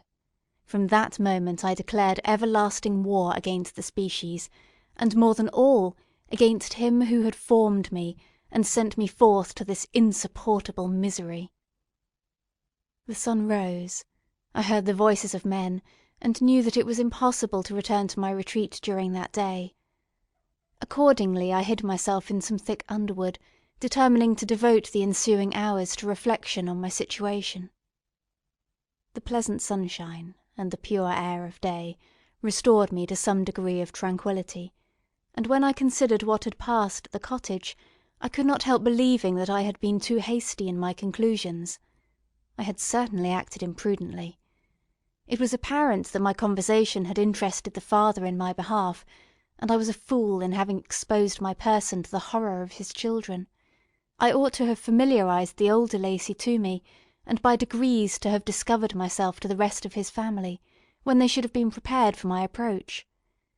But I did not believe my errors to be irretrievable, and, after much consideration, I resolved to return to the cottage, seek the old man, and by my representations win him to my party. These thoughts calmed me, and in the afternoon I sank into a profound sleep, but the fever of my blood did not allow me to be visited by peaceful dreams. The horrible scene of the preceding day was for ever acting before my eyes. The females were flying, and the enraged Felix tearing me from his father's feet. I awoke exhausted, and finding that it was already night, I crept forth from my hiding-place and went in search of food. When my hunger was appeased, I directed my steps towards the well-known path that conducted to the cottage. All there was at peace. I crept into my hovel and remained in silent expectation of the accustomed hour when the family arose. That hour passed, the sun mounted high in the heavens, but the cottagers did not appear. I trembled violently, apprehending some dreadful misfortune. The inside of the cottage was dark, and I heard no motion. I cannot describe the agony of this suspense. Presently 2 countrymen passed by, but, pausing near the cottage, they entered into conversation, using violent gesticulations, but I did not understand what they said, as they spoke the language of the country, which differed from that of my protectors. Soon after, however, Felix approached with another man. I was surprised, as I knew that he had not quitted the cottage that morning, and waited anxiously to discover from his discourse the meaning of these unusual appearances. "Do you consider," said his companion to him, "that you will be obliged to pay 3 months' rent, and to lose the produce of your garden? I do not wish to take any unfair advantage, and I beg therefore that you will take some days to consider of your determination." "It is utterly useless," replied Felix. "We can never again inhabit your cottage. The life of my father is in the greatest danger, owing to the dreadful circumstance that I have related. My wife and my sister will never recover their horror. I entreat you not to reason with me any more. Take possession of your tenement, and let me fly from this place." Felix trembled violently as he said this. He and his companion entered the cottage, in which they remained for a few minutes, and then departed. I never saw any of the family of de Lacy more. I continued for the remainder of the day in my hovel, in a state of utter and stupid despair. My protectors had departed, and had broken the only link that held me to the world. For the first time the feelings of revenge and hatred filled my bosom, and I did not strive to control them, but allowing myself to be borne away by the stream, I bent my mind towards injury and death. When I thought of my friends, of the mild voice of de Lacy, the gentle eyes of Agatha, and the exquisite beauty of the Arabian, these thoughts vanished, and a gush of tears somewhat soothed me. But again, when I reflected that they had spurned and deserted me, anger returned, a rage of anger, and, unable to injure anything human, I turned my fury towards inanimate objects. As night advanced, I placed a variety of combustibles around the cottage, and after having destroyed every vestige of cultivation in the garden, I waited with forced impatience until the moon had sunk, to commence my operations. As the night advanced, a fierce wind arose from the woods, and quickly dispersed the clouds that had loitered in the heavens. The blast tore along like a mighty avalanche, and produced a kind of insanity in my spirits that burst all bounds of reason and reflection. I lighted the dry branch of a tree, and danced with fury around the devoted cottage, my eyes still fixed on the western horizon, the edge of which the moon nearly touched. A part of its orb was at length hid, and I waved my brand. It sunk, and with a loud scream I fired the straw, and heath, and bushes which I had collected. The wind fanned the fire, and the cottage was quickly enveloped by the flames, which clung to it and licked it with their forked and destroying tongues. As soon as I was convinced that no assistance could save any part of the habitation, I quitted the scene, and sought for refuge in the woods. And now, with the world before me, whither should I bend my steps? I resolved to fly far from the scene of my misfortunes, but to me, hated and despised, every country must be equally horrible. At length the thought of you crossed my mind. I learned from your papers that you were my father, my creator, and to whom could I apply with more fitness than to him who had given me life? Among the lessons that Felix had bestowed upon Safie, geography had not been omitted. I had learned from these the relative situations of the different countries of the earth. You had mentioned Geneva as the name of your native town, and towards this place I resolved to proceed. But how was I to direct myself? I knew that I must travel in a south-westerly direction to reach my destination, but the sun was my only guide. I did not know the names of the towns that I was to pass through, nor could I ask information from a single human being, but I did not despair. From you only could I hope for succour, although towards you I felt no sentiment but that of hatred. Unfeeling, heartless creator! You had endowed me with perceptions and passions, and then cast me abroad an object for the scorn and horror of mankind. But on you only had I any claim for pity and redress, and from you I determined to seek that justice which I vainly attempted to gain from any other being that wore the human form. My travels were long, and the sufferings I endured intense. It was late in autumn when I quitted the district where I had so long resided. I travelled only at night, fearful of encountering the visage of a human being. Nature decayed around me, and the sun became heatless.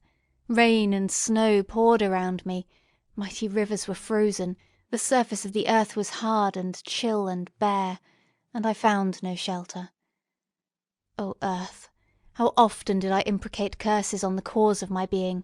The mildness of my nature had fled, and all within me was turned to gall and bitterness.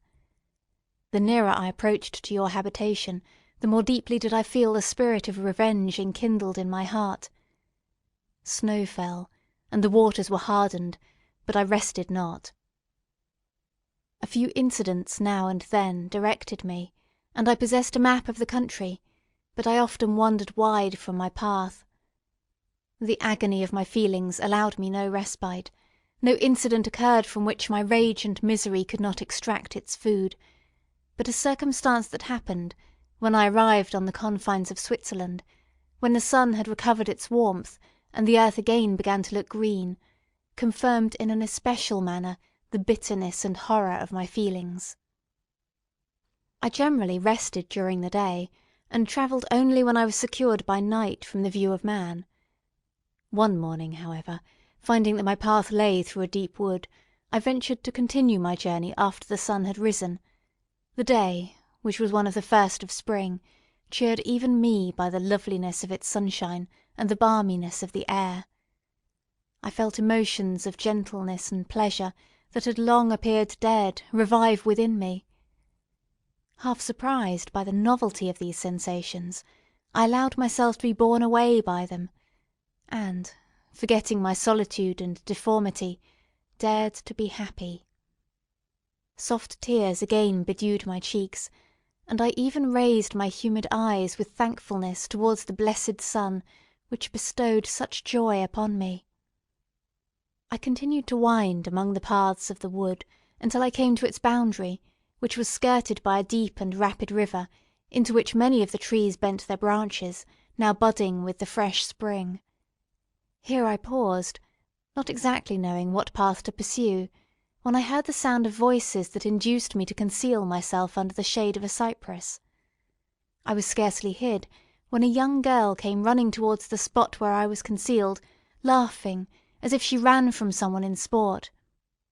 She continued her course along the precipitous sides of the river, when suddenly her foot slipped, and she fell into the rapid stream. I rushed from my hiding place, and with extreme labour, from the force of the current, saved her and dragged her to shore. She was senseless, and I endeavoured by every means in my power to restore animation, when I was suddenly interrupted by the approach of a rustic, who was probably the person from whom she had playfully fled. On seeing me, he darted towards me, and tearing the girl from my arms, hastened towards the deeper parts of the wood. I followed speedily, hardly knew why, but when the man saw me draw near, he aimed a gun, which he carried, at my body, and fired. I sunk to the ground, and my injurer, with increased swiftness, escaped into the wood. This was then the reward of my benevolence. I had saved a human being from destruction, and as a recompense I now writhed under the miserable pain of a wound which shattered the flesh and bone. The feelings of kindness and gentleness which I had entertained but a few moments before gave place to hellish rage and gnashing of teeth. Inflamed by pain, I vowed eternal hatred and vengeance to all mankind. But the agony of my wound overcame me, my pulses paused, and I fainted. For some weeks I led a miserable life in the woods, endeavouring to cure the wound which I had received. The ball had entered my shoulder, and I knew not whether it had remained there or passed through. At any rate, I had no means of extracting it. My sufferings were augmented also by the oppressive sense of the injustice and ingratitude of their infliction. My daily vows rose for revenge, a deep and deadly revenge, such as would alone compensate for the outrages and anguish I had endured. After some weeks my wound healed, and I continued my journey. The labours I endured were no longer to be alleviated by the bright sun or gentle breezes of spring. All joy was but a mockery, which insulted my desolate state, and made me feel more painfully that I was not made for the enjoyment of pleasure.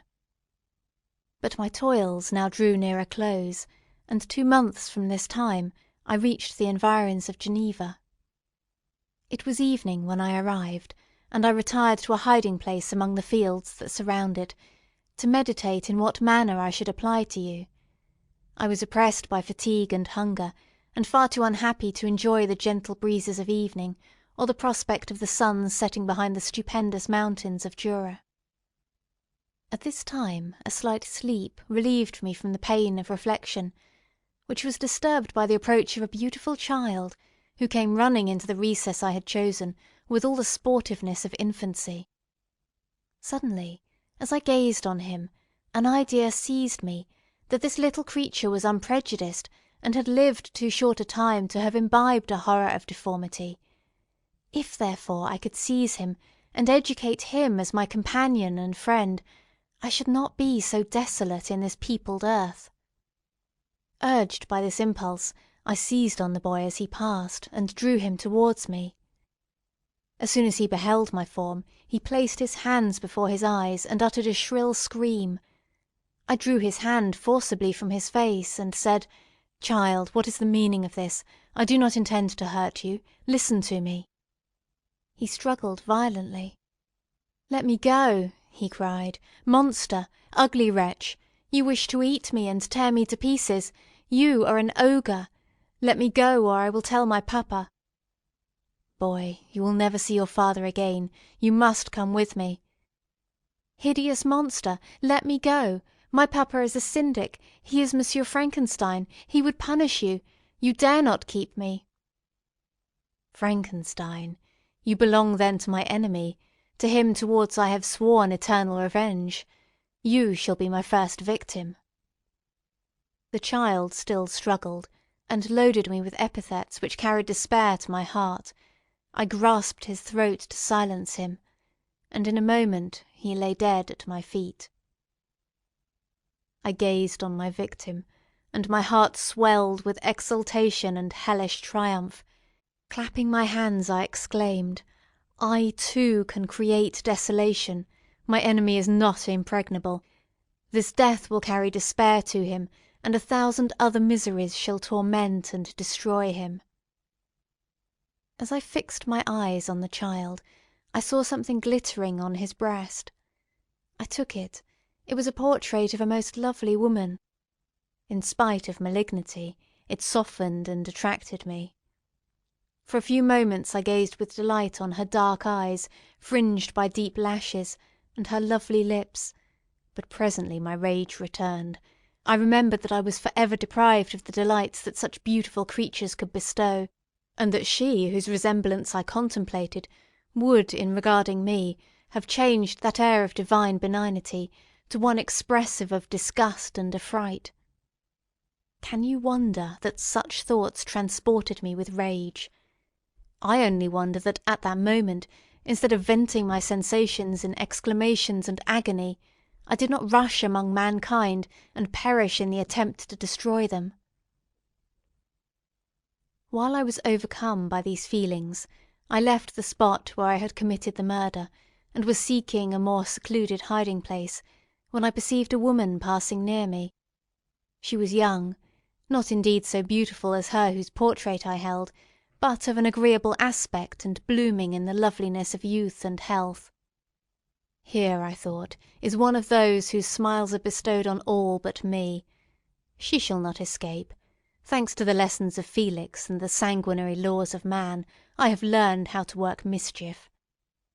I approached her unperceived, and placed the portrait securely in one of the folds of her dress. For some days I haunted the spot where these scenes had taken place, sometimes wishing to see you, sometimes resolved to quit the world and its miseries for ever. At length I wandered towards these mountains, and have ranged through their immense recesses, consumed by a burning passion which you alone can gratify. We may not part until you have promised to comply with my requisition. I am alone and miserable. Man will not associate with me, but one as deformed and horrible as myself would not deny herself to me. My companion must be of the same species, and have the same defects. This being you must create. Volume 2, Chapter 9. The being finished speaking, and fixed his looks upon me in expectation of a reply, but I was bewildered, perplexed, and unable to arrange my ideas sufficiently to understand the full extent of his proposition. He continued, "You must create a female for me, with whom I can live in the interchange of those sympathies necessary for my being. This you alone can do, and I demand it of you, as a right which you must not refuse to concede." The latter part of his tale had kindled anew in me the anger that had died away while he narrated his peaceful life among the cottagers, and as he said this, I could no longer suppress the rage that burned within me.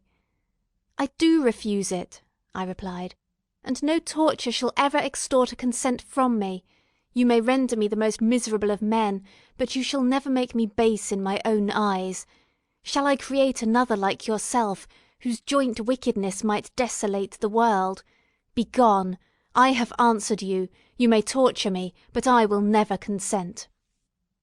"You are in the wrong," replied the fiend, "and, instead of threatening, I am content to reason with you.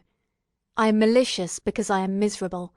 Am I not shunned and hated by all mankind? You, my Creator, would tear me to pieces and triumph. Remember that, and tell me why I should pity man more than he pities me. You would not call it murder if you could precipitate me into one of those ice rifts and destroy my frame, the work of your own hands. Shall I respect man when he condemns me? Let him live with me in the interchange of kindness, and instead of injury I would bestow every benefit upon him with tears of gratitude at his acceptance. But that cannot be. The human senses are insurmountable barriers to our union. Yet mine shall not be the submission of abject slavery. I will revenge my injuries. If I cannot inspire love, I will cause fear, and chiefly towards you, my arch-enemy, because, my Creator, do I swear inextinguishable hatred. Have a care, I will work at your destruction, nor finish until I desolate your heart, so that you curse the hour of your birth." A fiendish rage animated him as he said this. His face was wrinkled into contortions too horrible for human eyes to behold, but presently he calmed himself and proceeded. "I intended to reason. This passion is detrimental to me, for you do not reflect that you are the cause of its excess. If any being felt emotions of benevolence towards me, should return them 100 and 100-fold, for that one creature's sake I would make peace with the whole kind. But I now indulge in dreams of bliss that cannot be realized. What I ask of is reasonable and moderate. I demand a creature of another sex, but as hideous as myself. The gratification is small, but it is all that I can receive, and it shall content me. It is true we shall be monsters, cut off from all the world, but on that account we shall be more attached to one another. Our lives will not be happy, but they will be harmless, and free from the misery I now feel. Oh, my Creator, make me happy. Let me feel gratitude towards you for one benefit. Let me see that I excite the sympathy of some existing thing. Do not deny me my request." I was moved. I shuddered when I thought of the possible consequences of my consent, but I felt that there was some justice in his argument. His tale, and the feelings he now expressed, proved him to be a creature of fine sensations, and did I not, as his maker, owe him all the portion of happiness that it was in my power to bestow? He saw my change of feeling, and continued, "If you consent, neither you nor any other human being shall ever see us again. I will go to the vast wilds of South America. My food is not that of man. I do not destroy the lamb and the kid to glut my appetite. Acorns and berries afford me sufficient nourishment. My companion will be of the same nature as myself, and will be content with the same fare. We shall make our bed of dried leaves. The sun will shine on us as on man, and will ripen our food. The picture I present to you is peaceful and human, and you must feel that you could deny it only in the wantonness of power and cruelty. Pitiless as you have been towards me, I now see compassion in your eyes. Let me seize the favourable moment and persuade you to promise what I so ardently desire." "You propose," replied I, "to fly from the habitations of man, to dwell in those wilds where the beasts of the field will be your only companions. How can you, who long for the love and sympathy of man, persevere in this exile? You will return, and again seek their kindness, and you will meet with their detestation. Your evil passions will be renewed, and you will then have a companion to aid you in the task of destruction. This may not be. Cease to argue the point, for I cannot consent." "How inconstant are your feelings! But a moment ago you were moved by my representations, and why do you again harden yourself to my complaints? I swear to you, by the earth which I inhabit, and by you that made me, that with the companion you bestow I will quit the neighbourhood of man, and dwell as it may chance in the most savage of places. My evil passions will have fled, for I shall meet with sympathy. My life will flow quietly away, and in my dying moments I shall not curse my Maker." His words had a strange effect upon me. I compassionated him, and sometimes felt a wish to console him, but when I looked upon him, when I saw the filthy mass that moved and talked, my heart sickened, and my feelings were altered to those of horror and hatred. I tried to stifle these sensations. I thought that, as I could not sympathise with him, I had no right to withhold from him the small portion of happiness which was yet in my power to bestow. "You swear," I said, "to be harmless, but have you not already shown a degree of malice that should reasonably make me distrust you? May not even this be a feint that will increase your triumph by affording a wider scope for your revenge?" "How is this? I thought I had moved your compassion, and yet you still refuse to bestow on me the only benefit that can soften my heart and render me harmless. If I have no ties and no affections, hatred and vice must be my portion. The love of another will destroy the cause of my crimes, and I shall become a thing of whose existence everyone will be ignorant. My vices are the children of a forced solitude that I abhor, and my virtues will necessarily arise when I live in communion with an equal. I shall feel the affections of a sensitive being, and become linked to the chain of existence and events from which I am now excluded." I paused some time to reflect on all he had related, and the various arguments which he had employed. I thought of the promise of virtues which he had displayed on the opening of his existence, and the subsequent blight of all kindly feeling by the loathing and scorn which his protectors had manifested towards him. His power and threats were not omitted in my calculations. A creature who could exist in the ice caves of the glaciers, and hide himself from pursuit among the ridges of inaccessible precipices, was a being possessing faculties it would be vain to cope with. After a long pause of reflection, I concluded that the justice due both to him and my fellow creatures demanded of me that I should comply with his request.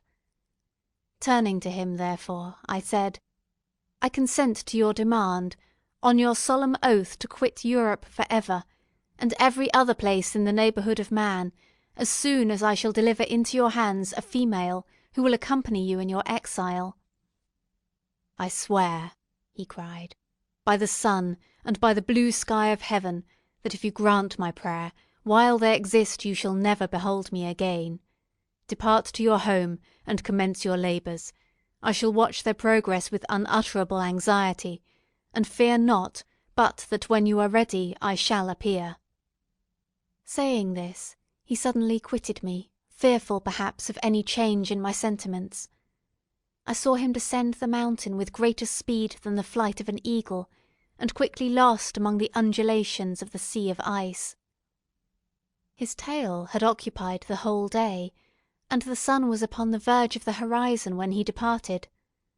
I knew that I ought to hasten my descent towards the valley, as I should soon be encompassed in darkness, but my heart was heavy, and my steps slow.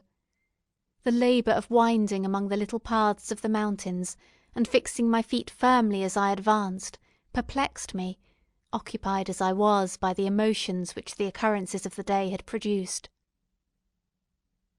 Night was far advanced when I came to the half-way resting place and seated myself beside the fountain. The stars shone at intervals, as the clouds passed from over them, the dark pines rose before me, and every here and there a broken tree lay on the ground. It was a scene of wonderful solemnity, and stirred strange thoughts within me. I wept bitterly, and clasping my hands in agony, I exclaimed, "O stars and clouds and winds, ye are all about to mock me. If ye really pity me, crush sensation and memory, let me become as naught. But if not, depart, leave me in darkness." These were wild and miserable thoughts, but I cannot describe to you how the eternal twinkling of the stars weighed upon me, and how I listened to every blast of wind as if it were a dull, ugly siroc on its way to consume me. Morning dawned before I arrived at the village of Chamounix, but my presence, so haggard and strange, hardly calmed the fears of my family, who had waited the whole night in anxious expectation of my return. The following day we returned to Geneva. The intention of my father in coming had been to divert my mind, and to restore me to my lost tranquillity, but the medicine had been fatal. And, unable to account for the excess of misery I appeared to suffer, he hastened to return home, hoping the quiet and monotony of a domestic life would by degrees alleviate my sufferings, from whatsoever cause they might spring. For myself, I was passive in all their arrangements, and the gentle affection of my beloved Elizabeth was inadequate to draw me from the depth of my despair. The promise I had made to the demon weighed upon my mind, like Dante's iron cowl on the heads of the hellish hypocrites. All pleasures of earth and sky passed before me like a dream, and that thought only had to me the reality of life. Can you wonder that sometimes a kind of insanity possessed me, or that I saw continually about me a multitude of filthy animals inflicting on me incessant torture that often extorted screams and bitter groans? Volume 3, Chapter 1. Day after day, week after week, passed away on my return to Geneva, and I could not collect the courage to recommence my work.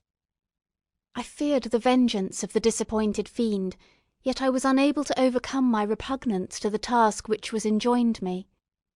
I found that I could not compose a female without again devoting several months to profound study and laborious disquisition. I had heard of some discoveries having been made by an English philosopher, the knowledge of which was material to my success, and I sometimes thought of obtaining my father's consent to visit England for this purpose, but I clung to every pretence of delay, and could not resolve to interrupt my returning tranquillity. My health, which had hitherto declined, was now very much restored, and my spirits, when unchecked by the memory of my unhappy promise, rose proportionably. My father saw this change with pleasure, and he turned his thoughts towards the best method of eradicating the remains of my melancholy, which every now and then would return by fits, and with a devouring blackness overcast the approaching sunshine. At these moments I took refuge in the most perfect solitude. I passed whole days on the lake alone, in a little boat, watching the clouds and listening to the rippling of the waves, silent and listless. But the fresh air and bright sun seldom failed to restore me to some degree of composure, and, on my return, I met the salutations of my friends with a readier smile and a more cheerful heart. It was after my return from one of these rambles that my father, calling me aside, thus addressed me: "I am happy to remark, my dear son, that you have resumed your former pleasures, and seem to be returning to yourself. And yet you are still unhappy, and still avoid our society.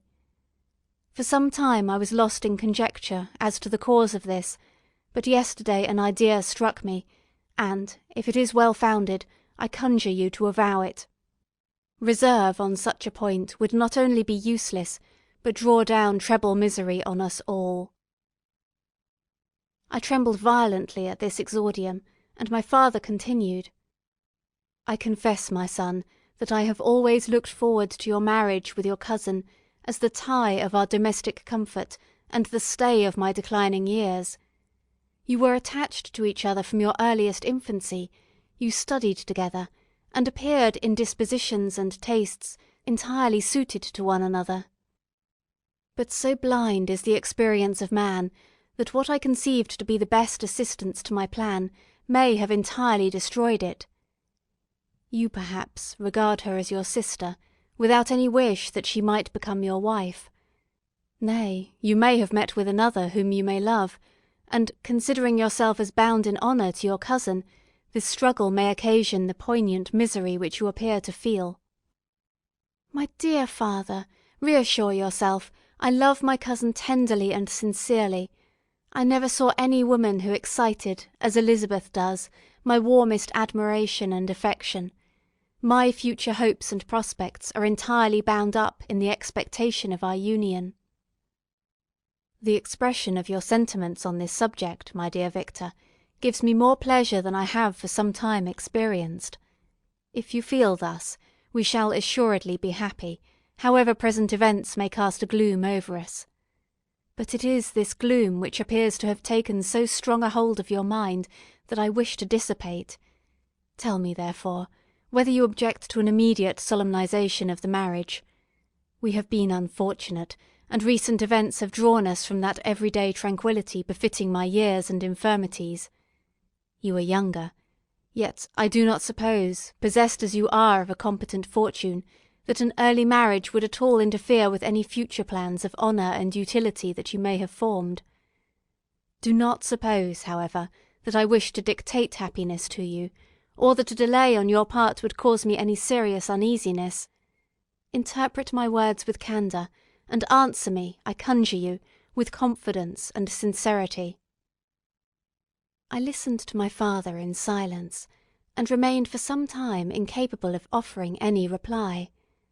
I revolved rapidly in my mind a multitude of thoughts, and endeavoured to arrive at some conclusion. Alas! To me the idea of an immediate union with my cousin was one of horror and dismay. I was bound by a solemn promise which I had not yet fulfilled and dared not break. Or if I did, what manifold miseries might not impend over me and my devoted family? Could I enter into a festival with this deadly weight yet hanging around my neck and bowing me to the ground? I must perform my engagement and let the monster depart with his mate before I allowed myself to enjoy the delight of a union from which I expected peace. I remembered also the necessity imposed upon me of either journeying to England or entering into a long correspondence with those philosophers of that country whose knowledge and discoveries were of indispensable use to me in my present undertaking. The latter method of obtaining the desired intelligence was dilatory and unsatisfactory. Besides, any variation was agreeable to me, and I was delighted with the idea of spending a year or two in change of scene and variety of occupation, in absence from my family, during which period some event might happen which would restore me to them in peace and happiness. My promise might be fulfilled, and the monster have departed, or some accident might occur to destroy him, and put an end to my slavery for ever. These feelings dictated my answer to my father. I expressed a wish to visit England, but, concealing the true reasons of this request, I clothed my desires under the guise of wishing to travel and see the world before I sat down for life within the walls of my native town. I urged my entreaty with earnestness, and my father was easily induced to comply, for a more indulgent and less dictatorial parent did not exist upon earth. Our plan was soon arranged. I should travel to Strasbourg, where Clerval would join me. Some short time would be spent in the towns of Holland, and our principal stay would be in England. We should return by France, and it was agreed that the tour should occupy the space of 2 years. My father pleased himself with the reflection that my union with Elizabeth should take place immediately on my return to Geneva. "These 2 years," said he, will pass swiftly, and it will be the last delay that will oppose itself to your happiness. And indeed, I earnestly desire that period to arrive, when we shall all be united, and neither hopes nor fears to disturb our domestic calm." "I am content," I replied, "with your arrangement. By that time we shall both have become wiser, and I hope happier than we at present are." I sighed, but my father kindly forbore to question me further concerning the cause of my dejection. He hoped that new scenes, and the amusement of travelling, would restore my tranquillity. I now made arrangements for my journey, but one feeling haunted me, which filled me with fear and agitation. During my absence I should leave my friends unconscious of the existence of their enemy, and unprotected from his attacks, exasperated as he might be by my departure. But he had promised to follow me wherever I might go, and would he not accompany me to England? This imagination was dreadful in itself, but soothing inasmuch as it supposed the safety of my friends. I was agonized with the idea of the possibility that the reverse of this might happen.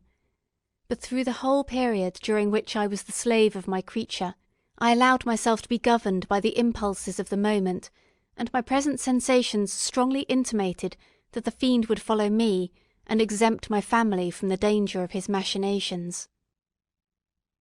It was in the latter end of August that I again quitted my native country to pass 2 years of exile. Elizabeth approved of the reasons of my departure, and only regretted that she had not the same opportunities of enlarging her experience and cultivating her understanding.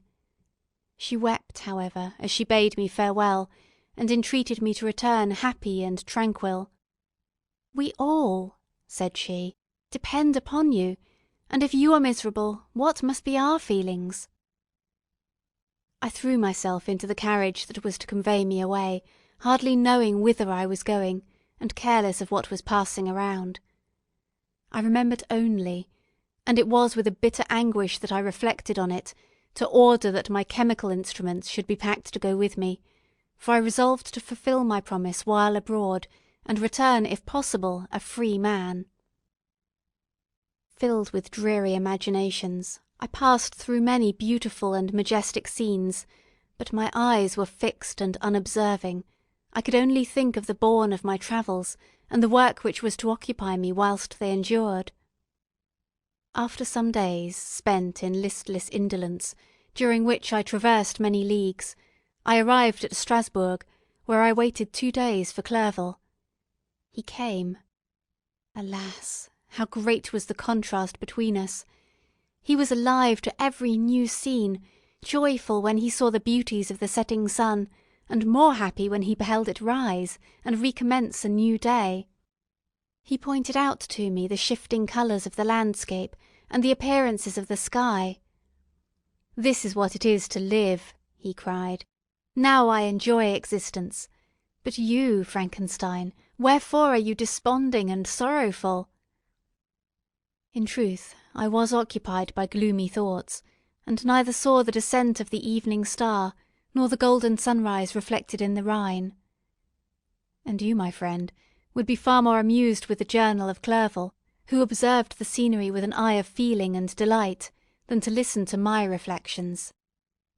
I, a miserable wretch, haunted by a curse that shut up every avenue to enjoyment. We had agreed to descend the Rhine in a boat from Strasbourg to Rotterdam, whence we might take shipping for London. During this voyage we passed many willowy islands, and saw several beautiful towns. We stayed a day at Mannheim, and on the 5th from our departure from Strasbourg arrived at Mayence. The course of the Rhine below Mayence becomes much more picturesque. The river descends rapidly, and winds between hills, not high, but steep, and of beautiful forms. We saw many ruined castles standing on the edges of precipices, surrounded by black woods, high and inaccessible. This part of the Rhine, indeed, presents a singularly variegated landscape. In one spot you view rugged hills, ruined castles overlooking tremendous precipices, with the dark Rhine rushing beneath, and on the sudden turn of a promontory, Flourishing vineyards, with green sloping banks and a meandering river and populous towns occupy the scene.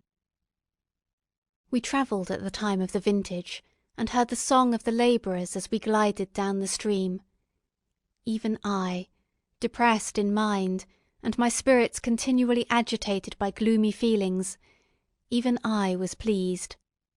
I lay at the bottom of the boat, and as I gazed on the cloudless blue sky, I seemed to drink in a tranquillity to which I had long been a stranger. And if these were my sensations, who can describe those of Henry? He felt as if he had been transported to fairyland, and enjoyed a happiness seldom tasted by man. "I have seen," he said, "the most beautiful scenes of my own country. I have visited the lakes of Lucerne and Uri, where the snowy mountains descend almost perpendicularly to the water, casting black and impenetrable shades, which would cause a gloomy and mournful appearance, were it not for the most verdant islands that relieve the eye by their gay appearance. I have seen this lake agitated by a tempest, when the wind tore up whirlwinds of water, and gave you an idea of what the waterspout must be on the great oceans, and the waves dash with fury the base of the mountain, where the priest and his mistress were overwhelmed by an avalanche, and where their dying voices are still said to be heard amid the pauses of the nightly wind. I have seen the mountains of La Valais and the Pays de Vaud, but this country, Victor, pleases me more than all those wonders. The mountains of Switzerland are more majestic and strange, but there is a charm in the banks of this divine river that I never before saw equalled. Look at that castle which overhangs yon precipice, and that also on the island, almost concealed amongst the foliage of those lovely trees, and now that group of labourers coming home from among their vines, and that village half hid in the recess of the mountain. Oh, surely the spirit that inhabits and guards this place has a soul more in harmony with man than those who pile a glacier or retire to the inaccessible peaks of the mountains of our own country. Clerval, beloved friend, even now it delights me to record your words, and to dwell on the praise of which were so eminently deserving. He was a being formed in the very poetry of nature. His wild and enthusiastic imagination was chastened by the sensibility of his heart.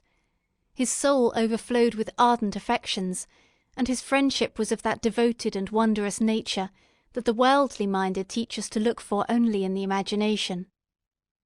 But even human sympathies were not sufficient to satisfy his eager mind. The scenery of external nature, which others regard only with admiration, he loved with ardour. The sounding cataract haunted him like a passion, the tall rock, the mountain, and the deep and gloomy wood, their colours and their forms were then to him an appetite, a feeling and a love that had no need of a remoter charm, by thought supplied, or any interest unborrowed from the eye. And where does he now exist? Is this gentle and lovely being lost for ever? Has this mind, so replete with ideas, imaginations fanciful and magnificent, which formed a world, whose existence depended on the life of its creator, has the mind perished? Does it now only exist in my memory? No, it is not thus. Your form so divinely wrought and beaming with beauty has decayed, but your spirit still visits and consoles your unhappy friend. Pardon this gush of sorrow. These ineffectual words are but a slight tribute to the unexampled worth of Henry, but they soothe my heart, overflowing with the anguish which his remembrance creates. I will proceed with my tale. Beyond Cologne we descended to the plains of Holland, and we resolved to post the remainder of our way, for the wind was contrary, and the stream of the river was too gentle to aid us. Our journey here lost the interest arising from beautiful scenery, but we arrived in a few days at Rotterdam, whence we proceeded by sea to England. It was on a clear morning, in the latter days of October, that I first saw the white cliffs of Britain. The banks of the Thames presented a new scene. They were flat but fertile, and almost every town was marked by the remembrance of some story. We saw Tilbury Fort, and remembered the Spanish Armada, Gravesend, Woolwich, and Greenwich, places which I had heard of even in my country. At length we saw the numerous steeples of London, St. Paul's towering above all, and the Tower, famed in English history. Volume 3, Chapter 2. London was our present point of rest. We determined to remain several months in this wonderful and celebrated city. Clerval desired the intercourse of the men of genius and talent who flourished at this time, but this was with me a secondary object. I was principally occupied with the means of obtaining the information necessary for the completion of my promise, and quickly availed myself of the letters of introduction that I had brought with me, addressed to the most distinguished natural philosophers. If this journey had taken place during my days of study and happiness, it would have afforded me inexpressible pleasure. But a blight had come over my existence, and I only visited these people for the sake of the information they might give me on the subject in which my interest was so terribly profound. Company was irksome to me. When alone, I could fill my mind with the sights of heaven and earth. The voice of Henry soothed me, and I could thus cheat myself into a transitory peace. But busy, uninteresting, joyous faces brought back despair to my heart. I saw an insurmountable barrier placed between me and my fellow men. This barrier was sealed with the blood of William and Justine, and to reflect on the events connected with those names filled my soul with anguish. But in Clerval I saw the image of my former self. He was inquisitive, and anxious to gain experience and instruction.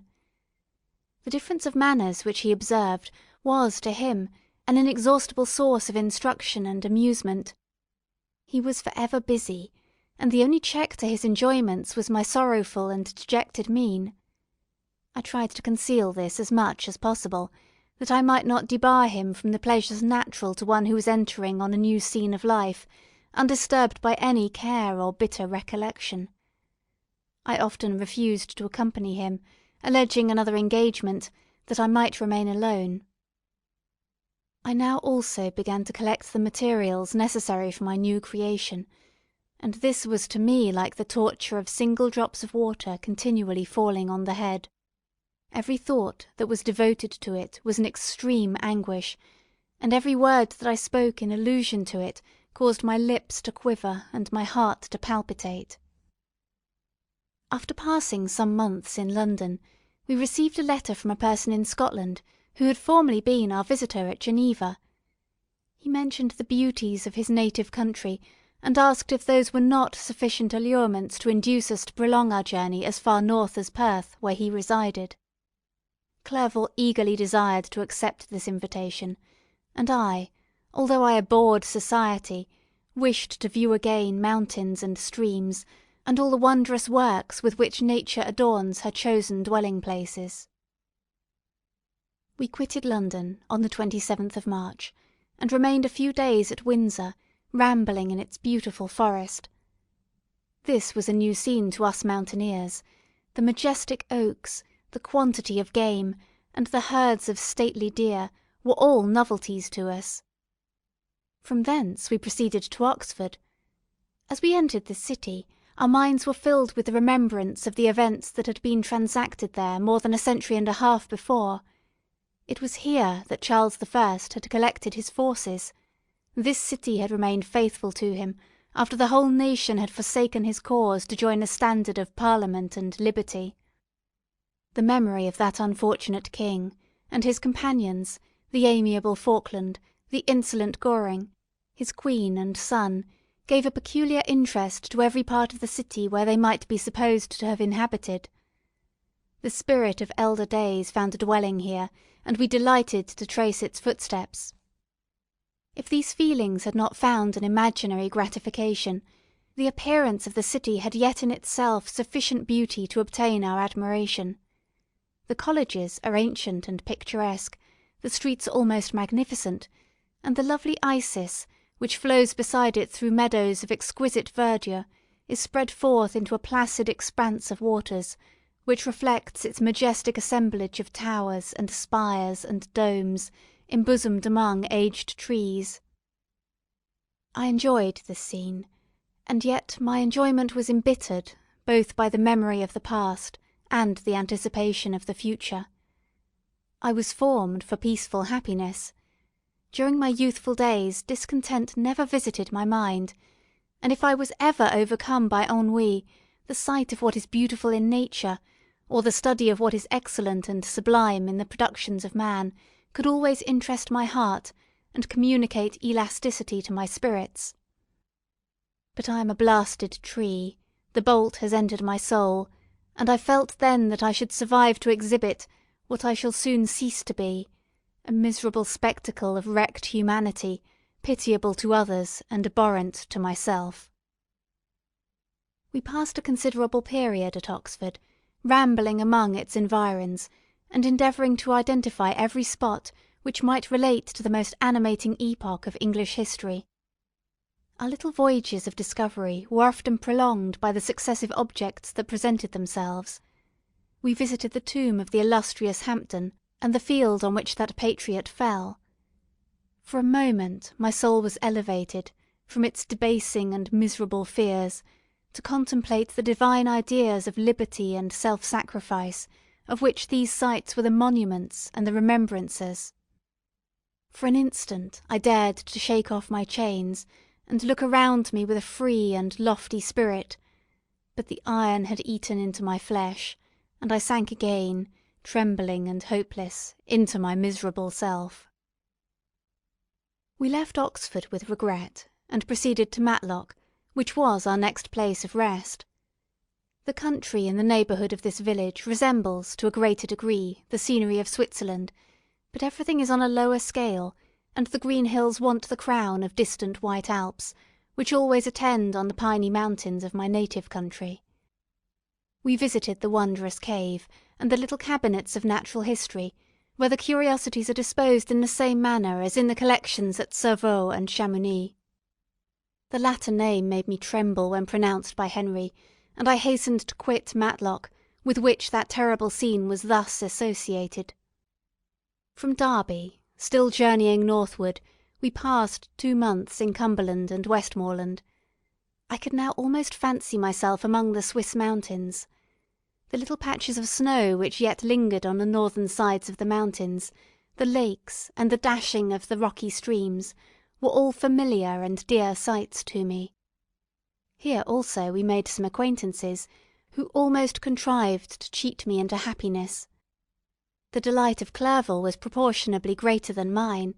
His mind expanded in the company of men of talent, and he found in his own nature greater capacities and resources than he could have imagined himself to have possessed while he associated with his inferiors. "I could pass my life here," said he to me, "and among these mountains I should scarcely regret Switzerland and the Rhine." But he found that a traveller's life is one that includes much pain amidst its enjoyments.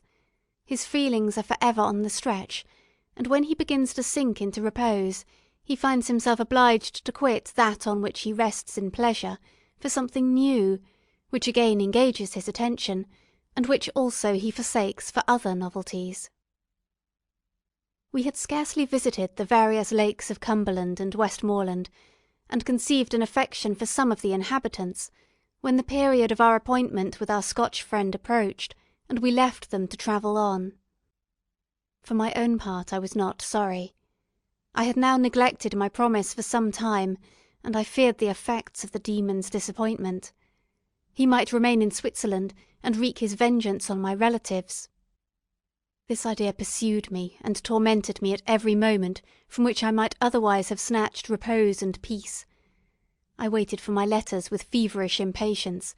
If they were delayed, I was miserable, and overcome by 1,000 fears, and when they arrived, and I saw the superscription of Elizabeth or my father, I hardly dared to read and ascertain my fate. Sometimes I thought that the fiend followed me, and might expedite my remissness by murdering my companion. When these thoughts possessed me, I would not quit Henry for a moment, but followed him as his shadow, to protect him from the fancied rage of his destroyer. I felt as if I had committed some great crime, the consciousness of which haunted me. I was guiltless, but I had indeed drawn down a horrible curse upon my head as mortal as that of crime. I visited Edinburgh with languid eyes and mind, and yet that city might have interested the most unfortunate being. Clerval did not like it so well as Oxford, for the antiquity of the latter city was more pleasing to him. But the beauty and regularity of the new town of Edinburgh, its romantic castle and its environs, the most delightful in the world, Arthur's Seat, St. Bernard's Well, and the Pentland Hills, compensated him for the change, and filled him with cheerfulness and admiration. But I was impatient to arrive at the termination of my journey. We left Edinburgh in a week, passing through Cooper, St. Andrews, and along the banks of the Tay to Perth, where our friend expected us. But I was in no mood to laugh and talk with strangers, or enter into their feelings or plans with the good humour expected from a guest, and accordingly I told Clerval that I wished to make the tour of Scotland alone. "Do you," said I, "enjoy yourself, and let this be our rendezvous. I may be absent a month or two, but do not interfere with my motions, I entreat you. Leave me to peace and solitude for a short time, and when I return, I hope it will be with a lighter heart, more congenial to your own temper." Henry wished to dissuade me, but seeing me bent on this plan, ceased to remonstrate. He entreated me to write often.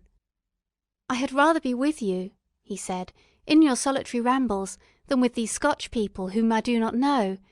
Hasten then, my dear friend, to return, that I may again feel myself somewhat at home, which I cannot do in your absence." Having parted from my friend, I determined to visit some remote spot of Scotland, and finish my work in solitude. I did not doubt but that the monster followed me, and would discover himself to me when I should have finished, that he might receive his companion. With this resolution I traversed the northern Highlands, and fixed on one of the remotest of the Orkneys as the scene of my labours.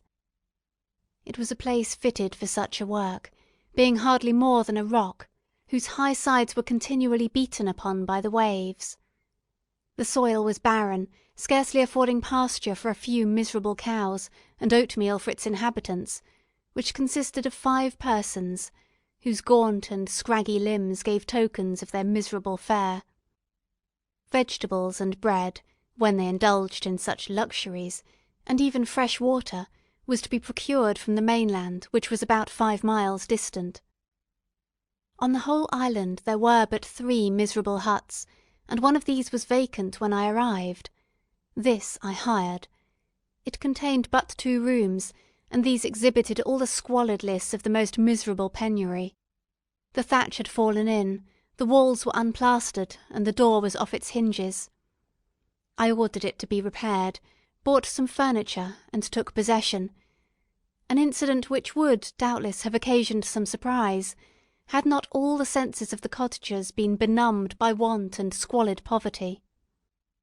As it was, I lived ungazed at and unmolested, hardly thanked for the pittance of food and clothes which I gave, so much does suffering blunt even the coarsest sensations of men. In this retreat I devoted the morning to labour, but in the evening, when the weather permitted, I walked on the stony beach of the sea, to listen to the waves as they roared and dashed at my feet. It was a monotonous yet ever-changing scene. I thought of Switzerland. It was far different from this desolate and appalling landscape.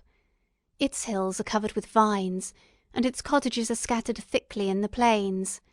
Its fair lakes reflect a blue and gentle sky, and, when troubled by the winds, their tumult is but as the play of a lively infant when compared to the roarings of the giant ocean. In this manner I distributed my occupations when I first arrived, but as I proceeded in my labour, it became every day more horrible and irksome to me. Sometimes I could not prevail on myself to enter my laboratory for several days, and at others I toiled day and night in order to complete my work. It was indeed a filthy process in which I was engaged.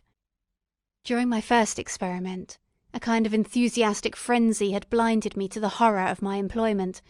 My mind was intently fixed on the consummation of my labour, and my eyes were shut to the horror of my proceedings.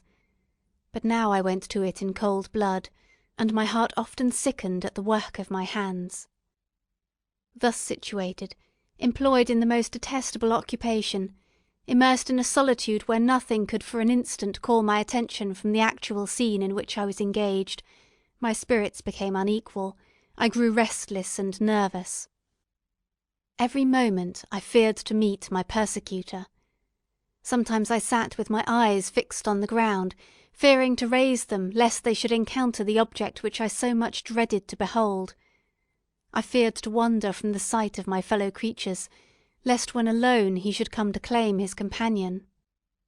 In the meantime I worked on, and my labour was already considerably advanced. I looked towards its completion with a tremulous and eager hope, which I dared not trust myself to question, but which was intermixed with obscure forebodings of evil that made my heart sicken in my bosom. Volume 3, Chapter 3. I sat one evening in my laboratory. The sun had set, and the moon was just rising from the sea. I had not sufficient light for my employment, and I remained idle, in a pause of consideration of whether I should leave my labour for the night, or hasten its conclusion by an unremitting attention to it. As I sat, a train of reflection occurred to me, which led me to consider the effects of what I was now doing. 3 years before I was engaged in the same manner, and had created a fiend whose unparalleled barbarity had desolated my heart, and filled it for ever with the bitterest remorse. I was now about to form another being, of whose dispositions I was alike ignorant. She might become 10,000 times more malignant than her mate, and delight for its own sake in murder and wretchedness. He had sworn to quit the neighbourhood of man, and hide himself in deserts, but she had not, and she, who in all probability was to become a thinking and reasoning animal, might refuse to comply with a compact made before her creation. They might even hate each other.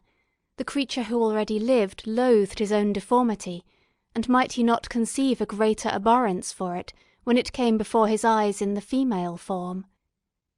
She might also turn with disgust from him to the superior beauty of man. She might quit him, and he be alone again, exasperated by the fresh provocation of being deserted by one of his own species. Even if they were to leave Europe, and inhabit the deserts of the New World, yet one of the first results of those sympathies for which the demon thirsted would be children, and a race of devils would be propagated upon the earth who might make the very existence of the species of man a condition precarious and full of terror. Had I right, for my own benefit, to inflict this curse upon everlasting generations? I had before been moved by the sophisms of the being I had created. I had been struck senseless by his fiendish threats, but now, for the first time, the wickedness of my promise burst upon me. I shuddered to think that future ages might curse me as their pest, whose selfishness had not hesitated to buy its own peace, at the price, perhaps, of the existence of the whole human race. I trembled, and my heart failed within me, when, on looking up, I saw by the light of the moon the demon at the casement. A ghastly grin wrinkled his lips as he gazed on me, where I sat fulfilling the task which he had allotted to me. Yes, he had followed me in my travels, he had loitered in forests, hid himself in caves, or taken refuge in wide and desert heaths, and he now came to mark my progress, and claim the fulfilment of my promise. As I looked on him, his countenance expressed the utmost extent of malice and treachery. I thought, with a sensation of madness, on my promise to create another like him, and trembling with passion, tore to pieces the thing on which I was engaged. The wretch saw me destroy the creature on whose future existence he depended for happiness, and with a howl of devilish despair and revenge withdrew. I left the room, and, locking the door, made a solemn vow in my own heart never to resume my labours, and then, with trembling steps, sought my own apartment.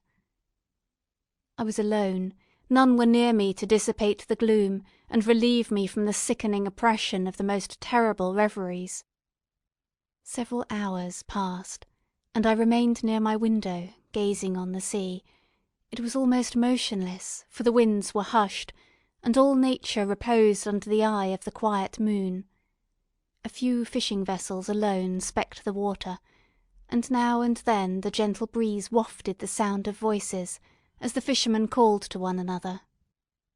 I felt the silence, although I was hardly conscious of its extreme profundity, until my ear was suddenly arrested by the paddling of oars near the shore, and a person landed close to my house.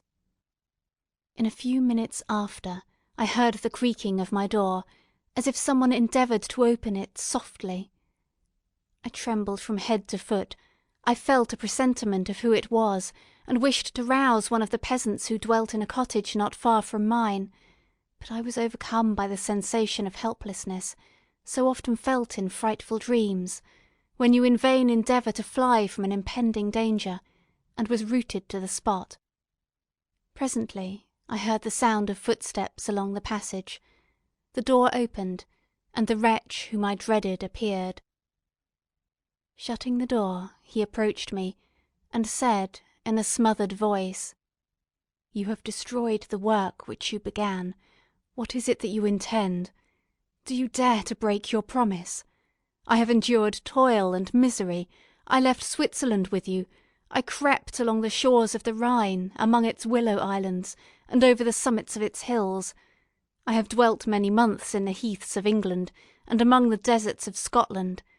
I have endured incalculable fatigue, and cold, and hunger. Do you dare destroy my hopes? Begone! I do break my promise. Never will I create another like yourself, equal in deformity and wickedness." "Slave, I before reasoned with you, but you have proved yourself unworthy of my condescension. Remember that I have power. You believe yourself miserable, but I can make you so wretched that the light of day will be hateful to you. You are my creator, but I am your master. Obey." "The hour of my weakness is past, and the period of your power is arrived. Your threats cannot move me to do an act of wickedness, but they confirm me in a determination of not creating you a companion in vice. Shall I, in cool blood, set loose upon the earth a demon whose delight is in death and wretchedness? Begone, I am firm, and your words will only exasperate my rage." The monster saw my determination in my face, and gnashed his teeth in the impotence of anger. "Shall each man," cried he, "find a wife for his bosom, and each beast have his mate, and I be alone? I had feelings of affection, and they were requited by detestation and scorn. Man, you may hate, but beware, your hours will pass in dread and misery, and soon the bolt will fall which must ravish from you your happiness for ever. Are you to be happy while I grovel in the intensity of my wretchedness?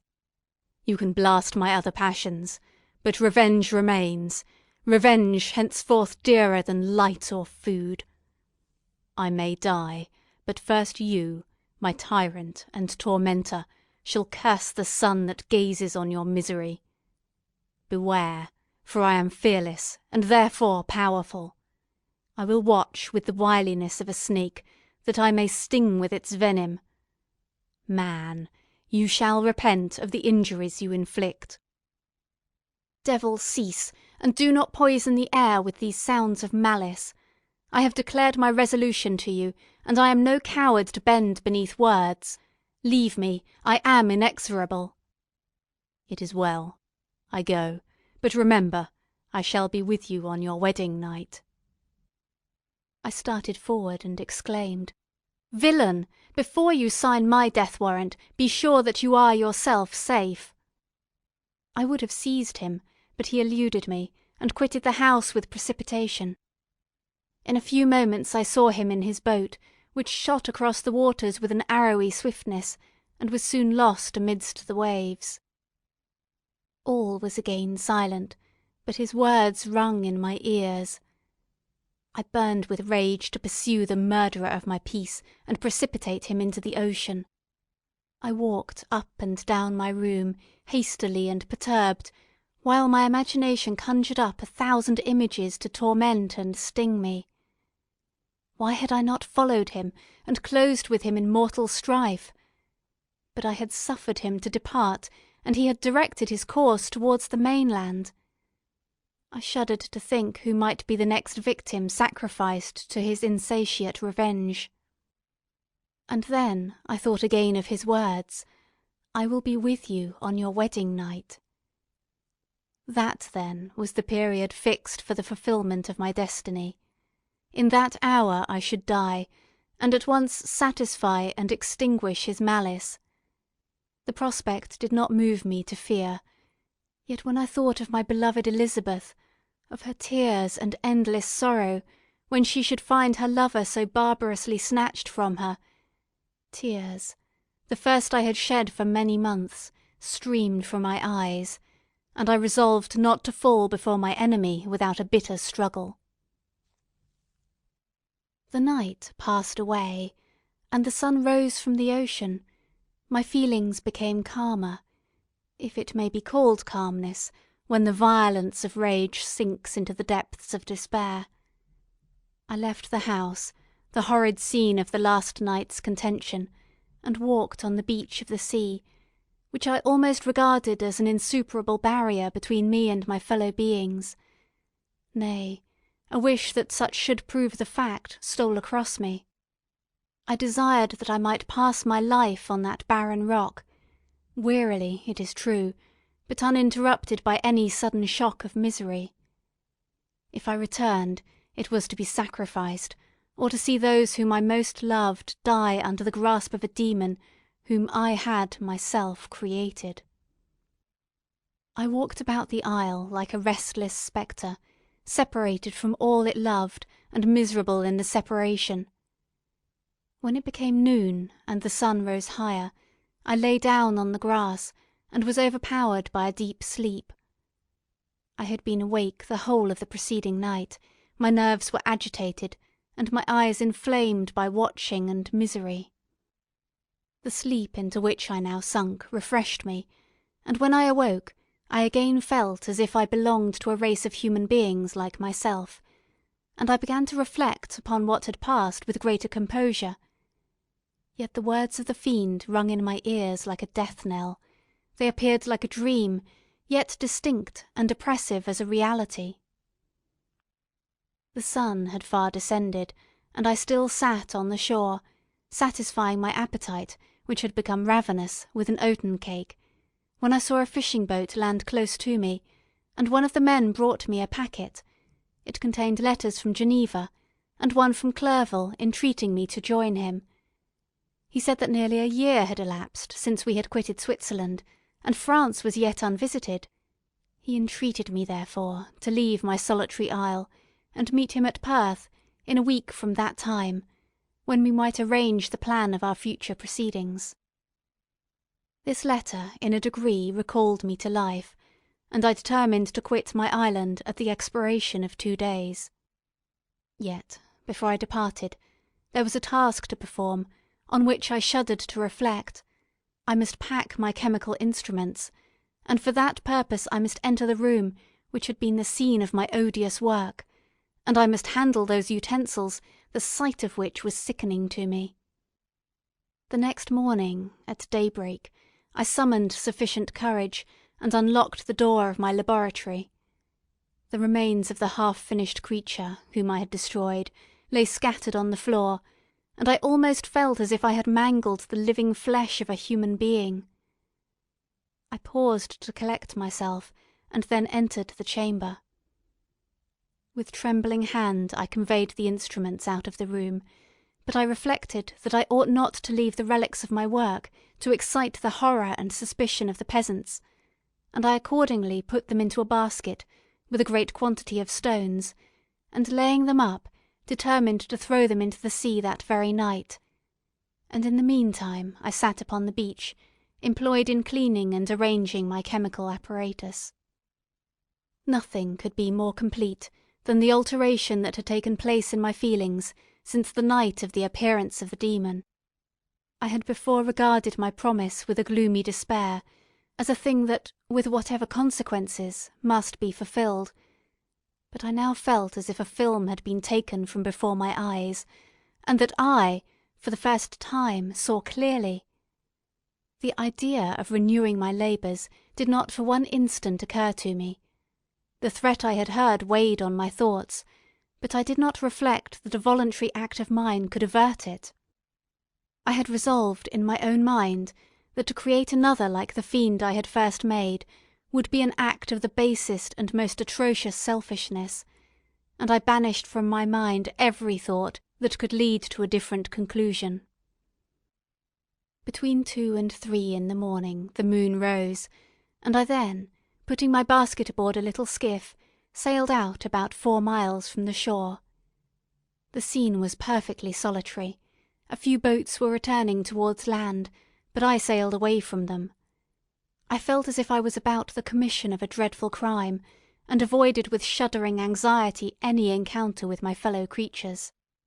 At one time the moon, which had before been clear, was suddenly overspread by a thick cloud, and I took advantage of the moment of darkness, and cast my basket into the sea.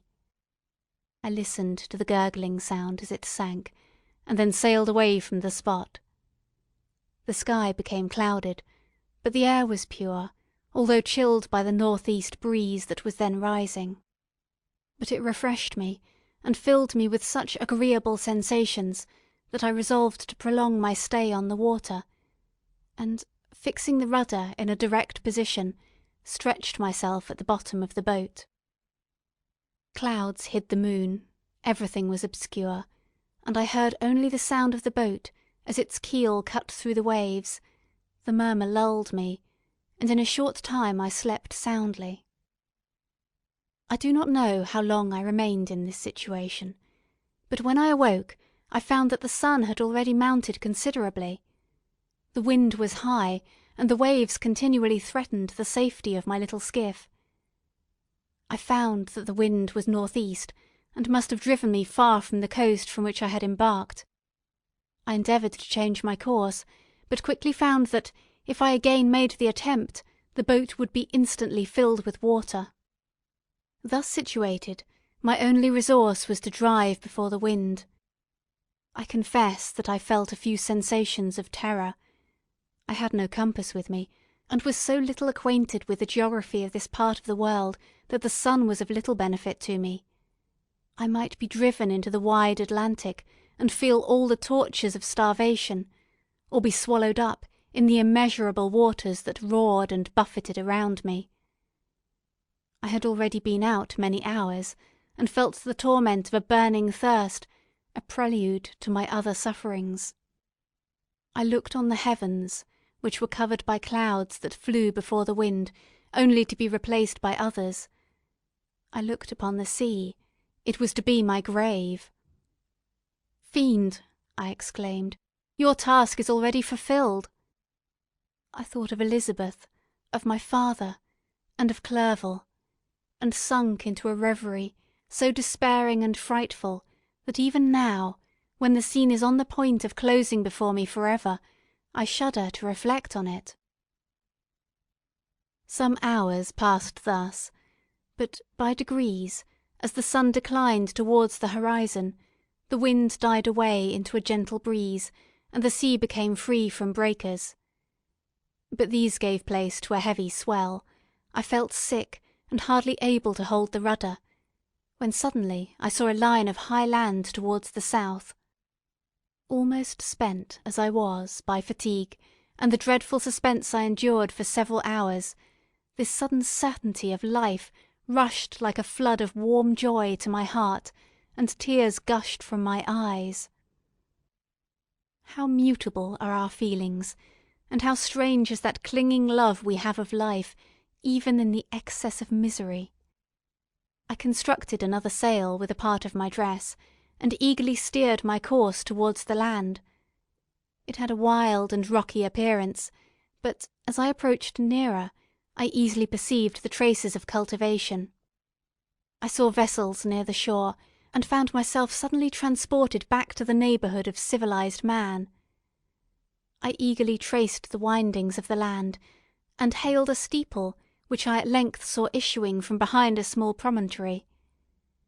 As I was in a state of extreme debility, I resolved to sail directly towards the town as a place where I could most easily procure nourishment. Fortunately, I had money with me. As I turned the promontory, I perceived a small, neat town and a good harbour, which I entered, my heart bounding with joy at my unexpected escape.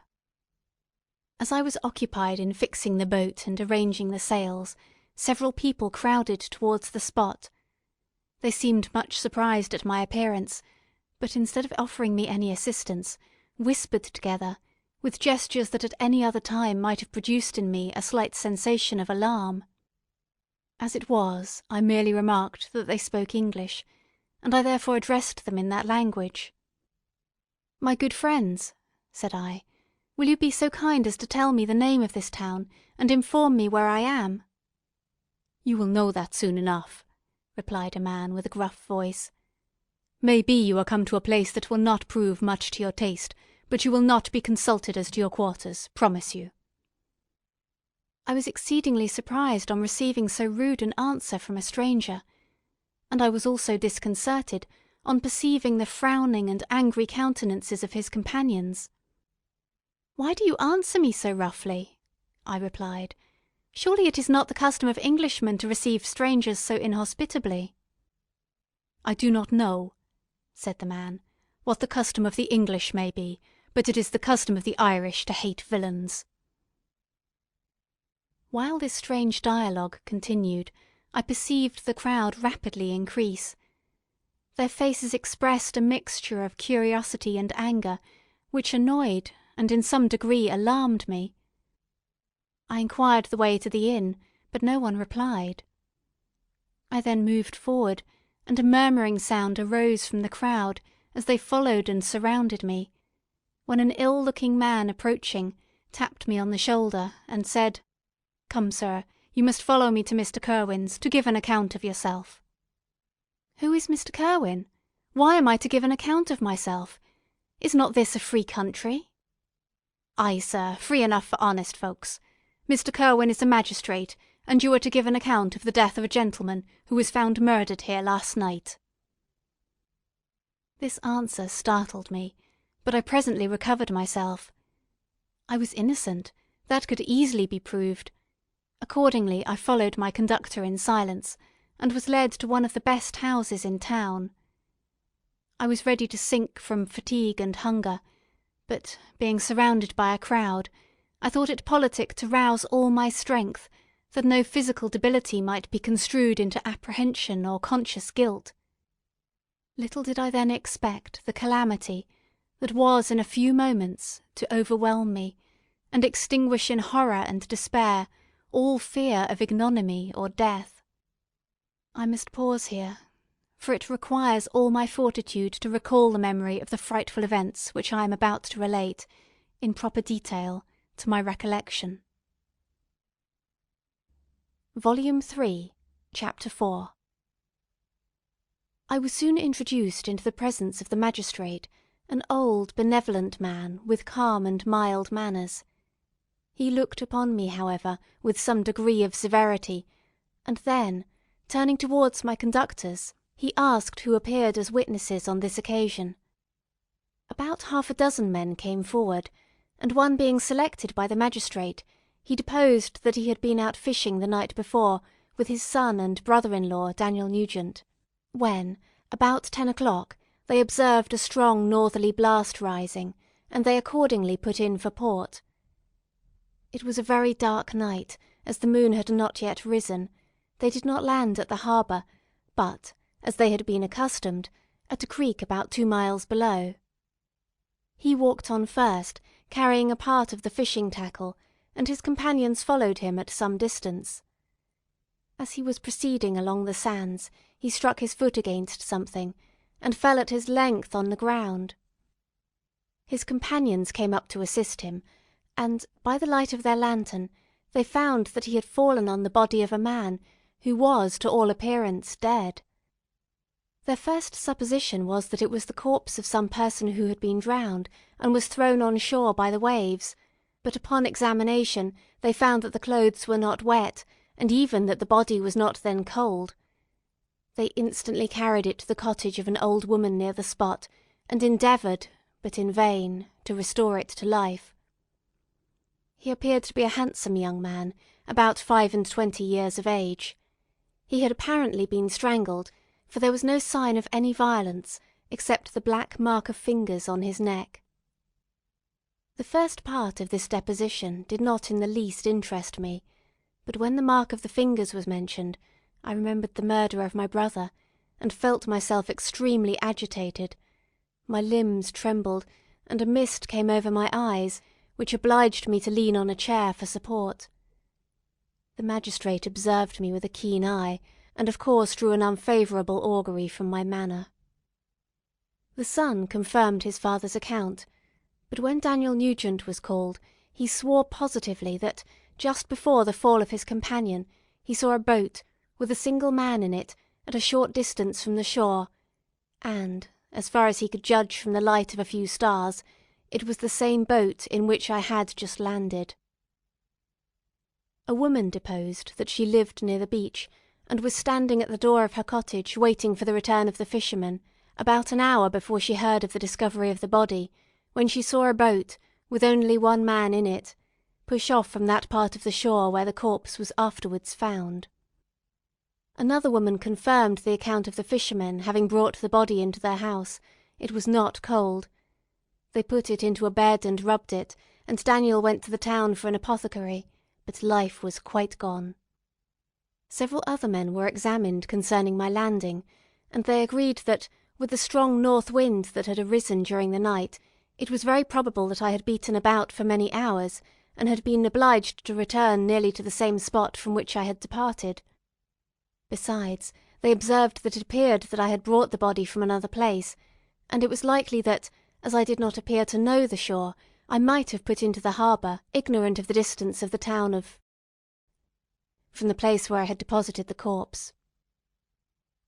Mr. Kirwin, on hearing this evidence, desired that I should be taken into the room where the body lay for interment, that it might be observed what effect the sight of it would produce upon me. This idea was probably suggested by the extreme agitation I had exhibited when the mode of the murder had been described. I was accordingly conducted, by the magistrate and several other persons, to the inn. I could not help being struck by the strange coincidences that had taken place during this eventful night, but knowing that I had been conversing with several persons in the island I had inhabited about the time that the body had been found, I was perfectly tranquil as to the consequences of the affair. I entered the room where the corpse lay, and was led up to the coffin. How can I describe my sensations on beholding it? I feel yet parched with horror, nor can I reflect on that terrible moment without shuddering and agony that faintly reminds me of the anguish of the recognition. The trial, the presence of the magistrate and witnesses, passed like a dream from my memory, when I saw the lifeless form of Henry Clerval stretched before me. I gasped for breath, and throwing myself on the body, I exclaimed, "Have my murderous machinations deprived you also, my dearest Henry, of life? 2 others I have already destroyed, other victims await their destiny, but you, Clerval, my friend, my benefactor." The human frame could no longer support the agonizing suffering that I endured, and I was carried out of the room in strong convulsions. A fever succeeded to this. I lay for 2 months on the point of death. My ravings, as I afterwards heard, were frightful. I called myself the murderer of William, of Justine, and of Clerval. Sometimes I entreated my attendants to assist me in the destruction of the fiend by whom I was tormented, and at others I felt the fingers of the monster already grasping my neck, and screamed aloud with agony and terror. Fortunately, as I spoke my native language, Mr. Kirwin alone understood me, but my gestures and bitter cries were sufficient to affright the other witnesses. Why did I not die? More miserable than man ever was before, why did I not sink into forgetfulness and rest?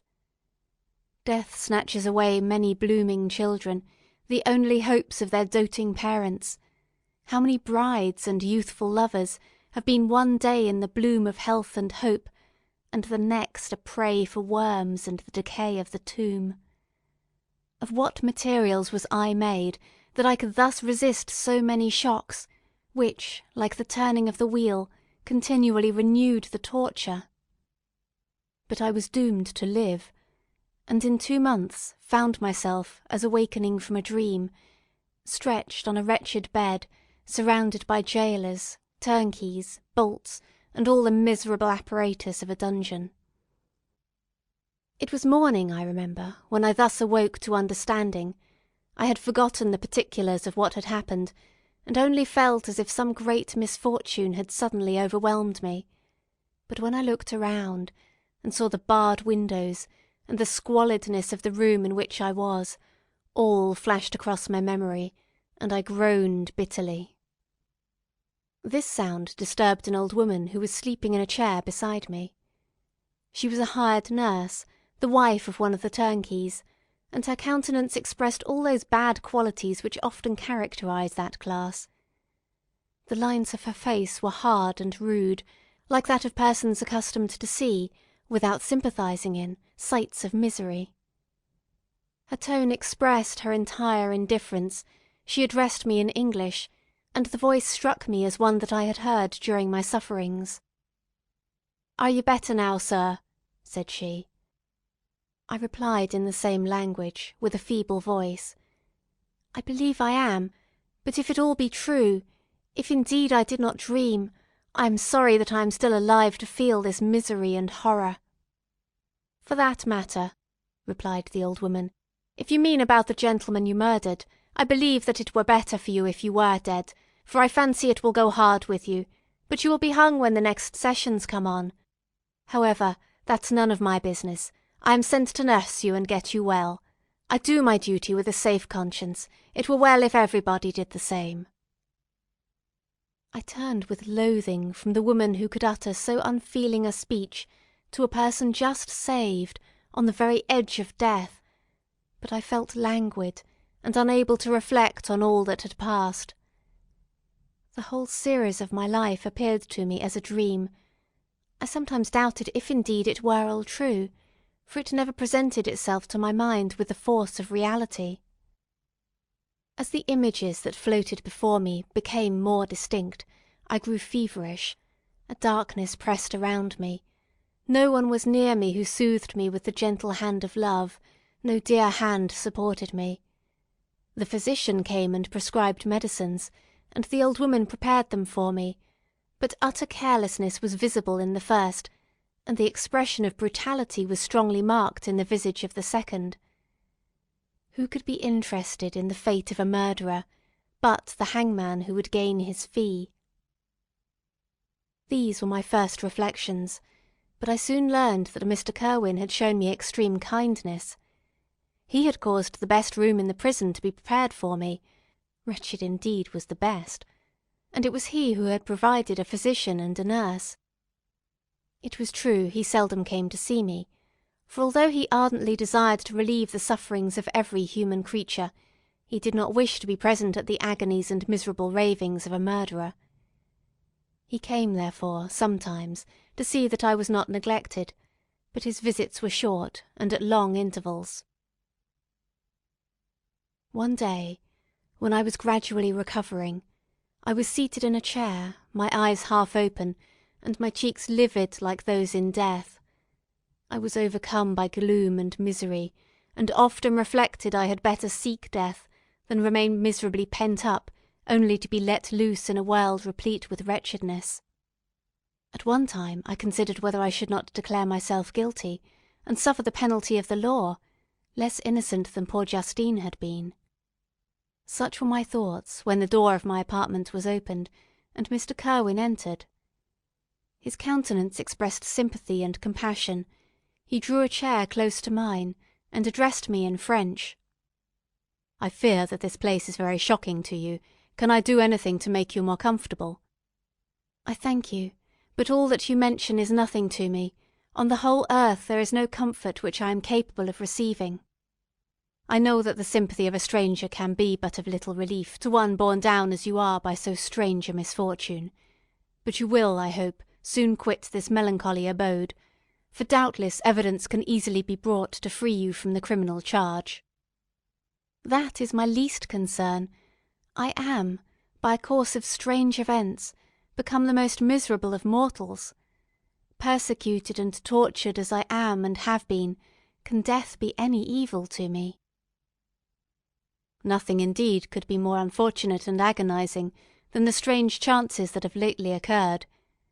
You were thrown, by some surprising accident, on this shore, renowned its hospitality, seized immediately, and charged with murder. The first sight that was presented to your eyes was the body of your friend, murdered in so unaccountable a manner, and placed, as it were, by some fiend across your path." As Mr. Kirwin said this, notwithstanding the agitation I endured on this retrospect of my sufferings, I also felt considerable surprise at the knowledge he seemed to possess concerning me. I suppose some astonishment was exhibited in my countenance, for Mr. Kirwin hastened to say, "It was not until a day or two after your illness that I thought of examining your dress, that I might discover some trace by which I could send to your relations an account of your misfortune and illness. I found several letters, and among others, one which I discovered from its commencement to be from your father. I instantly wrote to Geneva. Nearly 2 months have elapsed since the departure of my letter. But you are ill. Even now you tremble. You are unfit for agitation of any kind. This suspense is 1,000 times worse than the most horrible event. Tell me what new scene of death has been acted, and whose murder I am now to lament." "Your family is perfectly well," said Mr. Kirwin with gentleness, "and someone, a friend, is come to visit you." I know not by what chain of thought the idea presented itself, but it instantly darted into my mind that the murderer had come to mock at my misery and taunt me with the death of Clerval, as a new incitement for me to comply with his hellish desires. I put my hand before my eyes, and cried out in agony, "Oh, take him away! I cannot see him! For God's sake, do not let him enter!" Mr. Kirwin regarded me with a troubled countenance.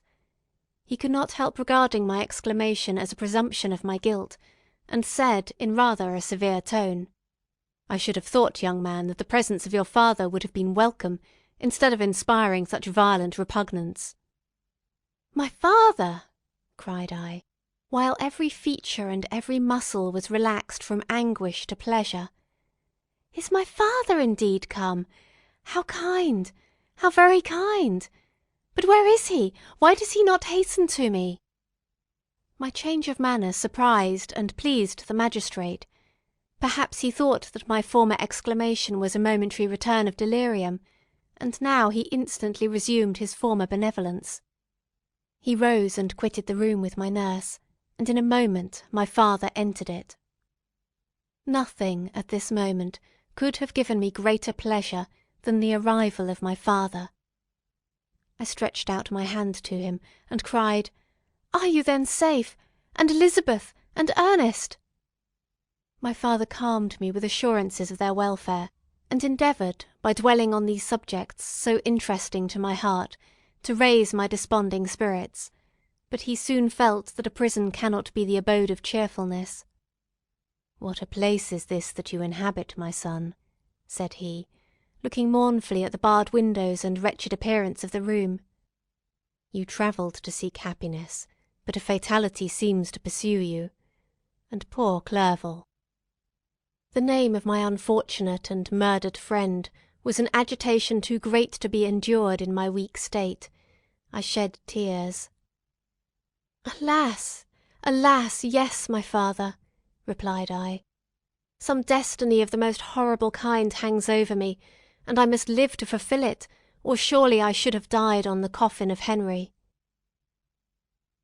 We were not allowed to converse for any length of time, for the precarious state of my health rendered every precaution necessary that could ensure tranquillity. Mr. Kirwin came in and insisted that my strength should not be exhausted by too much exertion. But the appearance of my father was to me like that of my good angel, and I gradually recovered my health. As my sickness quitted me, I was absorbed by a gloomy and black melancholy that nothing could dissipate. The image of Clerval was for ever before me, ghastly and murdered. More than once the agitation into which these reflections threw me made my friends dread a dangerous relapse. Alas! Why did they preserve so miserable and detested a life? It was surely that I might fulfil my destiny, which is now drawing to a close. Soon, oh very soon, will death extinguish these throbbings, and relieve me from the mighty weight of anguish that bears me to the dust. And in executing the award of justice, I shall also sink to rest. Then the appearance of death was distant, although the wish was ever present to my thoughts, and I often sat for hours motionless and speechless, wishing for some mighty revolution that might bury me and my destroyer in its ruins. The season of the assizes approached. I had already been 3 months in prison, and although I was still weak and in continual danger of a relapse, I was obliged to travel nearly 100 miles to the county town where the court was held. Mr. Kirwin charged himself with every care of collecting witnesses and arranging my defence. I was spared the disgrace of appearing publicly as a criminal, as the case was not brought before the court that decides on life and death. The grand jury rejected the bill on its being proved that I was on the Orkney Islands at the hour the body of my friend was found, and a fortnight after my removal I was liberated from prison. My father was enraptured on finding me freed from the vexations of a criminal charge, that I was again allowed to breathe the fresh atmosphere, and allowed to return to my native country. I did not participate in these feelings, for to me the walls of a dungeon or a palace were alike hateful. The cup of life was poisoned for ever, and although the sun shone upon me as upon the happy and gay of heart, I saw around me nothing but a dense and frightful darkness, penetrated by no light but the glimmer of 2 eyes that glared upon me. Sometimes they were the expressive eyes of Henry, languishing in death, the black orbs nearly covered by the lids, and the long black lashes that fringed them. Sometimes it was the watery, clouded eyes of the monster, as I first saw them in my chamber at Ingolstadt. My father tried to awaken in me the feelings of affection. He talked of Geneva, which I should soon visit, of Elizabeth and Ernest, but these words only drew deep groans from me. Sometimes, indeed, I felt a wish for happiness, and thought with melancholy delight of my beloved cousin, or longed with a devouring maladie de paix to see once more the blue lake and rapid Rhone that had been so dear to me in early childhood. But my general state of feeling was a torpor, in which a prison was as welcome a residence as the divinest scene in nature, and these fits were seldom interrupted but by paroxysms of anguish and despair. At these moments I often endeavoured to put an end to the existence I loathed, and it required unceasing attendance and vigilance to restrain me from committing some dreadful act of violence. I remember, as I quitted the prison, I heard one of the men say, "He may be innocent of the murder, but he certainly has a bad conscience." These words struck me. A bad conscience. Yes, surely I had one. William, Justine, and Clerval had died through my infernal machinations. "And whose death," cried I, "is to finish the tragedy? Oh, my father, do not remain in this wretched country. Take me where I may forget myself, my existence, and all the world." My father easily acceded to my desire, and after having taken leave of Mr. Kirwin, we hastened to Dublin. I felt as if I was relieved from a heavy weight, when the packet sailed with a fair wind from Ireland, and I had quitted for ever the country which had been to me the scene of so much misery. It was midnight. My father slept in the cabin, and I lay on the deck, looking at the stars and listening to the dashing of the waves. I hailed the darkness that shut Ireland from my sight, and my pulse beat with a feverish joy when I reflected that I should soon see Geneva. The past appeared to me in the light of a frightful dream, yet the vessel in which I was, the wind that blew me from the detested shore of Ireland, and the sea which surrounded me, told me too forcibly that I was deceived by no vision, and that Clerval, my friend and dearest companion, had fallen a victim to me and the monster of my creation. I repassed, in my memory, my whole life, my quiet happiness while residing with my family in Geneva, the death of my mother, and my departure for Ingolstadt. I remembered shuddering at the mad enthusiasm that hurried me on to the creation of my hideous enemy, and I called to mind the night during which he first lived. I was unable to pursue the train of thought. 1,000 feelings pressed upon me, and I wept bitterly. Ever since my recovery from the fever, I had been in the custom of taking every night a small quantity of laudanum, for it was by means of this drug only that I was enabled to gain the rest necessary for the preservation of life. Oppressed by the recollection of my various misfortunes, I now took a double dose, and soon slept profoundly. But sleep did not afford me respite from thought and misery. My dreams presented 1,000 objects that scared me. Towards morning I was possessed by a kind of nightmare. I felt the fiend's grasp on my neck, and could not free myself from it. Groans and cries rung in my ears. My father, who was watching over me, perceiving my restlessness, awoke me, and pointed to the port of Holyhead, which we were now entering. Volume 3, Chapter 5. We had resolved not to go to London, but to cross the country to Portsmouth, and thence to embark for Havre. I preferred this plan principally because I dreaded to see again those places in which I had enjoyed a few moments of tranquillity with my beloved Clerval. I thought with horror of seeing again those persons whom we had been accustomed to visit together, and who might make inquiries concerning an event the very remembrance of which made me feel again the pang I endured when I gazed on his lifeless form in the inn at. As for my father, his desires and exertions were bounded to again seeing me restored to health and peace of mind. His tenderness and attentions were unremitting. My grief and gloom was obstinate, but he would not despair. Sometimes he thought that I felt deeply the degradation of being obliged to answer a charge of murder, and he endeavoured to prove to me the futility of pride. "Alas, my father," said I, "how little do you know me!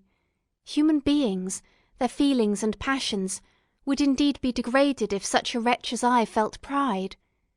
Justine, poor unhappy Justine, was as innocent as I, and she suffered the same charge. She died for it, and I am the cause of this. I murdered her. William, Justine, and Henry, they all died by my hands." My father had often, during my imprisonment, heard me make the same assertion. When I thus accused myself, he sometimes seemed to desire an explanation, and at others he appeared to consider it as the offspring of delirium, and that, during my illness, some idea of this kind had presented itself to my imagination, the remembrance of which I preserved in my convalescence. I avoided explanation, and maintained a continual silence concerning the wretch I had created. I had a feeling that I should be supposed mad, and this for ever chained my tongue, when I would have given the whole world to have confided the fatal secret. Upon this occasion my father said, with an expression of unbounded wonder, "What do you mean, Victor? Are you mad? My dear son, I entreat you never to make such an assertion again." "I am not mad!" I cried energetically. "The sun and the heavens, who have viewed my operations, can bear witness of my truth. I am the assassin of those most innocent victims. They died by my machinations. 1,000 times would I have shed my own blood, drop by drop, to have saved their lives. But I could not, my father. Indeed, I could not sacrifice the whole human race." The conclusion of this speech convinced my father that my ideas were deranged, and he instantly changed the subject of our conversation, and endeavoured to alter the course of thoughts. He wished as much as possible to obliterate the memory of the scenes that had taken place in Ireland, and never alluded to them, or suffered me to speak of my misfortunes.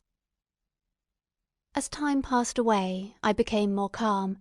Misery had her dwelling in my heart, but I no longer talked in the same incoherent manner of my own crimes. Sufficient for me was the consciousness of them. By the utmost self-violence, I curbed the imperious voice of wretchedness, which sometimes desired to declare itself to the whole world, and my manners were calmer and more composed than they had ever been since my journey to the Sea of Ice. We arrived at Havre on the 8th of May, and instantly proceeded to Paris, where my father had some business which detained us a few weeks. In this city I received the following letter from Elizabeth. To Victor Frankenstein, my dearest friend, it gave me the greatest pleasure to receive a letter from my uncle dated at Paris. You are no longer at a formidable distance, and I may hope to see you in less than a fortnight. My poor cousin, how much you must have suffered! I expect to see you looking even more ill than when you quitted Geneva. This winter has been passed most miserably, tortured as I have been by anxious suspense, yet I hope to see peace in your countenance, and to find that your heart is not totally void of comfort and tranquillity. Yet I fear that the same feelings now exist that made you so miserable a year ago, even perhaps augmented by time. I would not disturb you at this period, when so many misfortunes weigh upon you, but a conversation that I had with my uncle previous to his departure renders some explanation necessary before we meet. Explanation, you may possibly say. What can Elizabeth have to explain? If you really say this, my questions are answered, and I have no more to do than to sign myself your affectionate cousin. But you are distant from me, and it is possible that you may dread, and yet be pleased with this explanation, and in a probability of this being the case, I dare not any longer postpone writing what, during your absence, I have often wished to express to you, but have never had the courage to begin. You well know, Victor, that our union has been the favourite plan of your parents ever since our infancy. We were told this when young, and taught to look forward to it as an event that would certainly take place. We were affectionate playfellows during childhood, and dear and valued friends to one another as we grew older. But as brother and sister often entertain a lively affection towards each other without desiring a more intimate union, may not such also be our case? Tell me, dearest Victor, answer me, I conjure you by our mutual happiness, with simple truth, do you not love another? You have travelled. You have spent several years of your life at Ingolstadt, and I confess to you, my friend, that when I saw you last autumn so unhappy, flying to solitude, from the society of every creature, I could not help supposing that you might regret our connection, and believe yourself bound in honour to fulfil the wishes of your parents, although they opposed themselves to your inclinations. But this is false reasoning. I confess to you, my cousin, that I love you, and that in my fair dreams of futurity you have been my constant friend and companion.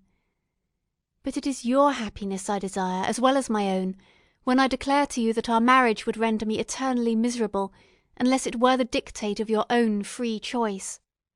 Even now I weep to think that, borne down as you are by the cruellest misfortunes, you may stifle, by the word honour, all hope of that love and happiness which would alone restore you to yourself. I, who have so disinterested an affection for you, may increase your miseries tenfold by being an obstacle to your wishes. Ah, Victor, be assured that your cousin and playmate has too sincere a love for you not to be made miserable by this supposition. Be happy, my friend, and if you obey me in this one request, remain satisfied that nothing on earth will have the power to interrupt my tranquillity. Do not let this letter disturb you. Do not answer tomorrow, or the next day, or even until you come, if it will give you pain. My uncle will send me news of your health, and if I see but one smile on your lips when we meet, occasioned by this or any other exertion of mine, I shall need no other happiness. Elizabeth Lavenza, Geneva, May 18th, 17. This letter revived in my memory what I had before forgotten, the threat of the fiend, "I will be with you on your wedding night." Such was my sentence, and on that night would the demon employ every art to destroy me, and tear me from the glimpse of happiness which promised partly to console my sufferings. On that night he had determined to consummate his crimes by my death. Well, be it so. A deadly struggle would then assuredly take place, in which, if he was victorious, I should be at peace, and his power over me be at an end. If he were vanquished, I should be a free man. Alas, what freedom! Such as the peasant enjoys when his family have been massacred before his eyes, his cottage burnt, his lands laid waste, and he is turned adrift, homeless, penniless, and alone, but free. Such would be my liberty, except that in my Elizabeth I possessed a treasure. Alas, balanced by those horrors of remorse and guilt which would pursue me until death. Sweet and beloved Elizabeth! I read and re-read her letter, and some softened feelings stole into my heart, and dared to whisper paradisiacal dreams of love and joy. But the apple was already eaten, and the angel's arm bared to drive me from all hope. Yet I would die to make her happy. If the monster executed his threat, death was inevitable. Yet, again, I considered whether my marriage would hasten my fate. My destruction might indeed arrive a few months sooner, but if my torturer should suspect that I postponed it, influenced by his menaces, he would surely find other, and perhaps more dreadful means of revenge. He had vowed to be with me on my wedding night, yet he did not consider that threat as binding him to peace in the meantime. For, as if to show me that he was not yet satiated with blood, he had murdered Clerval immediately after the enunciation of his threats. I resolved, therefore, that if my immediate union with my cousin would conduce either to hers or my father's happiness, my adversary's designs against my life should not retard it a single hour. In this state of mind I wrote to Elizabeth. My letter was calm and affectionate. "I fear, my beloved girl," I said, "little happiness remains for us on earth, yet all that I may one day enjoy is concentered in you. Chase away your idle fears. To you alone do I consecrate my life, and my endeavours for contentment. I have one secret, Elizabeth, a dreadful one. When revealed to you, it will chill your frame with horror, and then, far from being surprised at my misery, you will only wonder that I survive what I have endured. I will confide this tale of misery and terror to you the day after our marriage shall take place, for, my sweet cousin, there must be perfect confidence between us. But until then, I conjure you, do not mention or allude to it. This I most earnestly entreat, and I know you will comply." In about a week after the arrival of Elizabeth's letter, we returned to Geneva.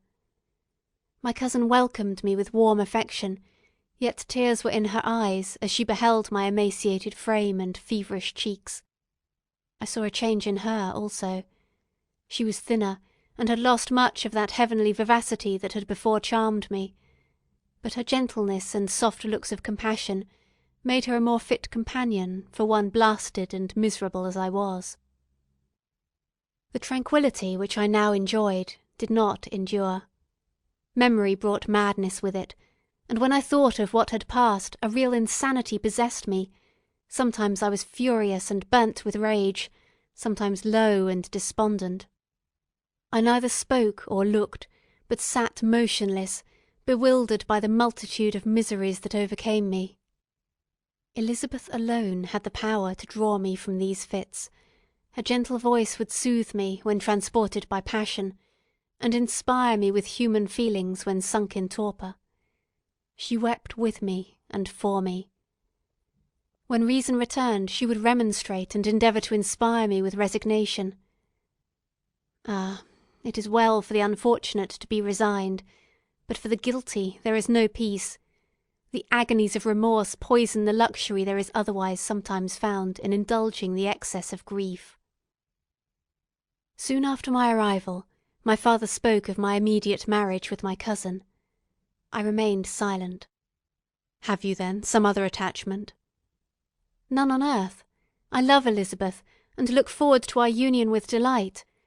Let the day therefore be fixed, and on it I will consecrate myself, in life or death, to the happiness of my cousin." "My dear Victor, do not speak thus. Heavy misfortunes have befallen us, but let us only cling closer to what remains, and transfer our love for those whom we have lost to those who yet live. Our circle will be small, but bound close by the ties of affection and mutual misfortune, and when time shall have softened your despair, new and dear objects of care will be born to replace those of whom we have been so cruelly deprived." Such were the lessons of my father. But to me the remembrance of the threat returned, nor can you wonder that, omnipotent as the fiend had yet been in his deeds of blood, I should almost regard him as invincible, and that when he had pronounced the words, "I shall be with you on your wedding night," I should regard the threatened fate as unavoidable. But death was no evil to me if the loss of Elizabeth were balanced with it, and I therefore, with a contented and even cheerful countenance, agreed with my father that, if my cousin would consent, the ceremony should take place in 10 days, and thus put, as I imagined, the seal to my fate. Great God! If for one instant I had thought what might be the hellish intention of my fiendish adversary, I would rather have banished myself for ever from my native country, and wandered a friendless outcast over the earth, than to have consented to this miserable marriage. But if possessed of magic powers, the monster had blinded me to his real intentions, and when I thought that I had prepared only my own death, I hastened that of a far dearer victim. As the period fixed for our marriage drew nearer, whether from cowardice or a prophetic feeling, I felt my heart sink within me. But I concealed my feelings by an appearance of hilarity that brought smiles and joy to the countenance of my father, but hardly deceived the ever-watchful and nicer eye of Elizabeth.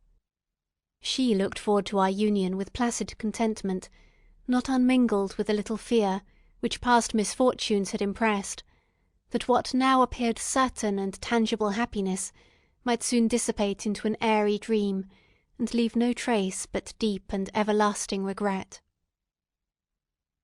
Preparations were made for the event, congratulatory visits were received, and all wore a smiling appearance. I shut up, as well as I could, in my own heart, the anxiety that preyed there, and entered with seeming earnestness into the plans of my father, although they might only serve as the decorations of my tragedy. A house was purchased for us near Cologne, by which we should enjoy the pleasures of the country, and yet be so near Geneva as to see my father every day, who would still reside within the walls, for the benefit of Ernest, that he might follow his studies at the schools.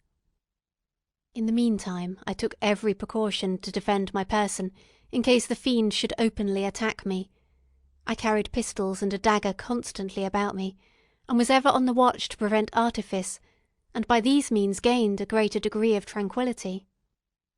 Indeed, as the period approached, the threat appeared more as a delusion, not to be regarded as worthy to disturb my peace, while the happiness I hoped for in my marriage wore a greater appearance of certainty, as the day fixed for its solemnization drew nearer, and I heard it continually spoken of as an occurrence which no accident could possibly prevent. Elizabeth seemed happy. My tranquil demeanour contributed greatly to calm her mind. But on the day that was to fulfil my wishes and my destiny, she was melancholy, and a presentiment of evil pervaded her, and perhaps also she thought of the dreadful secret which I had promised to reveal to her on the following day. My father was in the meantime overjoyed, and in the bustle of preparation only observed in the melancholy of his niece the diffidence of a bride. After the ceremony was performed, a large party assembled at my father's, but it was agreed that Elizabeth and I should pass the afternoon and night at Evian, and returned to Cologne the next morning. As the day was fair and the wind favourable, we resolved to go by water. Those were the last moments of my life during which I enjoyed the feeling of happiness. We passed rapidly along. The sun was hot, but we were sheltered from its rays by a kind of canopy, while we enjoyed the beauty of the scene, sometimes on one side of the lake, where we saw Mount Salève, the pleasant banks of Montalegre, and at a distance, surmounting all, the beautiful Mont Blanc, and the assemblage of snowy mountains that in vain endeavour to emulate her.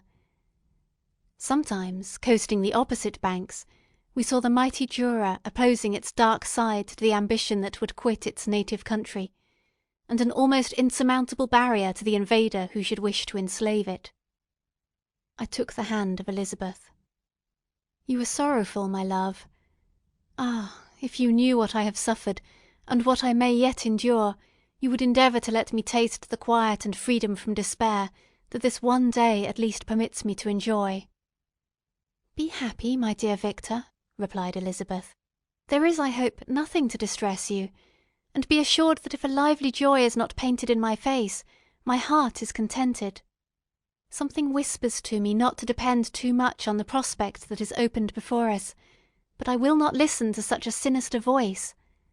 Observe how fast we move along, and how the clouds, which sometimes obscure and sometimes rise above the dome of Mont Blanc, render the scene still more interesting. Look also at the innumerable fish that are swimming in the clear waters, where we can distinguish every pebble that lies at the bottom. What a divine day! How happy and serene all nature appears!" Thus Elizabeth endeavoured to divert her thoughts and mine from all reflection upon melancholy subjects. But her temper was fluctuating.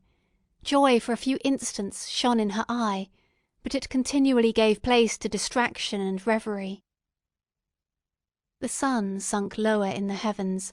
We passed the river Drance, and observed its path through the chasms of the higher and the glens of the lower hills. The Alps here come closer to the lake, and we approached the amphitheatre of mountains which forms its eastern boundary. The spire of Evian shone under the woods that surrounded it, and the range of mountain above mountain by which it was overhung. The wind, which had hitherto carried us along with amazing rapidity, sunk at sunset to a light breeze. The soft air just ruffled the water, and caused a pleasant motion among the trees as we approached the shore, from which it wafted the most delightful scent of flowers and hay. The sun sunk beneath the horizon as we landed, and as I touched the shore, I felt those cares and fears revive, which were soon to clasp me and cling to me for ever. Volume 3, Chapter 6. It was 8 o'clock when we landed. We walked for a short time on the shore, enjoying the transitory light, and then retired to the inn and contemplated the lovely scene of waters, woods, and mountains, obscured in darkness, yet still displaying their black outlines. The wind, which had fallen in the south, now rose with great violence in the west. The moon had reached her summit in the heavens, and was beginning to descend. The clouds swept across it swifter than the flight of the vulture, and dimmed her rays, while the lake reflected the scene of the busy heavens, rendered still busier by the restless waves that were beginning to rise. Suddenly a heavy storm of rain descended. I had been calm during the day, but so soon as night obscured the shapes of objects, 1,000 fears arose in my mind. I was anxious and watchful, while my right hand grasped a pistol which was hidden in my bosom.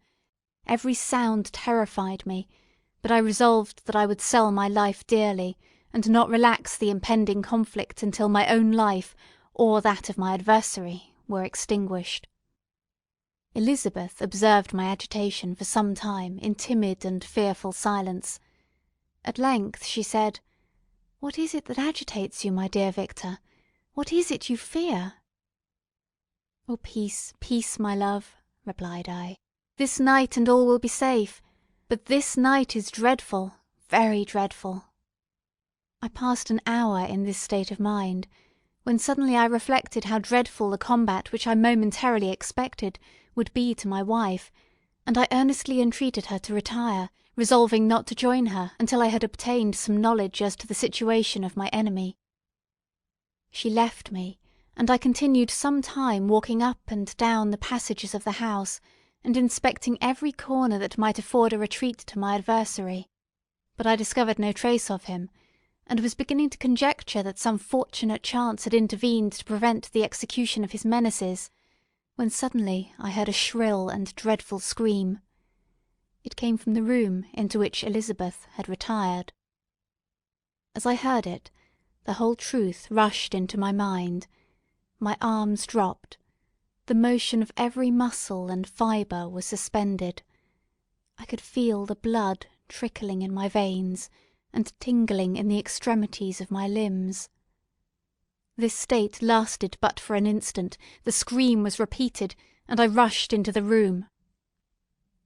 Great God! Why did I not then expire? Why am I here to relate the destruction of the best hope and the purest creature of earth? She was there, lifeless and inanimate, thrown across the bed, her head hanging down, and her pale and distorted features half covered by her hair.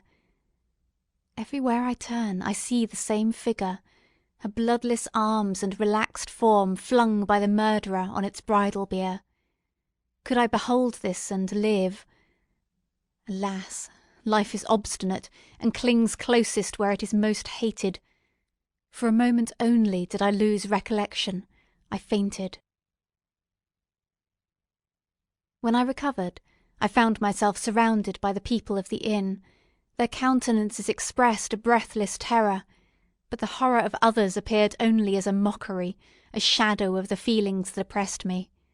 I escaped from them to the room where lay the body of Elizabeth, my love, my wife, so lately living, so dear, so worthy. She had been moved from the posture in which I had first beheld her, and now, as she lay, her head upon her arm and a handkerchief thrown across her face and neck, I might have supposed her asleep.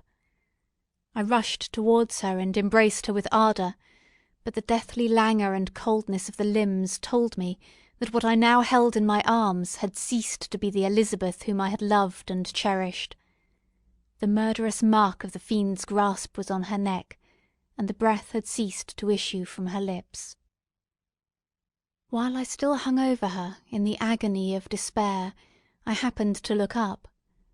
The windows of the room had before been darkened, and I felt a kind of panic on seeing the pale yellow light of the moon illuminate the chamber. The shutters had been thrown back, and with a sensation of horror not to be described, I saw at the open window a figure the most hideous and abhorred. A grin was on the face of the monster. He seemed to jeer as with his fiendish finger he pointed towards the corpse of my wife. I rushed towards the window, and drawing a pistol from my bosom, shot, but he eluded me, leaped from his station, and running with the swiftness of lightning, plunged into the lake. The report of the pistol brought a crowd into the room. I pointed to the spot where he had disappeared, and we followed the track with boats. Nets were cast, but in vain. After passing several hours, we returned hopeless, most of my companions believing it to have been a form conjectured by my fancy. After having landed, they proceeded to search the country, parties going in different directions among the woods and vines. I did not accompany them. I was exhausted. A film covered my eyes, and my skin was parched with the heat of fever. In this state I lay on a bed, hardly conscious of what had happened. My eyes wandered round the room, as if to seek something that I had lost.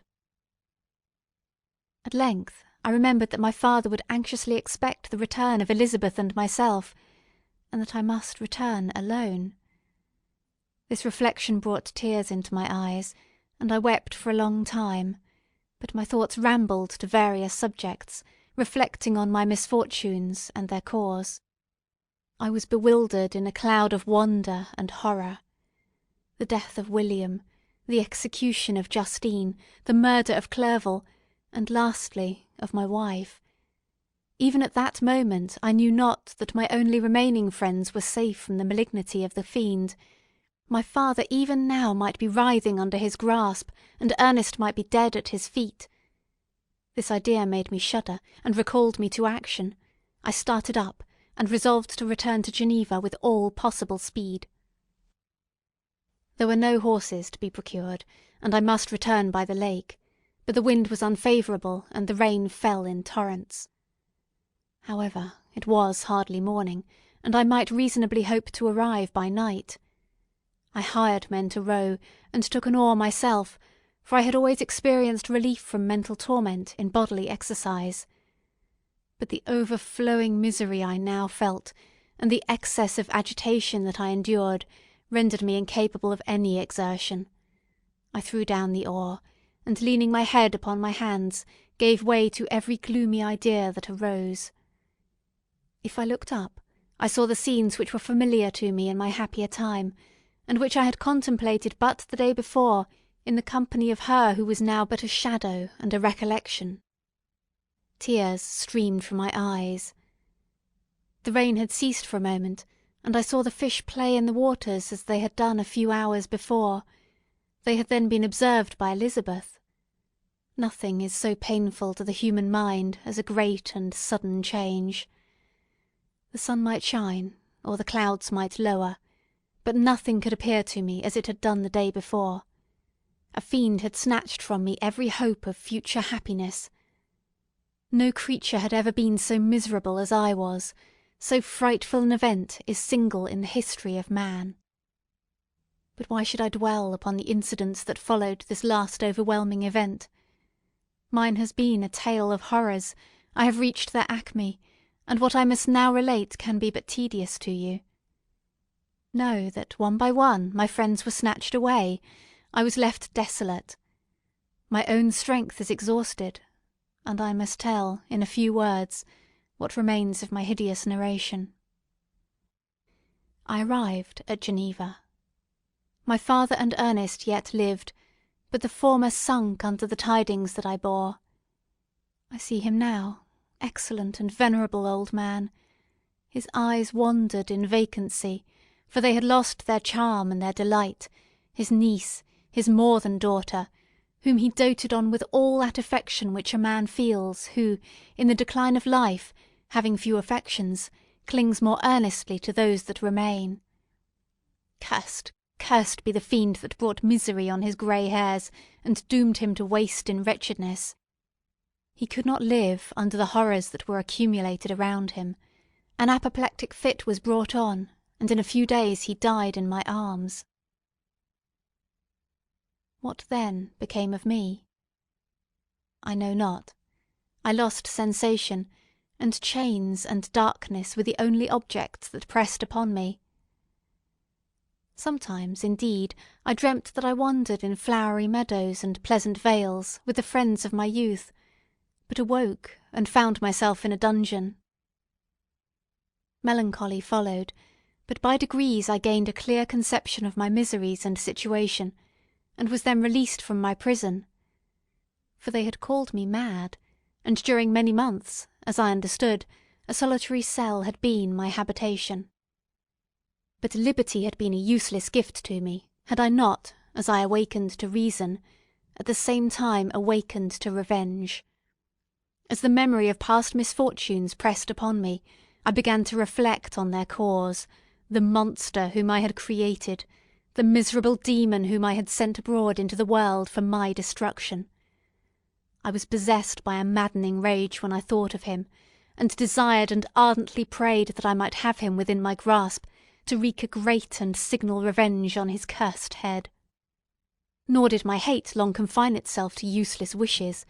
I began to reflect on the best means of securing him, and for this purpose, about a month after my release, I repaired to a criminal judge in the town, and told him that I had an accusation to make, and that I knew the destroyer of my family, and that I required him to exert his whole authority for the apprehension of the murderer. The magistrate listened to me with attention and kindness. "Be assured, sir," said he, "no pains or exertions on my part shall be spared to discover the villain." "I thank you," replied I. "Listen, therefore, to the deposition that I have to make. It is indeed a tale so strange that I should fear you would not credit it, were there not something in truth which, however wonderful, forces conviction. The story is too connected to be mistaken for a dream, and I have no motive for falsehood." My manner, as I thus addressed him, was impressive but calm. I had formed in my heart a resolution to pursue my destroyer to death, and this purpose quieted my agony, and for an interval reconciled me to life. I now related my history, briefly but with firmness and precision, marking the dates with accuracy, and never deviating into exclamation. The magistrate appeared at first perfectly incredulous, but as I continued he became more attentive and interested. I saw him sometimes shudder with horror; at others a lively surprise, unmingled with disbelief, was painted on his countenance. When I had concluded my narration, I said, "This is the being whom I accuse, and for whose detection and punishment I call upon you to exert your whole power. It is your duty as a magistrate, and I believe and hope that your feelings as a man will not revolt from the execution of those functions on this occasion." This address caused a considerable change in the physiognomy of my auditor. He had heard my story with that half kind of belief that is given to a tale of spirits and supernatural events, but when he was called upon to act officially in consequence, the whole tide of his incredulity returned. He, however, answered mildly, "I would willingly afford you every aid in your pursuit, but the creature of whom you speak appears to have powers which would put all my exertions to defiance.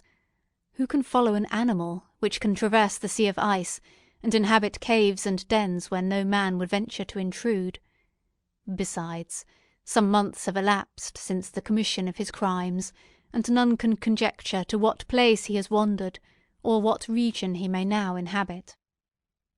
"I do not doubt that he hovers near the spot which I inhabit, and if he has indeed taken refuge in the Alps, he may be hunted like the chamois, and destroyed as a beast of prey. But I perceive your thoughts. You do not credit my narrative, and do not intend to pursue my enemy with the punishment which is his desert." As I spoke, rage sparkled in my eyes. The magistrate was intimidated. "You are mistaken," said he. "I will exert myself, if it is in my power to seize the monster. Be assured that he shall suffer punishment proportionate to his crimes. But I fear, from what you have yourself described to be his properties, that this will prove to be impracticable, and that, while every proper measure is pursued, you should endeavour to make up your mind to disappointment." "That cannot be, but all that I can say will be of little avail. My revenge is of no moment to you, yet, while I allow it to be a vice, I confess that it is the devouring and only passion of my soul. My rage is unspeakable when I reflect that the murderer, whom I have turned loose upon society, still exists. You refuse my just demand. I have but one resource, and I devote myself, either in my life or death, to his destruction." I trembled with excess of agitation as I said this. There was a frenzy in my manner, and something, I doubt not, of that haughty fierceness which the martyrs of old are said to have possessed. But to a Genevan magistrate, whose mind was occupied by far other ideas than those of devotion and heroism, this elevation of mind had much the appearance of madness. He endeavoured to soothe me as a nurse does a child, and reverted to my tale as the effects of delirium. "Man," I cried, "how ignorant art thou in thy pride of wisdom! Cease! You know not what it is you say." I broke from the house angry and disturbed, and retired to meditate on some other mode of action. Volume 3, Chapter 7. My present situation was one in which all voluntary thought was swallowed up and lost. I was hurried away by fury. Revenge alone endowed me with strength and composure. It modelled my feelings, and allowed me to be calculating and calm, at periods when otherwise delirium or death would have been my portion. My first resolution was to quit Geneva for ever, my country, which, when I was happy and beloved, was dear to me, now, in my adversity, became hateful. I provided myself with a sum of money, together with a few jewels which had belonged to my mother, and departed. And now my wanderings began, which are to cease but with death.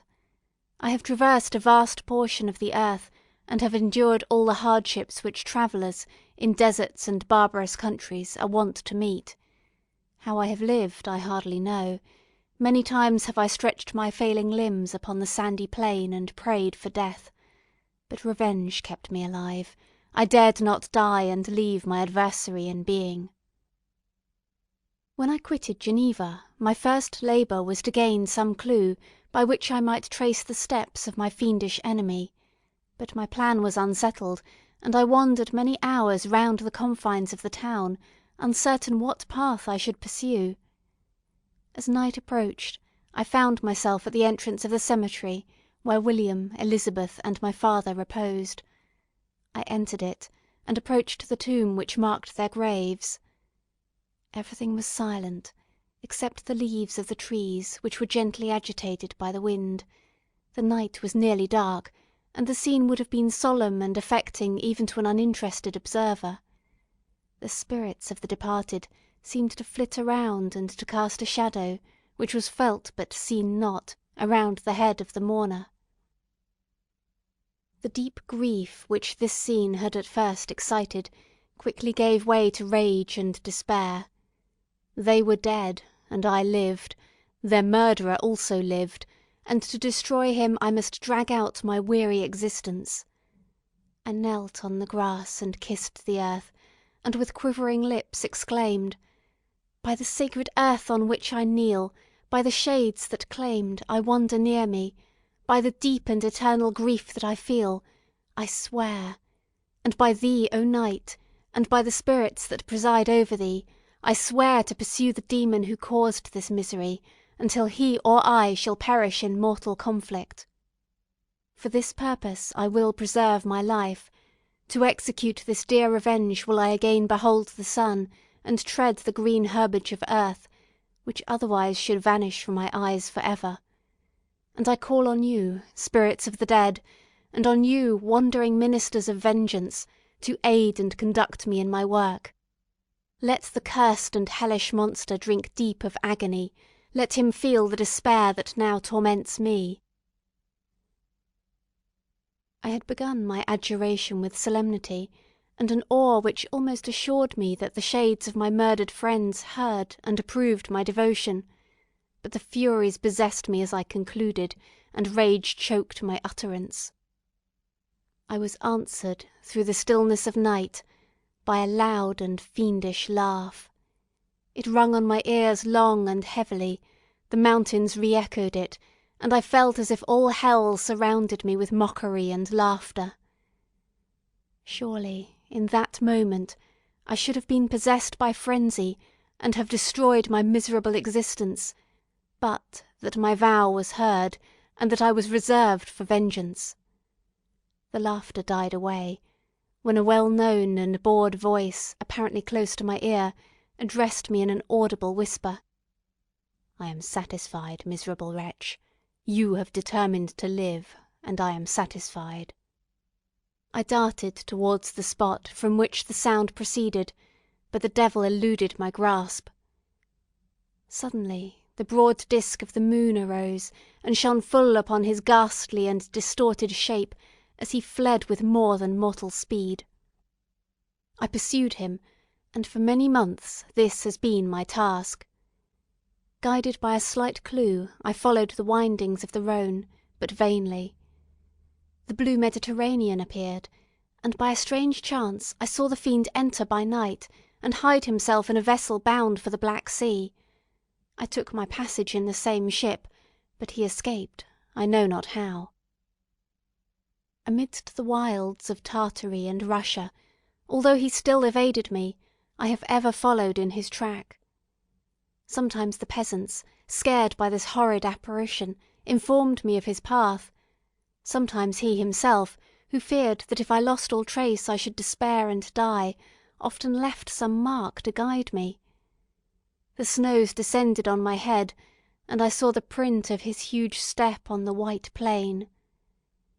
To you, first entering on life, to whom care is new and agony unknown, how can you understand what I have felt and still feel? Cold, want, and fatigue were the least pains which I was destined to endure. I was cursed by some devil, and carried about with me my eternal hell. Yet still a spirit of good followed and directed my steps, and when I most murmured, would suddenly extricate me from seemingly insurmountable difficulties. Sometimes, when nature, overcome by hunger, sunk under the exhaustion, a repast was prepared for me in the desert that restored and inspirited me. The fare was, indeed, coarse, such as the peasants of the country ate, but I may not doubt that it was set there by the spirits that I had invoked to aid me. Often, when all was dry, the heavens cloudless, and I was parched by thirst, a slight cloud would bedim the sky, shed the few drops that revived me, and vanish. I followed, when I could, the courses of the rivers, but the demon generally avoided these, as it was here that the population of the country chiefly collected. In other places human beings were seldom seen, and I generally subsisted on the wild animals that crossed my path. I had money with me, and gained the friendship of the villagers by distributing it, or bringing with me some food that I had killed, which, after taking a small part, I always presented to those who had provided me with fire and utensils for cooking. My life, as it passed thus, was indeed hateful to me, and it was during sleep alone that I could taste joy. O blessed sleep! Often, when most miserable, I sank to repose, and my dreams lulled me even to rapture. The spirits that guarded me had provided those moments, or rather hours, of happiness, that I might retain strength to fulfil my pilgrimage. Deprived of this respite, I should have sunk under my hardships. During the day I was sustained and inspirited by the hope of night, for in sleep I saw my friends, my wife, and my beloved country. Again I saw the benevolent countenance of my father, heard the silver tones of my Elizabeth's voice, and beheld Clerval enjoying health and youth. Often, when wearied by a toilsome march, I persuaded myself that I was dreaming, until night should come, and that I should then enjoy reality in the arms of my dearest friends. What agonizing fondness did I feel for them!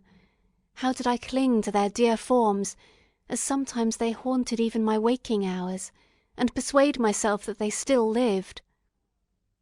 At such moments, vengeance, that burned within me, died in my heart, and I pursued my path towards the destruction of the demon more as a task enjoined by heaven, as the mechanical impulse of some power of which I was unconscious, than as the ardent desire of my soul. What his feelings were whom I pursued, I cannot know. Sometimes, indeed, he left marks in writing on the barks of the trees, or cut in stone, that guided me and instigated my fury. My reign is not yet over. These words were legible in one of these inscriptions. You live, and my power is complete. Follow me. I seek the everlasting ices of the north, where you will feel the misery of cold and frost to which I am impassive. You will find, near this place, if you follow not too tardily, a dead hare. Eat and be refreshed. Come on, enemy. We have yet to wrestle for our lives, but many hard and miserable hours must you endure until that period shall arrive. Scoffing devil! Again do I vow vengeance, again do I devote thee, miserable fiend, to torture and death. Never will I omit my search until he or I perish, and then with what ecstasy shall I join my Elizabeth, and those who even now prepare for me the reward of my tedious toil and horrible pilgrimage. As I still pursued my journey to the northward, the snows thickened and the cold increased in a degree almost too severe to support. The peasants were shut up in their hovels, and only a few of the most hardy ventured forth to seize the animals whom starvation had forced from their hiding places to seek for prey. The rivers were covered with ice, and no fish could be procured, and thus I was cut off from my chief article of maintenance. The triumph of my enemy increased with the difficulty of my labours. One inscription that he left was in these words: "Prepare, your toils only begin, wrap yourself in furs, and provide food, for we shall soon enter upon a journey where your sufferings will satisfy my everlasting hatred." My courage and perseverance were invigorated by these scoffing words. I resolved not to fail in my purpose, and, calling on heaven to support me, I continued with unabated fervour to traverse immense deserts, until the ocean appeared at a distance and formed the utmost boundary of the horizon. Oh, how unlike it was to the blue seas of the south! Covered with ice, it was only to be distinguished from land by its superior wildness and ruggedness. The Greeks wept for joy when they beheld the Mediterranean from the hills of Asia, and hailed with rapture the boundary of their toils. I did not weep, but I knelt down, and with a full heart thanked my guiding spirit for conducting me in safety to the place where I hoped, notwithstanding my adversary's gibe, to meet and grapple with him. Some weeks before this period I had procured a sledge and dogs, and thus traversed the snows with inconceivable speed. I know not whether the fiend possessed the same advantages, but I found that, as before I had daily lost ground in the pursuit, I now gained on him; so much so that, when I first saw the ocean, he was but one day's journey in advance, and I hoped to intercept him before he should reach the beach. With new courage, therefore, I pressed on, and in 2 days arrived at a wretched hamlet on the seashore. I inquired of the inhabitants concerning the fiend, and gained accurate information. A gigantic monster, they said, had arrived in the night, armed with a gun and many pistols, putting to flight the inhabitants of a solitary cottage through fear of his terrific appearance. He had carried off their store of winter food, and placing it in a sledge, to draw which he had seized on a numerous drove of trained dogs, he had harnessed them, and the same night, to the joy of the horror-struck villagers, had pursued his journey across the sea in a direction that led to no land, and they conjectured that he must be speedily destroyed by the breaking of the ice, or frozen by the eternal frosts. On hearing this information, I suffered a temporary excess of despair. He had escaped me, and I must commence a destructive and almost endless journey across the mountainous ices of the ocean, amidst cold that few of the inhabitants could long endure, and which I, the native of a genial and sunny climate, could not hope to survive. Yet at the idea that the fiend should live, and be triumphant, my rage and vengeance returned, and like a mighty tide overwhelmed every other feeling. After a slight repose, during which the spirits of the dead hovered round and instigated me to toil and revenge, I prepared for my journey. I exchanged my land sledge for one fashioned for the inequalities of the frozen ocean, and purchasing a plentiful stock of provisions, I departed from land. I cannot guess how many days have passed since then, but I have endured misery which nothing but the eternal sentiment of a just retribution burning within my heart could have enabled me to support. Immense and rugged mountains of ice often barred up my passage, and I often heard the thunder of the ground sea, which threatened my destruction. But again the frost came, and made the paths of the sea secure. By the quantity of provision which I had consumed, I should guess that I had passed 3 weeks in this journey, and the continual protraction of hope, returning back upon the heart, often wrung bitter drops of despondency and grief from my eyes.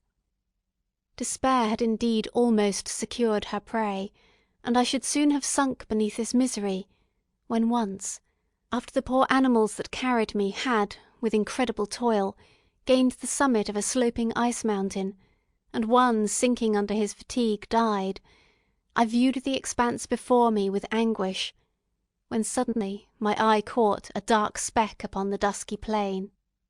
I strained my sight to discover what it could be, and uttered a wild cry of ecstasy when I distinguished a sledge and the distorted proportions of a well-known form within. Oh, with what a burning gush did hope revisit my heart! Warm tears filled my eyes, which I hastily wiped away, that they might not intercept the view I had of the demon. But still my sight was dimmed by the burning drops, until, giving way to the emotions that oppressed me, I wept aloud. But this was not the time for delay. I disencumbered the dogs of their dead companion, gave them a plentiful portion of food, and, after an hour's rest, which was absolutely necessary, and yet which was bitterly irksome to me, I continued my route. The sledge was still visible, nor did I again lose sight of it except at the moments when, for a short time, some ice rock concealed it with its intervening crags. I indeed perceptibly gained on it, and when, after nearly 2 days' journey, I beheld my enemy at no more than a mile distant, my heart bounded within me.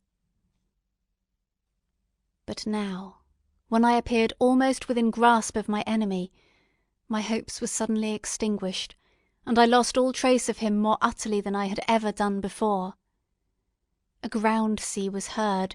The thunder of its progress, as the waters rolled and swelled beneath me, became every moment more ominous and terrific. I pressed on, but in vain. The wind arose, the sea roared, and, as with the mighty shock of an earthquake, it split and cracked with a tremendous and overwhelming sound. The work was soon finished. In a few minutes a tumultuous sea rolled between me and my enemy, and I was left drifting on a scattered piece of ice that was continually lessening, and thus preparing for me a hideous death. In this manner many appalling hours passed. Several of my dogs died, and I myself was about to sink under the accumulation of distress, when I saw your vessel riding at anchor, and holding forth to me hopes of succour and life. I had no conception that vessels ever came so far north, and was astonished at the sight. I quickly destroyed part of my sledge to construct oars, and by these means was enabled, with infinite fatigue, to move my ice raft in the direction of your ship. I had determined, if you were going southward, still to trust myself to the mercy of the seas, rather than abandon my purpose. I hoped to induce you to grant me a boat with which I could pursue my enemy. But your direction was northward. You took me on board when my vigour was exhausted, and I should soon have sunk under my multiplied hardships into a death which I still dread, for my task is unfulfilled. Oh, when will my guiding spirit, in conducting me to the demon, allow me the rest I so much desire? Or must I die, and he yet live? If I do, swear to me, Walton, that he shall not escape, that you will seek him and satisfy my vengeance in his death. Yet, do I dare ask you to undertake my pilgrimage, to endure the hardships that I have undergone? No, I am not so selfish. Yet, when I am dead, if he should appear, if the ministers of vengeance should conduct him to you, swear that he shall not live, swear that he shall not triumph over my accumulated woes, and live to make another wretch such as I am. He is eloquent and persuasive, and once his words had even power over my heart, but trust him not. His soul is as hellish as his form, full of treachery and fiendish malice. Hear him not, call on the names of William, Justine, Clerval, Elizabeth, my father, and of the wretched Victor, and thrust your sword into his heart. I will hover near, and direct the steel aright. Volume 3. Walton in continuation. You have read this strange and terrific story, Margaret, and do you not feel your blood congeal with horror like that which even now curdles mine? Sometimes, seized with sudden agony, he could not continue his tale. At others, his voice broken, yet piercing, uttered with difficulty the words so replete with anguish. His fine and lovely eyes were now lighted up with indignation, now subdued to downcast sorrow, and quenched in infinite wretchedness. Sometimes he commanded his countenance and tones, and related the most horrible incidents with a tranquil voice, suppressing every mark of agitation. Then, like a volcano bursting forth, his face would suddenly change to an expression of the wildest rage, as he shrieked out imprecations on his persecutor. His tale is connected, and told with an appearance of the simplest truth, yet I own to you that the letters of Felix and Safie, which he showed me, and the apparition of the monster seen from our ship, brought to me a greater conviction of the truth of his narrative than his asseverations, however earnest and connected. Such a monster has then really existence. I cannot doubt it, yet I am lost in surprise and admiration. Sometimes I endeavoured to gain from Frankenstein the particulars of his creature's formation, but on this point he was impenetrable. "Are you mad, my friend?" said he, "or whither does your senseless curiosity lead you? Would you also create for yourself and the world a demoniacal enemy, or to what do your questions tend? Peace, peace! Learn my miseries, and do not seek to increase your own." Frankenstein discovered that I made notes concerning his history. He asked to see them, and then himself corrected and augmented them in many places, but principally in giving the life and spirit to the conversations he held with his enemy. "Since you have preserved my narration," said he, "I would not that a mutilated one should go down to posterity." Thus has a week passed away, while I have listened to the strangest tale that ever imagination formed. My thoughts, and every feeling of my soul, have been drunk up by the interest for my guest which this tale, and his own elevated and gentle manners, have created. I wish to soothe him, yet can I counsel one so infinitely miserable, so destitute of every hope of consolation, to live? Oh no, the only joy that he can now know will be when he composes his shattered feelings to peace and death. Yet he enjoys one comfort, the offspring of solitude and delirium. He believes that, when in dreams, he holds converse with his friends, and derives from that communion consolation for his miseries or excitements to his vengeance. They are not the creations of his fancy, but the real beings who visit him from the regions of a remote world. This faith gives a solemnity to his reveries that render them to me almost as imposing and interesting as truth. Our conversations are not always confined to his own history and misfortunes. On every point of general literature he displays unbounded knowledge and a quick and piercing apprehension. His eloquence is forcible and touching, nor can I hear him, when he relates a pathetic incident, or endeavours to move the passions of pity or love, without tears. What a glorious creature must he have been in the days of his prosperity, when he is thus noble and godlike in ruin! He seems to feel his own worth, and the greatness of his fall. "When younger," said he, "I felt as if I were destined for some great enterprise. My feelings are profound, but I possessed a coolness of judgment that fitted me for illustrious achievements.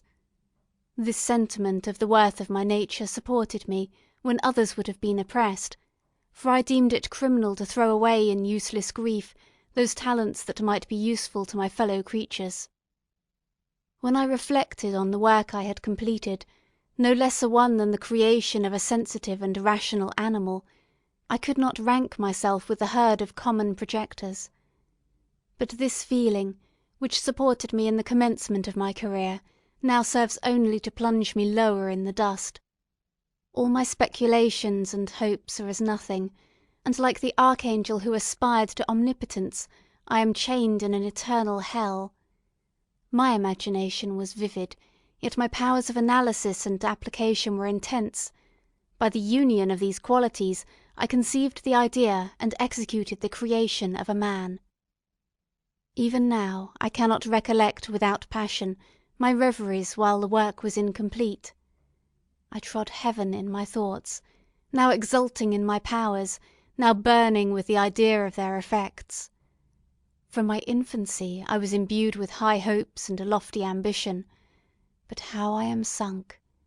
Oh, my friend, if you had known me as I once was, you would not recognise me in this state of degradation.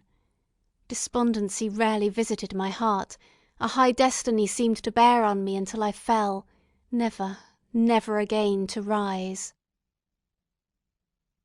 Must I then lose this admirable being? I have longed for a friend, I have sought one who would sympathise with and love me. Behold, on these desert seas, I have found such a one, but I fear I have gained him only to know his value and lose him. I would reconcile him to life, but he repulses the idea.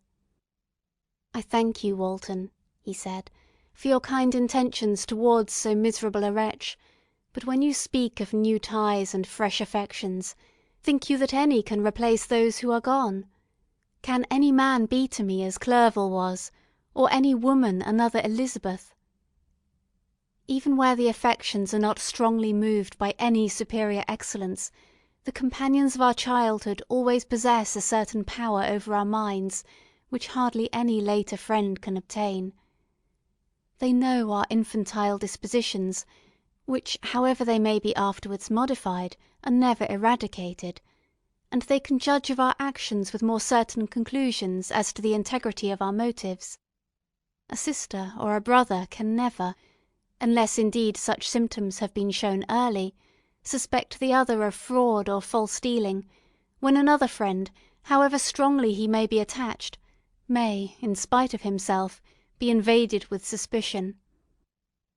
But I enjoyed friends, dear not only through habit and association, but from their own merits, and wherever I am, the soothing voice of my Elizabeth and the conversation of Clerval will be ever whispered in my ear.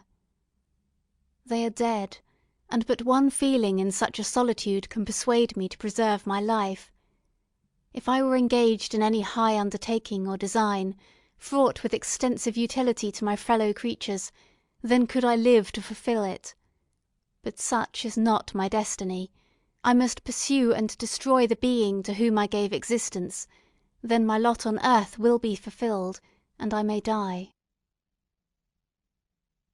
September 2nd. My beloved sister, I write to you encompassed by peril and ignorant whether I am ever doomed to see again dear England and the dearer friends that inhabit it. I am surrounded by mountains of ice which admit of no escape and threaten every moment to crush my vessel. The brave fellows whom I have persuaded to be my companions look towards me for aid, but I have none to bestow. There is something terribly appalling in our situation, yet my courage and hopes do not desert me. We may survive, and if we do not, I will repeat the lessons of Seneca, and die with a good heart. Yet what, Margaret, will be the state of your mind? You will not hear of my destruction, and you will anxiously await my return. Years will pass, and you will have visitings of despair, and yet be tortured by hope. Oh, my beloved sister, the sickening failings of your heartfelt expectations are, in prospect, more terrible to me than my own death. But you have a husband, and lovely children, you may be happy. Heaven bless you and make you so. My unfortunate guest regards me with the tenderest compassion. He endeavours to fill me with hope, and talks as if life were a possession which he valued. He reminds me how often the same accidents have happened to other navigators who have attempted this sea, and in spite of myself he fills me with cheerful auguries.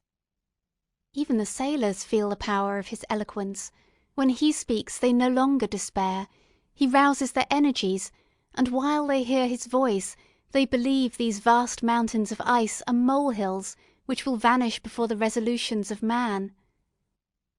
These feelings are transitory. Each day of expectation delayed fills them with fear, and I almost dread a mutiny caused by this despair. September 5th. A scene has just passed of such uncommon interest that although it is highly probable that these papers may never reach you, yet I cannot forbear recording it. We are still surrounded by mountains of ice, still in imminent danger of being crushed in their conflict. The cold is excessive, and many of my unfortunate comrades have already found a grave amidst this scene of desolation. Frankenstein has daily declined in health, a feverish fire still glimmers in his eyes, but he is exhausted, and when suddenly roused to any exertion, he speedily sinks again into apparent lifelessness. I mentioned in my last letter the fears I entertained of a mutiny. This morning, as I sat watching the wan countenance of my friend, his eyes half closed and his limbs hanging listlessly, I was roused by half a dozen of the sailors who desired admission into the cabin. They entered, and their leader addressed me. He told me that he and his companions had been chosen by the other sailors to come in deputation to me, to make me a demand, which in justice I could not refuse.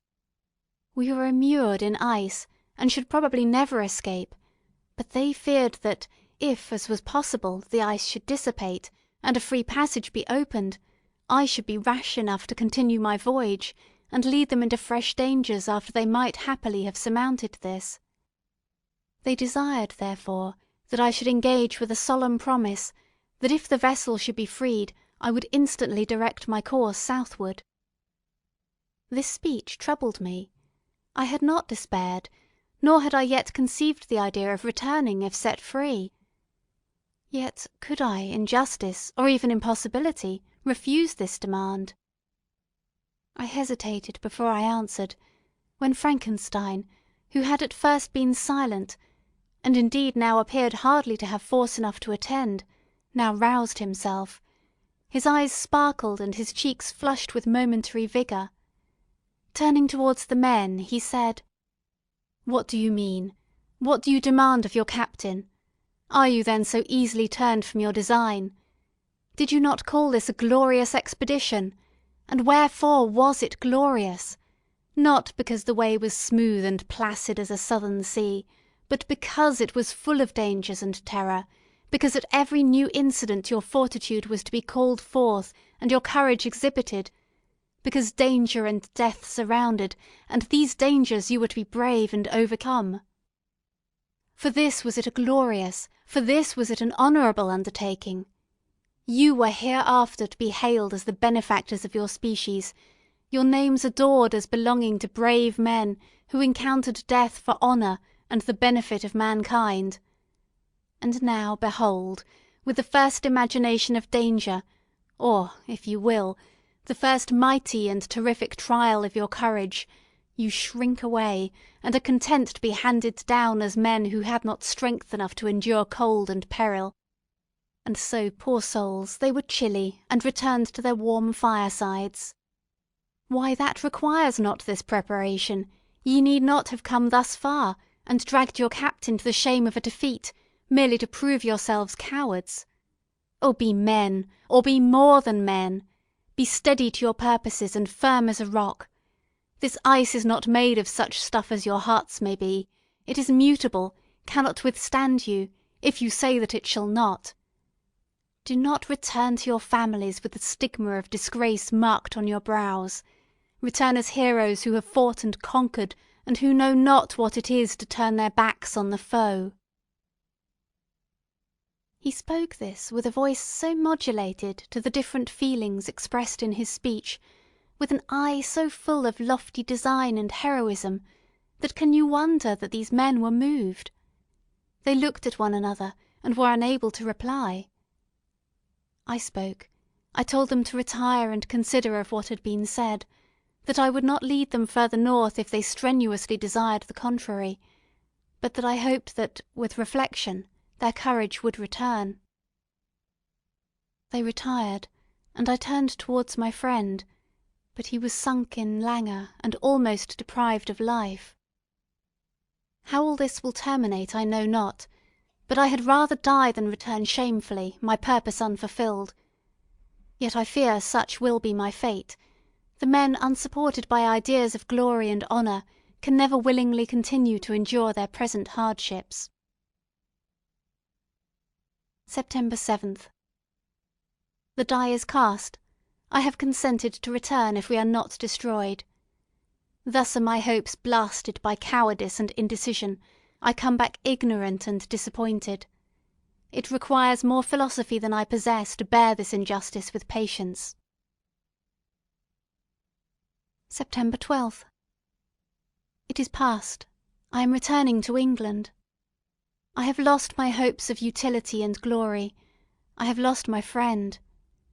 But I will endeavour to detail these bitter circumstances to you, my dear sister, and while I am wafted towards England and towards you, I will not despond. September 9th, the ice began to move, and roarings like thunder were heard at a distance as the islands split and cracked in every direction. We were in the most imminent peril, but as we could only remain passive, my chief attention was occupied by my unfortunate guest, whose illness increased in such a degree that he was entirely confined to his bed. The ice cracked behind us, and was driven with force towards the north. A breeze sprung from the west, and on the 11th the passage towards the south became perfectly free. When the sailors saw this, and that their return to their native country was apparently assured, a shout of tumultuous joy broke from them, loud and long continued. Frankenstein, who was dozing, awoke, and asked the cause of the tumult. "They shout," I said, "because they will soon return to England." "Do you then really return?" "Alas, yes! I cannot withstand their demands. I cannot lead them unwillingly to danger, and I must return." "Do so, if you will, but I will not. You may give up your purpose, but mine is assigned to me by Heaven, and I dare not. I am weak, but surely the spirits who assist my vengeance will endow me with sufficient strength." Saying this, he endeavoured to spring from the bed, but the exertion was too great for him. He fell back and fainted. It was long before he was restored, and I often thought that life was entirely extinct. At length he opened his eyes, but he breathed with difficulty and was unable to speak. The surgeon gave him a composing draught, and ordered us to leave him undisturbed. In the meantime he told me that my friend had not many hours to live. His sentence was pronounced, and I could only grieve and be patient. I sat by his bed watching him. His eyes were closed, and I thought he slept, but presently he called to me in a feeble voice, and bidding me come near, said, "Alas! the strength I relied on is gone. I feel that I shall soon die, and he, my enemy and persecutor, may still be in being. Think not, Walton, that in the last moments of my existence I feel that burning hatred and ardent desire of revenge I once expressed, but I feel myself justified in desiring the death of my adversary. During these last days I have been occupied in examining my past conduct, nor do I find it blamable. In a fit of enthusiastic madness I created a rational creature, and was bound towards him to assure, as far as was in my power, his happiness and well-being. This was my duty, but there was another still paramount to that. My duties towards my fellow creatures had greater claims to my attention, because they included a greater proportion of happiness or misery. Urged by this view, I refused, and I did right in refusing, to create a companion for the first creature. He showed unparalleled malignity and selfishness in evil. He destroyed my friends. He devoted to destruction beings who possessed exquisite sensations, happiness, and wisdom. Nor do I know where this thirst for vengeance may end. Miserable himself, that he may render no other wretched, he ought to die. The task of his destruction was mine, but I have failed. When actuated by selfish and vicious motives, I asked you to undertake my unfinished work, and I renew this request now when I am only induced by reason and virtue. Yet I cannot ask you to renounce your country and friends to fulfil this task, and now that you are returning to England, you will have little chance of meeting with him. But the consideration of these points, and the well-balancing of what you may esteem your duties, I leave to you. My judgment and ideas are already disturbed by the near approach of death. I dare not ask you to do what I think right, for I may still be misled by passion. That he should live to be an instrument of mischief disturbs me, In other respects this hour, when I momentarily expect my release, is the only happy one which I have enjoyed for several years. The forms of the beloved dead flit before me, and I hasten to their arms. Farewell, Walton. Seek happiness in tranquillity, and avoid ambition, even if it be only the apparently innocent one of distinguishing yourself in science and discoveries. Yet why do I say this? I have myself been blasted in these hopes, yet another may succeed. His voice became fainter as he spoke, and at length, exhausted by his effort, he sunk into silence. About half an hour afterwards he attempted again to speak, but was unable.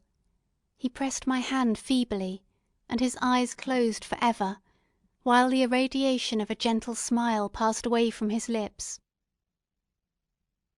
Margaret, what comment can I make on the untimely extinction of this glorious spirit? What can I say that will enable you to understand the depth of my sorrow? All that I should express would be inadequate and feeble. My tears flow, my mind is overshadowed by a cloud of disappointment. But I journey towards England, and I may there find consolation. I am interrupted. What do these sounds portend? It is midnight, the breeze blows fairly, and the watch on deck scarcely stir. Again, there is a sound as of a human voice, but hoarser. It comes from the cabin where the remains of Frankenstein still lie. I must arise and examine. Good night, my sister. Great God! What a scene has just taken place! I am yet dizzy with the remembrance of it. I hardly know whether I shall have the power to detail it, yet the tale which I have recorded would be incomplete without this final and wonderful catastrophe. I entered the cabin, where lay the remains of my ill-fated and admirable friend. Over him hung a form which I cannot find words to describe, gigantic in stature, yet uncouth and distorted in its proportions. As he hung over the coffin, his face was concealed by long locks of ragged hair, but one vast hand was extended, in colour and apparent texture like that of a mummy. When he heard the sound of my approach, he ceased to utter exclamations of grief and horror, and sprung towards the window. Never did I behold a vision so horrible as his face, of such loathsome yet appalling hideousness. I shut my eyes involuntarily, and endeavoured to recollect what were my duties with regard to this destroyer. I called on him to stay. He paused, looking on me with wonder, and again turning towards the lifeless form of his creator, he seemed to forget my presence, and every feature and gesture seemed instigated by the wildest rage of some uncontrollable passion. "That is also my victim," he exclaimed. "In his murder my crimes are consummated. The miserable series of my being is wound to its close. O Frankenstein, generous and self-devoted being, what does it avail that I now ask thee to pardon me? I, who irretrievably destroyed thee by destroying all thou lovest. Alas, he is cold, he cannot answer me."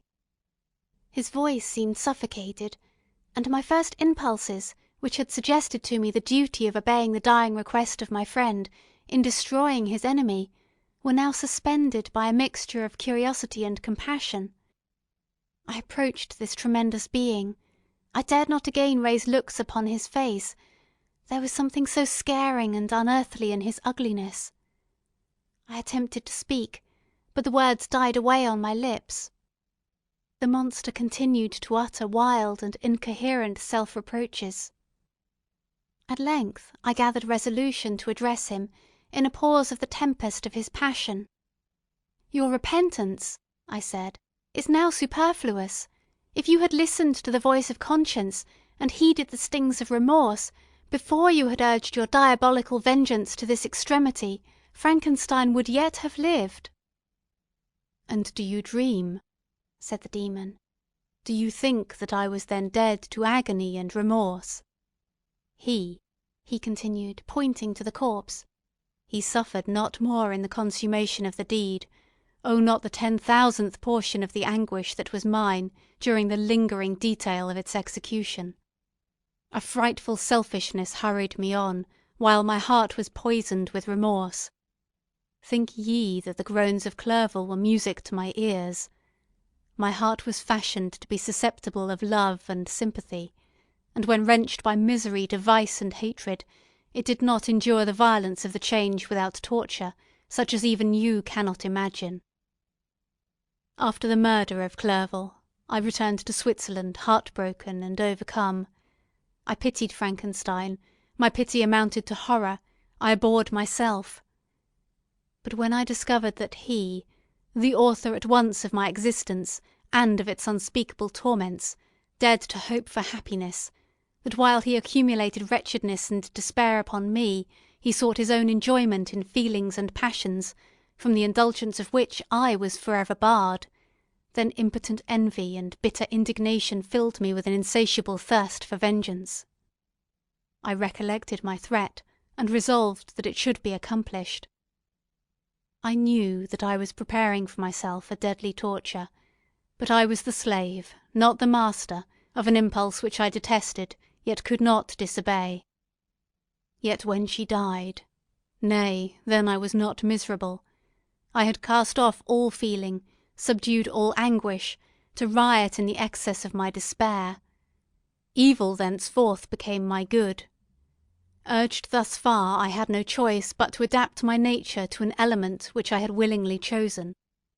The completion of my demoniacal design became an insatiable passion, and now it is ended.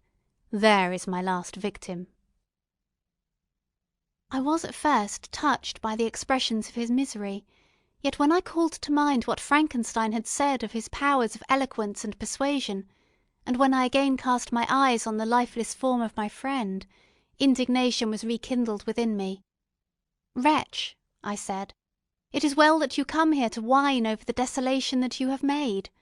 You throw a torch into a pile of buildings, and when they are consumed you sit among the ruins and lament the fall. Hypocritical fiend! If he whom you mourn still lived, still would he be the object, again would he become the prey, of your accursed vengeance. It is not pity that you feel, you lament only because the victim of your malignity is withdrawn from your power." "Oh, it is not thus, not thus," interrupted the being. "Yet such must be the impression conveyed to you, by what appears to be the purport of my actions. Yet I seek not a fellow feeling in my misery. No sympathy may I ever find.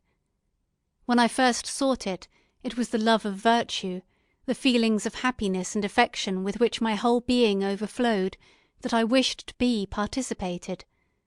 But now that virtue has become to me a shadow, and that happiness and affection are turned into bitter and loathing despair. In what shall I seek for sympathy?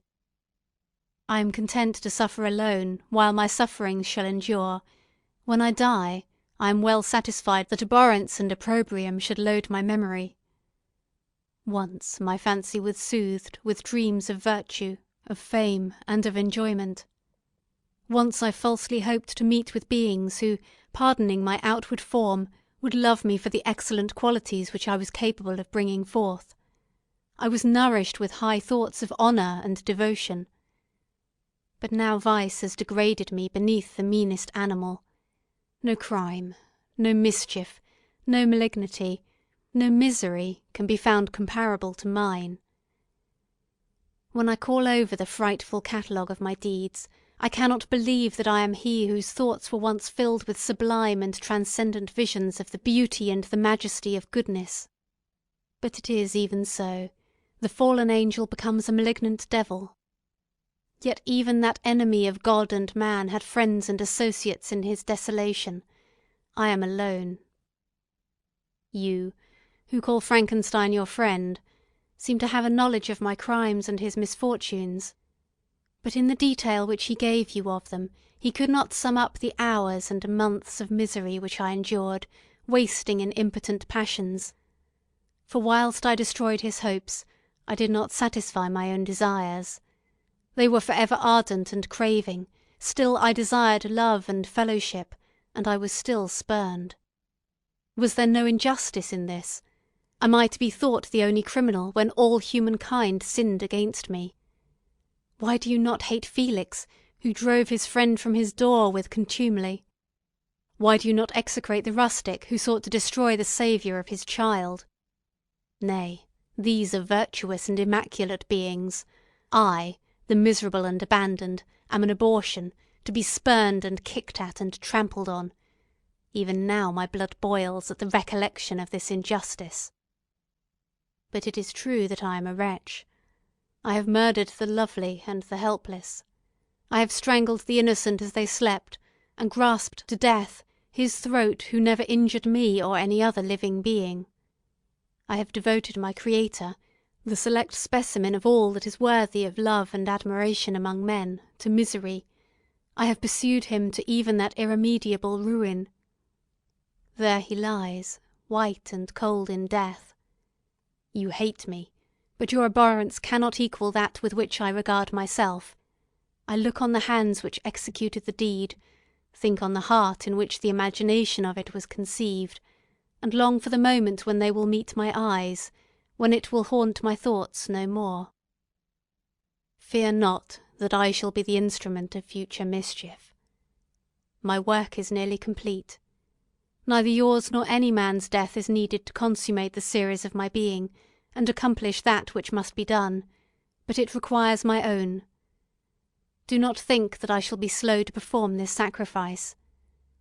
I shall quit your vessel on the ice raft which brought me thither, and shall seek the most northern extremity of the globe.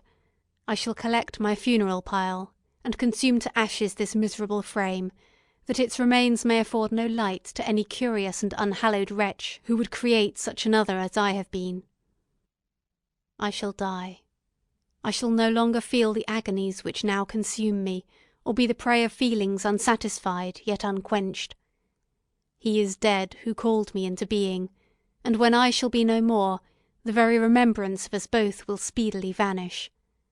I shall no longer see the sun or stars, or feel the winds play on my cheeks. Light, feeling, and sense will pass away, and in this condition must I find my happiness.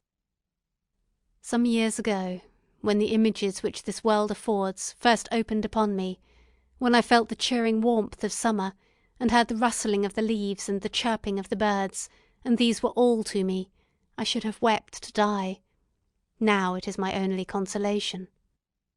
Polluted by crimes and torn by the bitterest remorse, where can I find rest but in death? Farewell, I leave you, and in you the last of humankind whom these eyes will ever behold. Farewell, Frankenstein, if thou wert yet alive, and yet cherished a desire of revenge against me, it would be better satiated in my life than in my destruction. But it was not so.